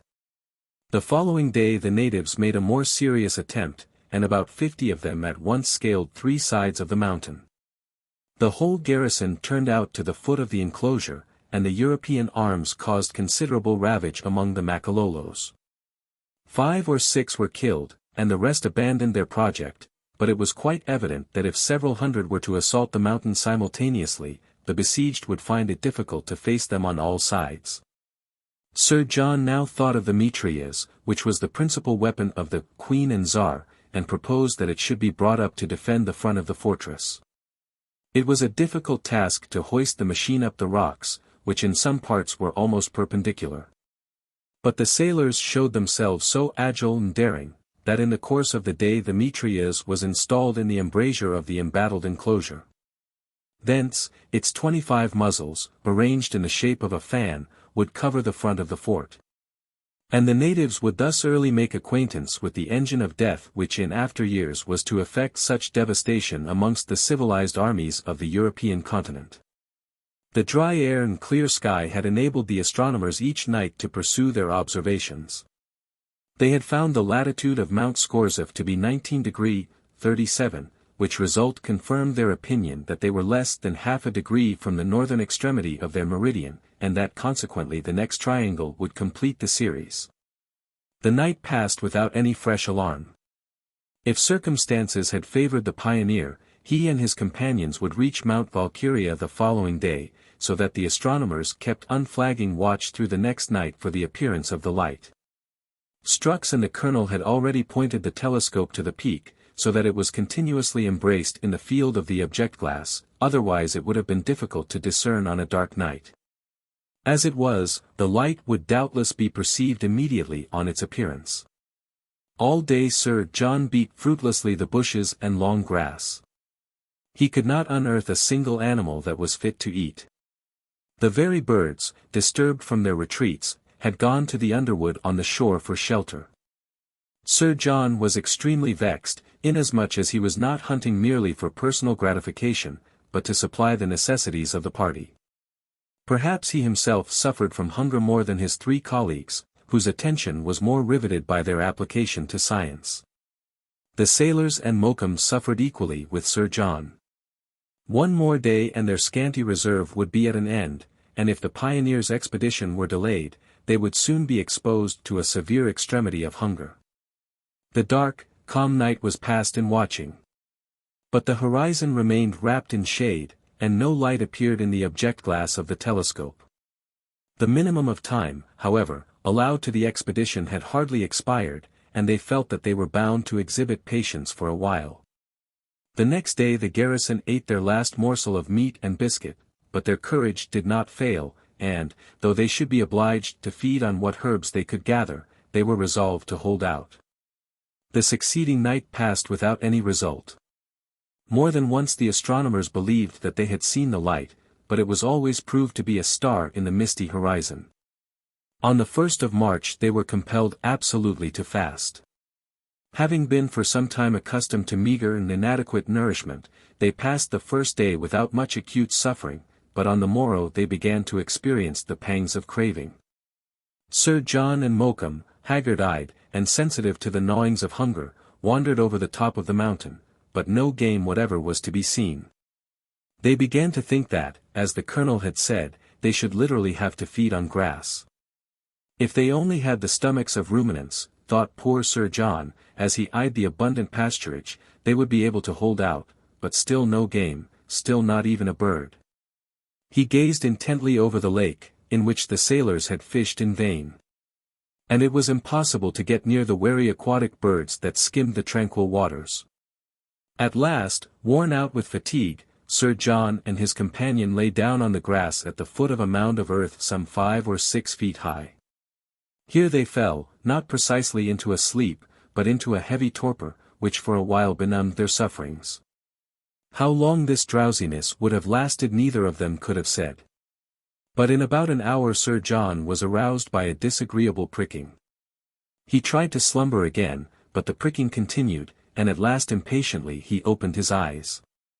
He was entirely covered, face, hands, and clothes, with swarms of white ants. He started to his feet, and his sudden movement aroused the bushman, who was covered in the same way. But to Sir John's great surprise, the bushman, instead of shaking off the insects, carried them by handfuls to his mouth, and devoured them greedily. Sir John's first sensation was disgust at his voracity. "Come, eat, do as I do," said the bushman. "It is the rice of the Bochjesmen." And that was, in truth, the native term for these insects. The Bochjesmen feed on both the black and white species, but they consider the white to be of superior quality. The only drawback is, that they must be swallowed in large quantities to satisfy any longing for food. The Africans generally mix them with the gum of the mimosa, thus rendering them capable of affording a less unsubstantial meal. But as the mimosa did not grow on Mount Scorzef, the bushman had to content himself with his rice au naturel. Sir John, in spite of his repugnance, resolved to imitate him. The insects poured forth by thousands from their enormous ant-hill, which was none other than the mound of earth by which the weary sufferers had reclined. Sir John took them by handfuls, and carried them to his lips.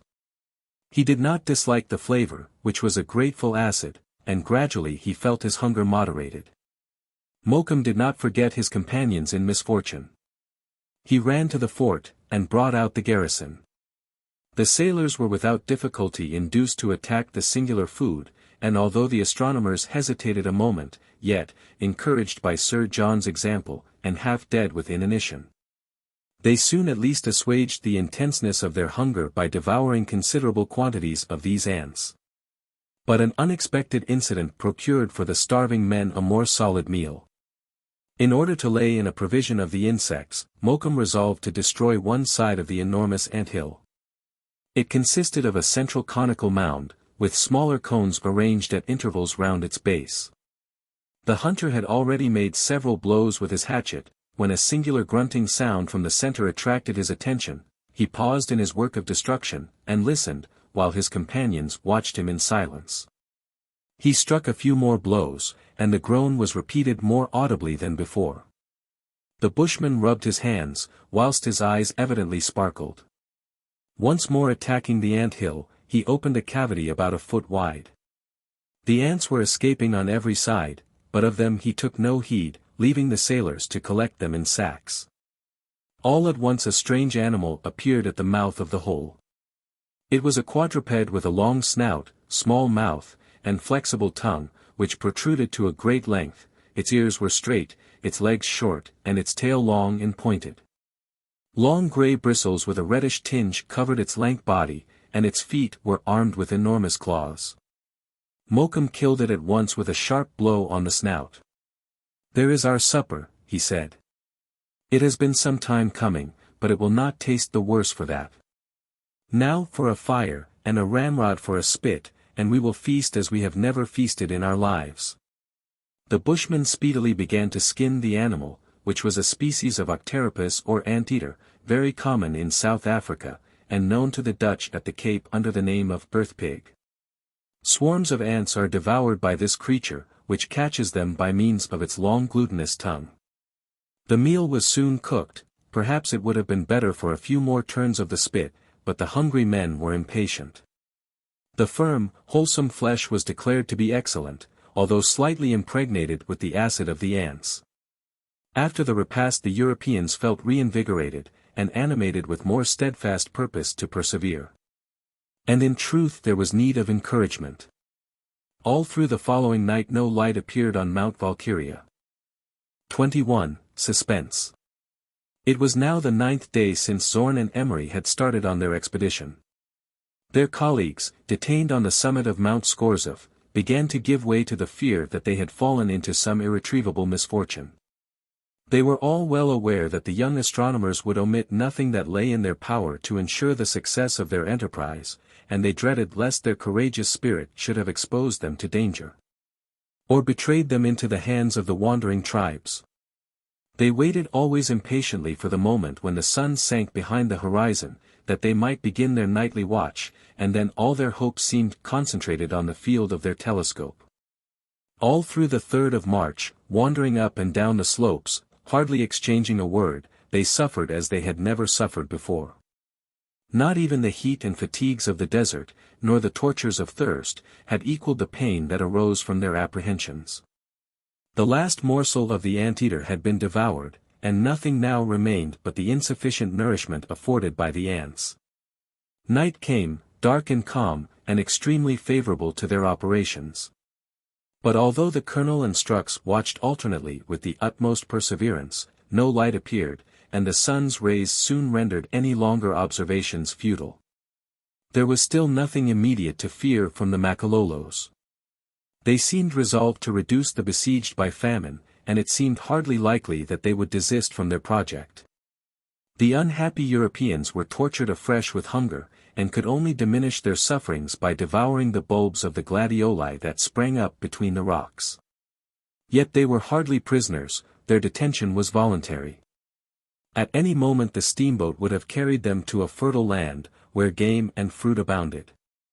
Several times they discussed the propriety of sending Mokum to the northern shore to hunt for the little garrison. But this maneuver might be discovered by the natives, and there would be a risk to the steam vessel, and consequently to the whole party, in the event of finding other hostile tribes to the north of the lake. Accordingly the proposal was rejected, and it was decided that they must abide in company, and that all or none must depart. To leave Mount Scorzef before the observations were complete was an idea that was not entertained for a moment. The astronomers were determined to wait patiently until the faintest hope of success should be extinguished. "We are no worse off," remarked the colonel in the course of the day to his assembled companions, "than Arago, Bayet, and Rodriguez were when they were measuring the arc from Dunkirk to Ivica. They were uniting the Spanish coast and the island by a triangle of which the sides were more than 80 miles long.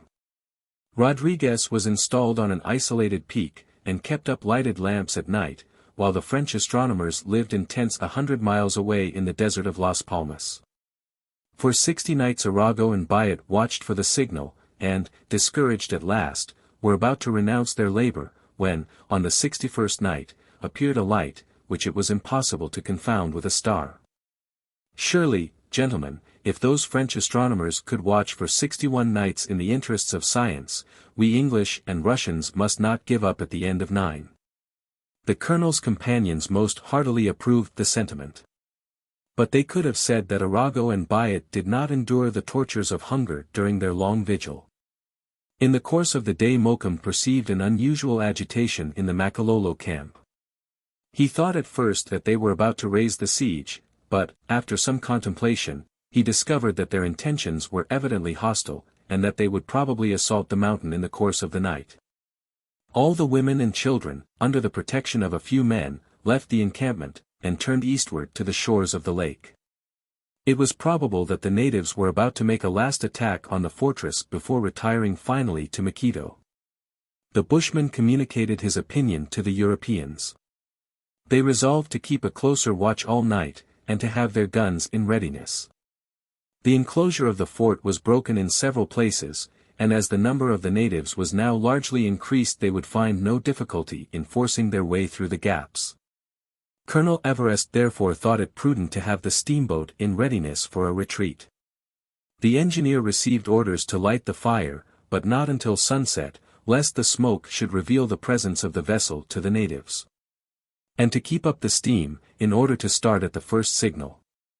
The evening repast was composed of white ants and gladiolus bulbs, a meager supper for men about to fight with several hundred savages. But they were resolute, and staunchly awaited the engagement which appeared imminent. Towards 6 o'clock, when night was coming on with its tropical celerity, the engineer descended the mountain, and proceeded to light the fire of the steamboat. It was still the colonel's intention not to effect an escape until the last extremity. Moreover, he was firm in his determination to abide until the night was advanced, that he might give himself the last chance of observing the signal from Mount Valkyria. The sailors were placed at the foot of the rampart, with orders to defend the breaches to the last. All arms were ready, and the mitrailleuse, armed with the heaviest ammunition that they had in store, spread its formidable mouth across the embrasure. For several hours the colonel and Strux, posted in the narrow dungeon, kept a constant watch on the peak of Valkyria. The horizon was dark, while the finest of the southern constellations were resplendent in the zenith. There was no wind, and not a sound broke the imposing stillness of nature. The bushman, however, posted on a projection of rock, heard sounds which gradually became more distinct. He was not mistaken. The Makalolos were at length commencing their assault on the mountain. Until 10 o'clock the assailants did not move, their fires were extinguished, and camp and plain were alike wrapped in obscurity. Suddenly Mokoum saw shadows moving up the mountain, till the besiegers seemed but a few hundred feet from the plateau on which stood the fort. "Now then, quick and ready," cried Mokoum. The garrison immediately advanced to the south side of the fort, and opened a running fire on the assailants. The Makalolos answered by a war cry, and, in spite of the firing, continued to advance. In the light caused by the flash of the guns, the Europeans perceived such swarms of natives that resistance seemed impossible. But still they trusted that their well-directed balls were doing considerable execution, and they discerned that not a few of the natives were rolling down the sides of the mountain. Hitherto, however, nothing arrested them. With savage cries they continued to press on in compacted order, without even waiting to hurl a single dart. Colonel Everest put himself at the head of his little troop, who seconded him admirably, not excepting Palander, who probably was handling a gun for almost the first time.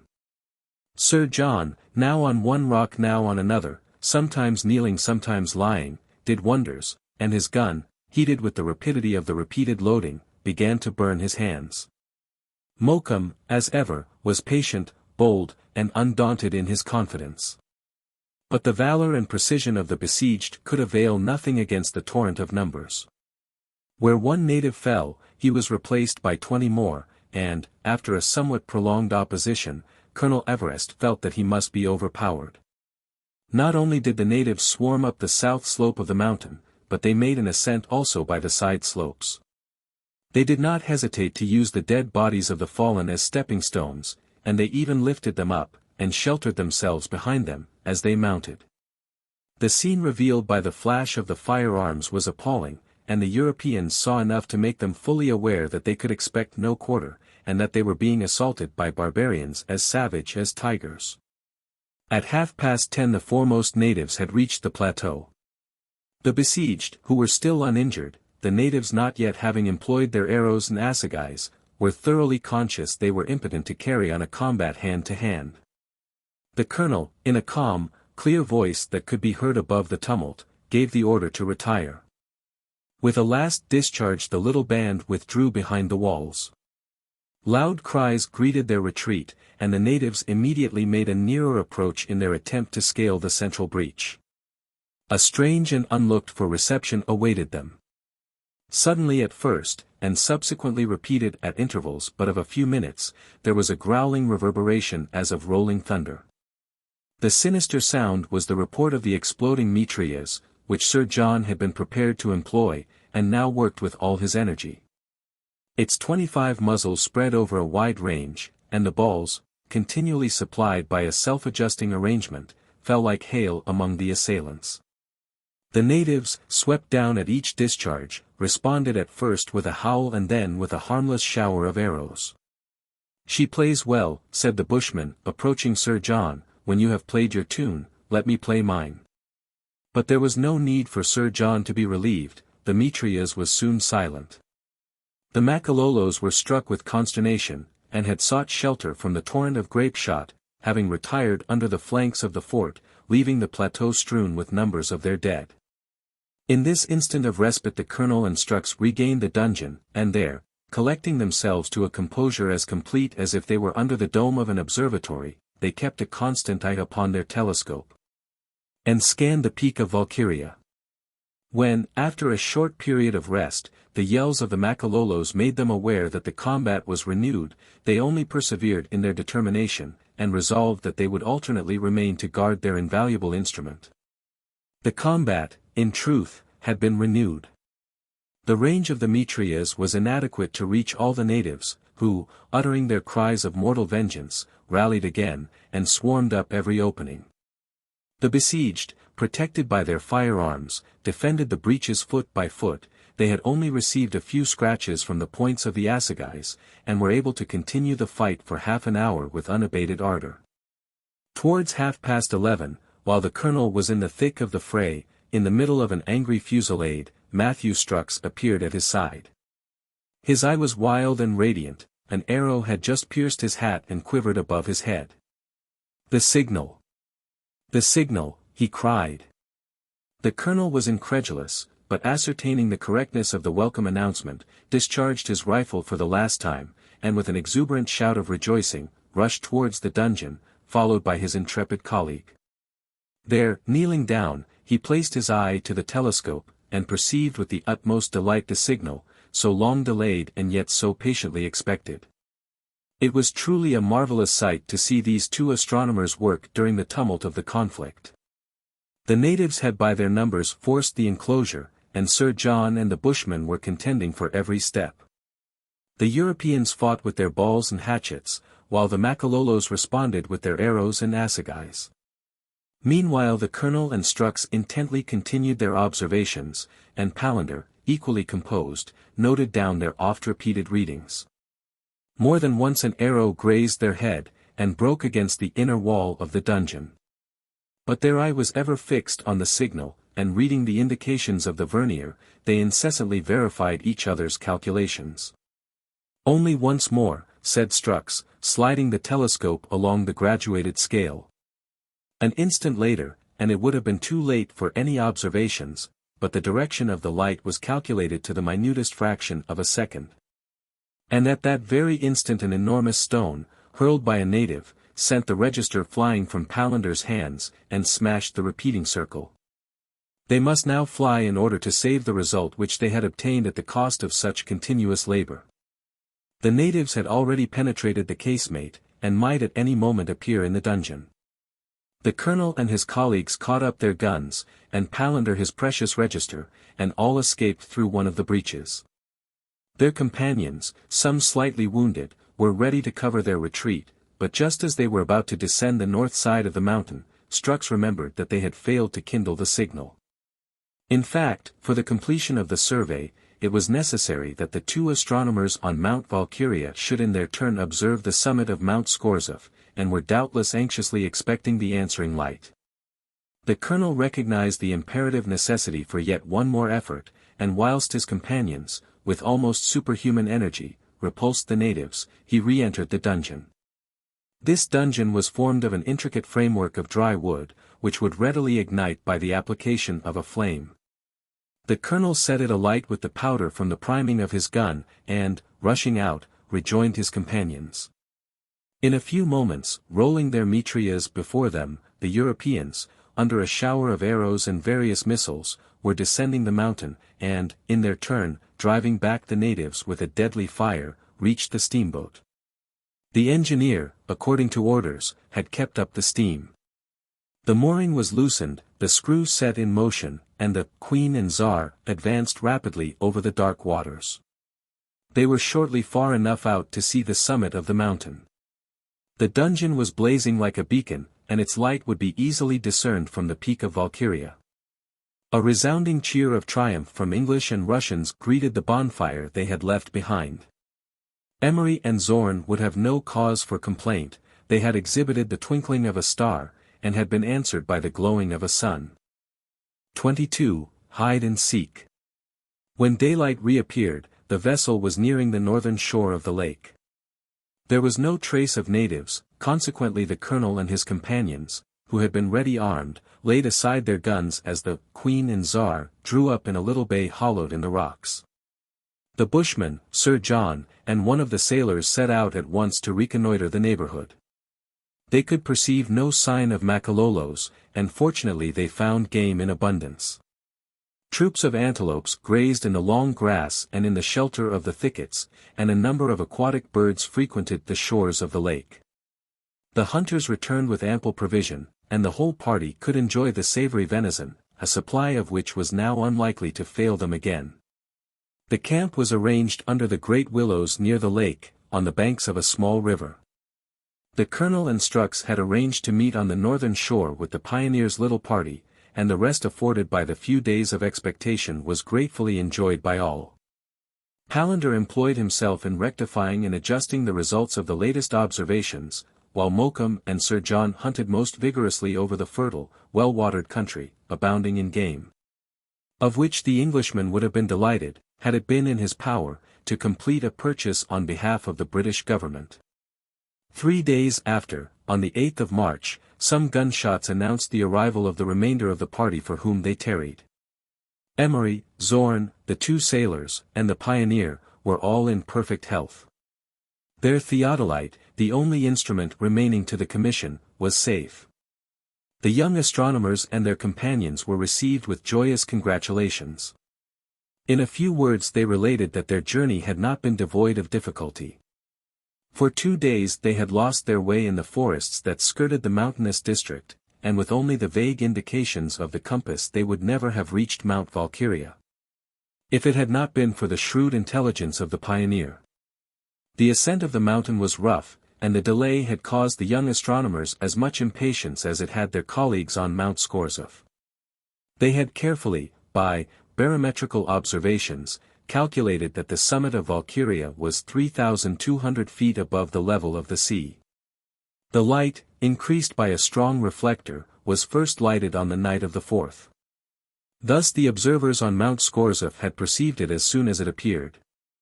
Emery and Zorn had easily discerned the intense fire caused by the burning fortress, and with the theodolite had completed the measurement of the triangle. "And did you determine the latitude of the peak?" said the colonel to Emery. "Yes, most accurately," replied Emery, "we found it to be 19 degrees 37 minutes 35.337 seconds. "Well, gentlemen," said the colonel, "we may say that our task is ended. We have measured, by means of 63 triangles, an arc of more than 8 degrees in length, and when we have rigidly corrected our results, we shall know the exact value of the degree, and consequently of the meter, in this part of the globe." A cheer of satisfaction could not be repressed amongst the others. "And now," added the colonel, "we have only to descend the Zambesi in order to reach the Indian Ocean, is it not so, Mr. Strux?" "It is so," answered Strux. "But I think we ought still to adopt some means of testing our previous operations. Let us continue our triangles until we find a place suitable for the direct measurement of a base. The agreement between the lengths of the base, obtained by the calculations and by the direct measurement, will alone tell what degree of accuracy we ought to attribute to our observations." Strux's proposition was unanimously adopted. It was agreed to construct a series of subsidiary triangles until a side could be measured with the platinum rods. The steamboat, descending the affluents of the Zambesi, was to await the travelers below the celebrated Victoria Falls. Everything being arranged, the little troop, with the exception of 4 sailors on board the Queen and Tsar, started the next day at sunrise. Some stations had been chosen to the east and the angles measured, and along this favorable country, they hoped easily to accomplish their auxiliary series. The bushman had adroitly caught a quagga, of which, willing or unwilling, he made a beast of burden to carry the theodolite, the measuring rods, and some other luggage of the caravan. The journey proceeded rapidly. The undulated country afforded many points of sight for the small accessory triangles. The weather was fine, and it was not needful to have recourse to nocturnal observations. The travelers could nearly always find shelter in the woods, and, besides, the heat was not insufferable, since some vapors arose from the pools and streams which tempered the sun's rays. Every want was supplied by the hunters, and there was no longer anything to be feared from the natives, who seemed to be more to the south of Lake Ngami. Matthew Strux and the colonel seemed to have forgotten all their personal rivalry, and although there was no close intimacy between them, they were on the most perfect terms of courtesy. Day after day, during a period of 3 weeks, the observations steadily proceeded. For the measurement of a base the astronomers required a tract of land that should be level for several miles. And the very undulations of the soil that were desirable for the establishment of the points of sight were unfavorable for that observation. They proceeded to the northeast, sometimes following the right bank of the Nobi, one of the principal tributaries of the upper Zambesi, in order to avoid Maquito, the chief settlement of the Makalolos. They had now every reason to anticipate that their return would be happily accomplished, and that no further natural obstacle would occur, and they hoped that their difficulties were all at an end. The country which they were traversing was comparatively well known, and they could not be far from the villages of the Zambesi which Livingstone had lately visited. They thus thought with reason that all the most arduous part of their task was over, when an incident, of which the consequences might have been serious, almost compromised the result of the whole expedition. Nicholas Palander was the hero, or rather was nearly being the victim, of the adventure. The intrepid but thoughtless calculator, unwarned by his escape from the crocodiles, had still the habit of withdrawing himself from his companions. In an open country there was no great danger in this, but in woods Palander's abstraction might lead to serious consequences. Strux and the Bushmen gave him many warnings, and Palander, though much astonished at what he considered an excess of prudence, promised to conform to their wishes. On the 27th, some hours had passed since Strux and Mokum had seen anything of Palander. The little troop were traveling through thickets of low trees and shrubs, extending as far as the horizon. It was important to keep together, as it would be difficult to discover the track of any one lost in the wood. But seeing and fearing nothing, Palander, who had been posted, pencil in one hand, the register in the other, on the left flank of the troop, was not long in disappearing. When, towards 4 o'clock, Strux and his companions found that Palander was no longer with them, they became extremely anxious. His former aberrations were still fresh in their remembrance, and it was probably the abstracted calculator alone by whom they had been forgotten. The march was stopped, and they all shouted in vain. The bushmen and the sailors dispersed for 1/4 of a mile in each direction, beating the bushes, trampling through the woods and long grass, firing off their guns, but yet without success. They became still more uneasy, especially Matthew Strux, to whose anxiety was joined an extreme irritation against his unlucky colleague.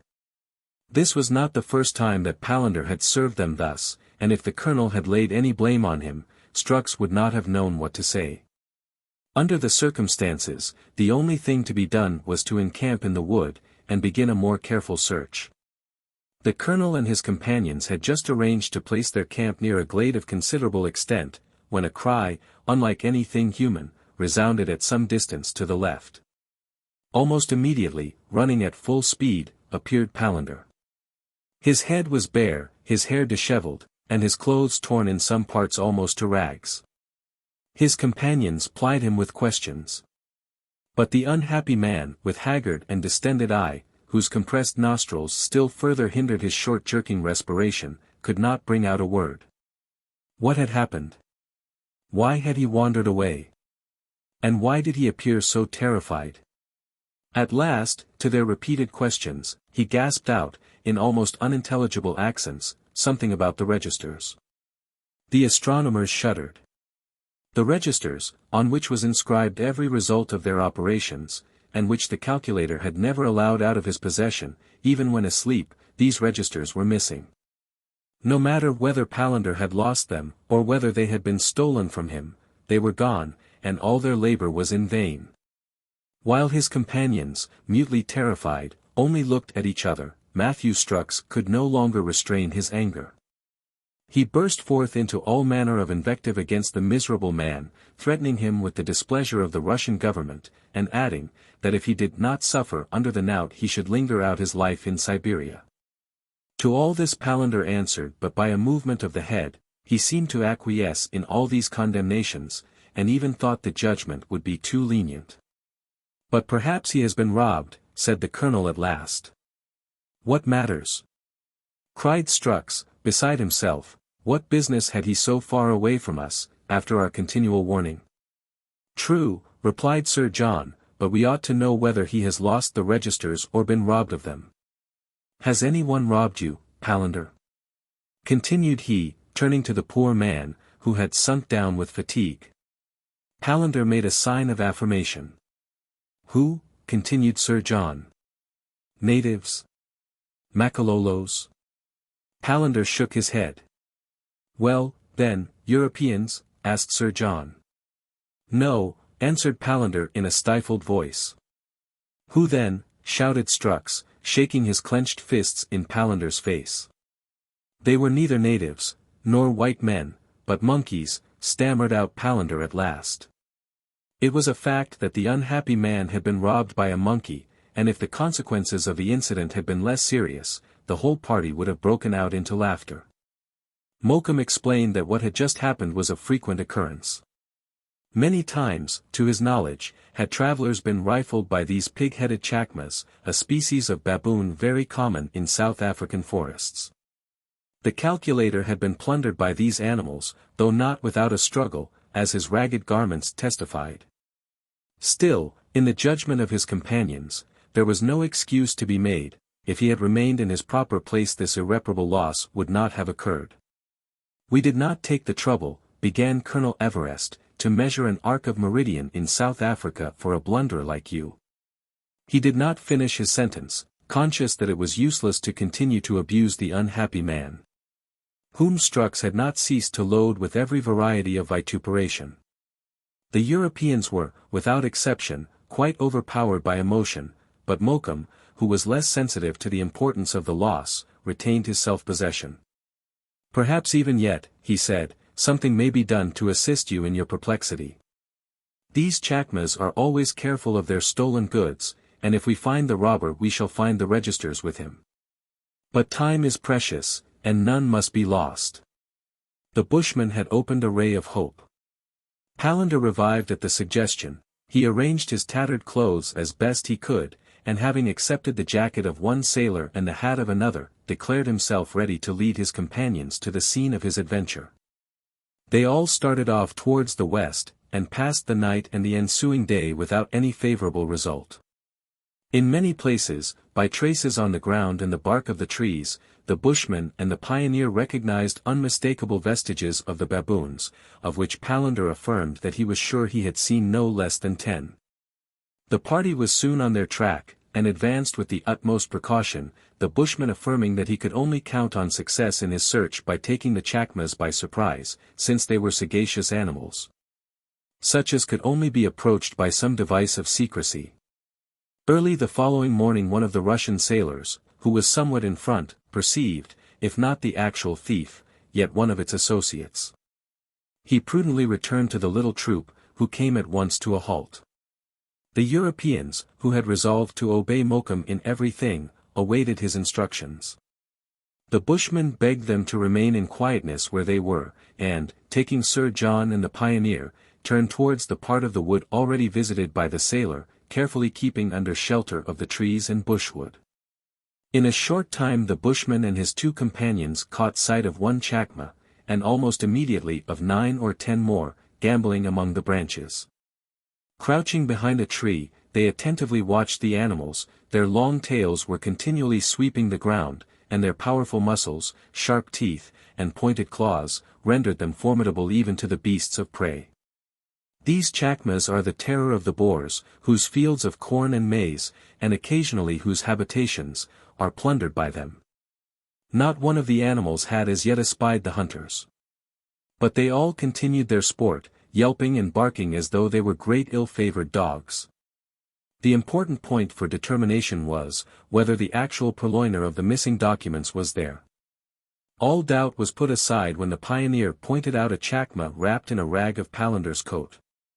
Sir John felt that this creature must be secured at any price, but he was obliged to act with great circumspection, aware as he was that a single false movement would cause the whole herd to decamp at once.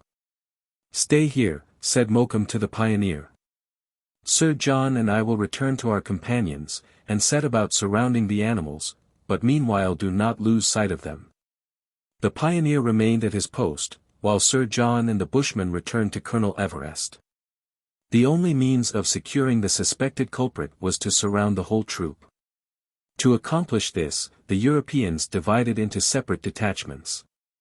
One composed of Strux, Emery, Zorn, and 3 sailors, was to join the pioneer, and to form a semicircle around him. And the other, comprising the colonel, Mokoum, Sir John, Palander, and the other 3 sailors, made a detour to the left, in order to fall back upon the herd from the other side. Implicitly following the bushman's advice, they all advanced with the utmost caution. Their guns were ready, and it was agreed that the chacma with the rag should be the aim for every shot. Mokoum kept a watchful eye upon Palander, and insisted upon his marching close to himself, lest his unguardedness should betray him into some fresh folly.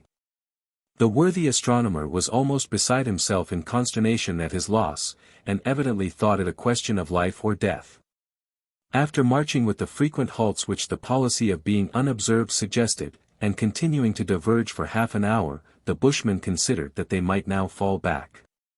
He and his companions, each about 20 paces apart, advanced like a troop of Pawnees on a war trail, without a word or gesture, avoiding even the least rustling in the branches. Suddenly the bushman stopped. The rest instantly followed his example, and standing with their finger on the lock of their guns, were ready to raise them to their shoulder. The band of chacmas was in sight, they were already sensible of some danger, and seemed on the lookout. The great animal which had stolen the registers had, to their fancy, an appearance of being especially agitated. It had been already recognized by Palander, who muttered something like an imprecation between his teeth. The chacma looked as if it was making signs to its companions. Some females, with their young ones on their shoulders, had collected in a group, and the males went to and fro around them. The hunters still drew on, one and all keeping a steady eye direct towards the ostensible thief. All at once, by an involuntary movement, Palander's gun went off in his hands. Sir John broke out into an exclamation of disgust, and instantly afterwards fired.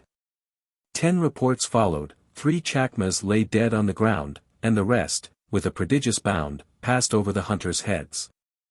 The robber baboon alone remained. It darted at the trunk of a sycamore, which it climbed with an amazing agility, and disappeared among the branches.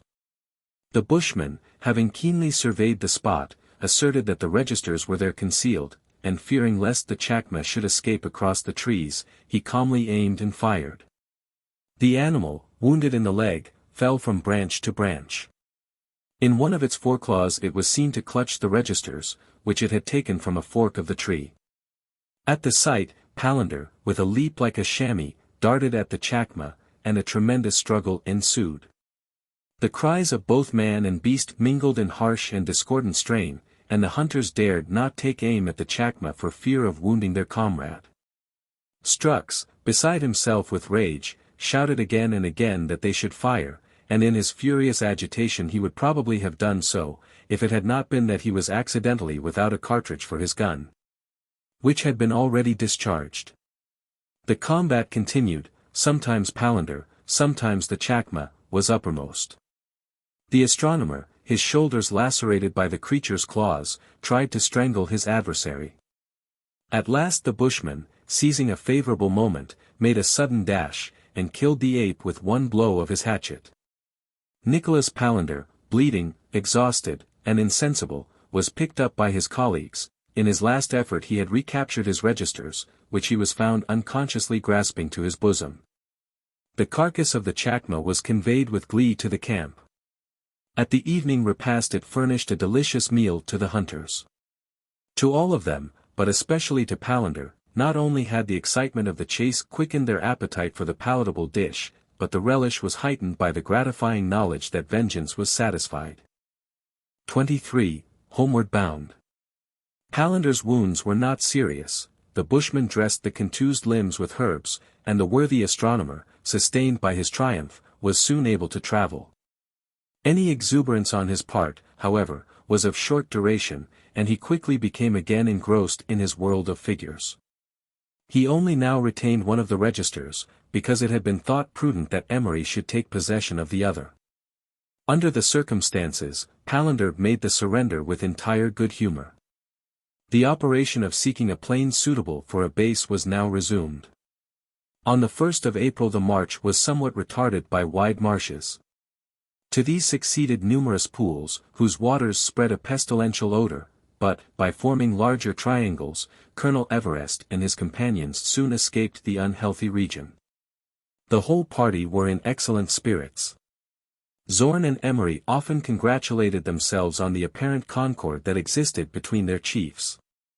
Zorn one day expressed his hope to his friend that when they returned to Europe they would find that peace had been concluded between England and Russia, so that they might remain as good friends as they had been in Africa. Emery replied that he acquiesced entirely in the hope. In days when war is seldom long protracted they might be sanguine all would be terminated by the date of their return.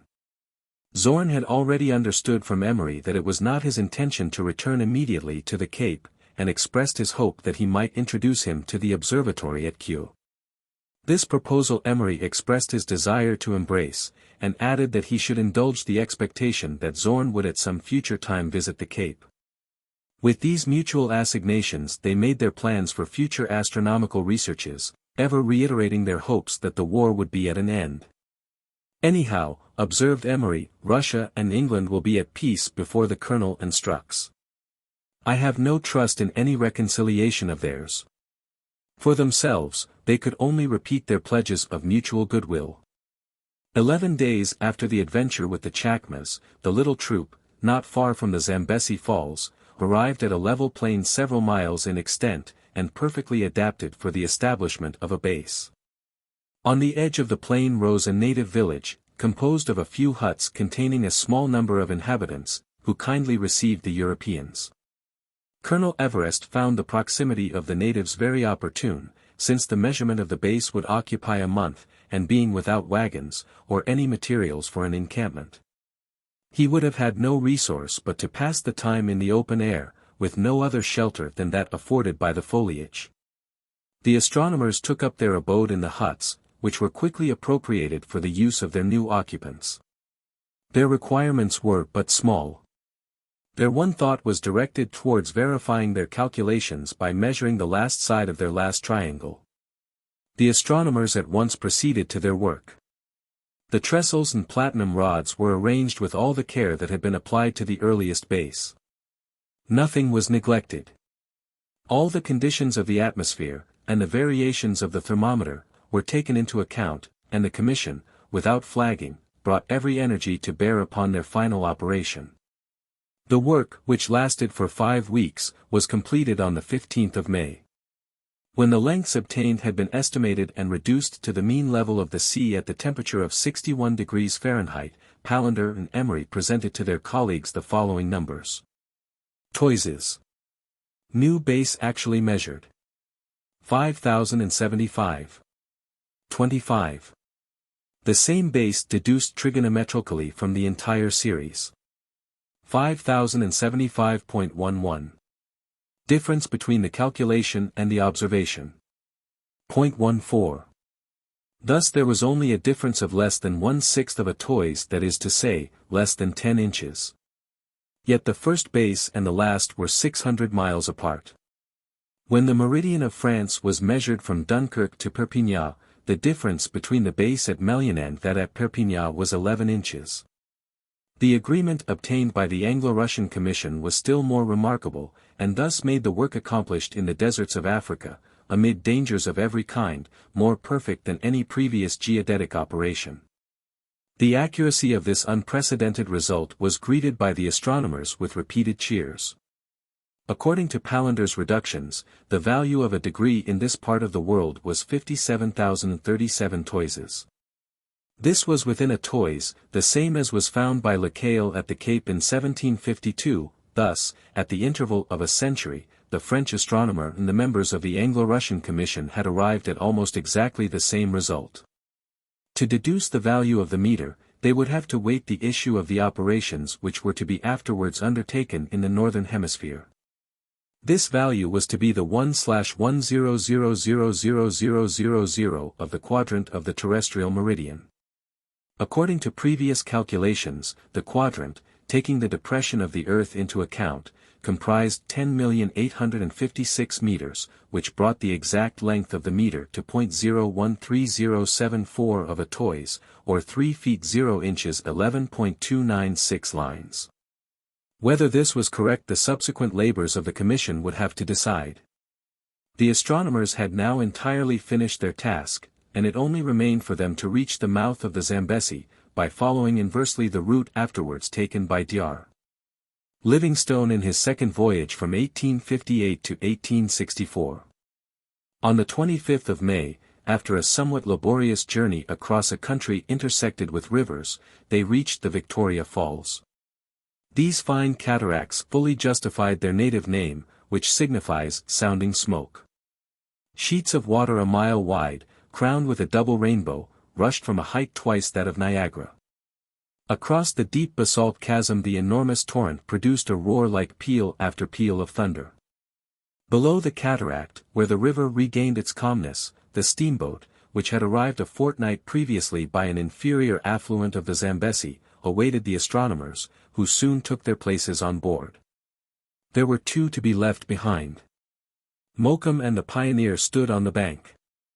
In Mokoum the English were leaving, not only a devoted guide, but one whom they might call a friend. Sir John was especially sorry to part from him, and had offered to take him to Europe, and there entertain him as long as he pleased to remain. But Mokoum had previous engagements. In fact, he was to accompany Livingstone on the second voyage which the brave traveller was about to undertake up the Zambesi, and Mokoum was not a man to depart from his word. He was presented with a substantial recompense, and, what he prized still more, the kind assurances of regard of the Europeans, who acknowledged how much they owed to him.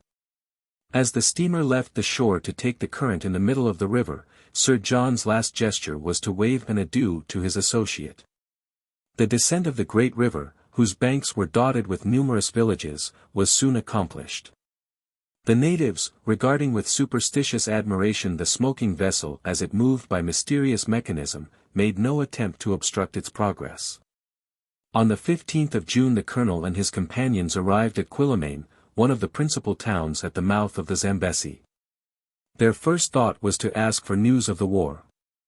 They found that it had not yet come to a termination, and that Sebastopol was still holding out against the Allied armies. This was a disappointment to the Europeans, now so united in one scientific object. But they received the intelligence in silence, and prepared to start. An Austrian merchant vessel, La Nevera, was just setting out for Suez, in that they resolved to take their passage. 3 days after, as they were on the point of embarking, the colonel assembled his colleagues, and in a calm voice reminded them how in the last 18 months they had together experienced many trials. And how they had been rewarded by accomplishing a work which would call forth the admiration of all scientific Europe. He could not refrain from giving expression to his trust that they would feel themselves bound in the common fellowship of a true alliance. Strux bowed slightly, but did not interrupt the colonel, who proceeded to deplore the tidings of the continuation of warfare. When he referred to the expected capitulation of Sebastopol, Strux indignantly rejected the possibility of such an event, which no union of France and England, he maintained, could ever effect. There was, however, it was admitted on all hands, a propriety in the Russians and English submitting to the national status of hostility. The necessities of their position were thus clearly defined, and under these conditions they embarked in company on board La Nevera. In a few days they arrived at Suez. At the moment of separation Emery grasped Zorn's hand, and said, "We are always friends, Michael." "Always and everywhere, William," ejaculated Zorn, and with this sentiment of mutual devotion they parted. The commission was dissolved. The end.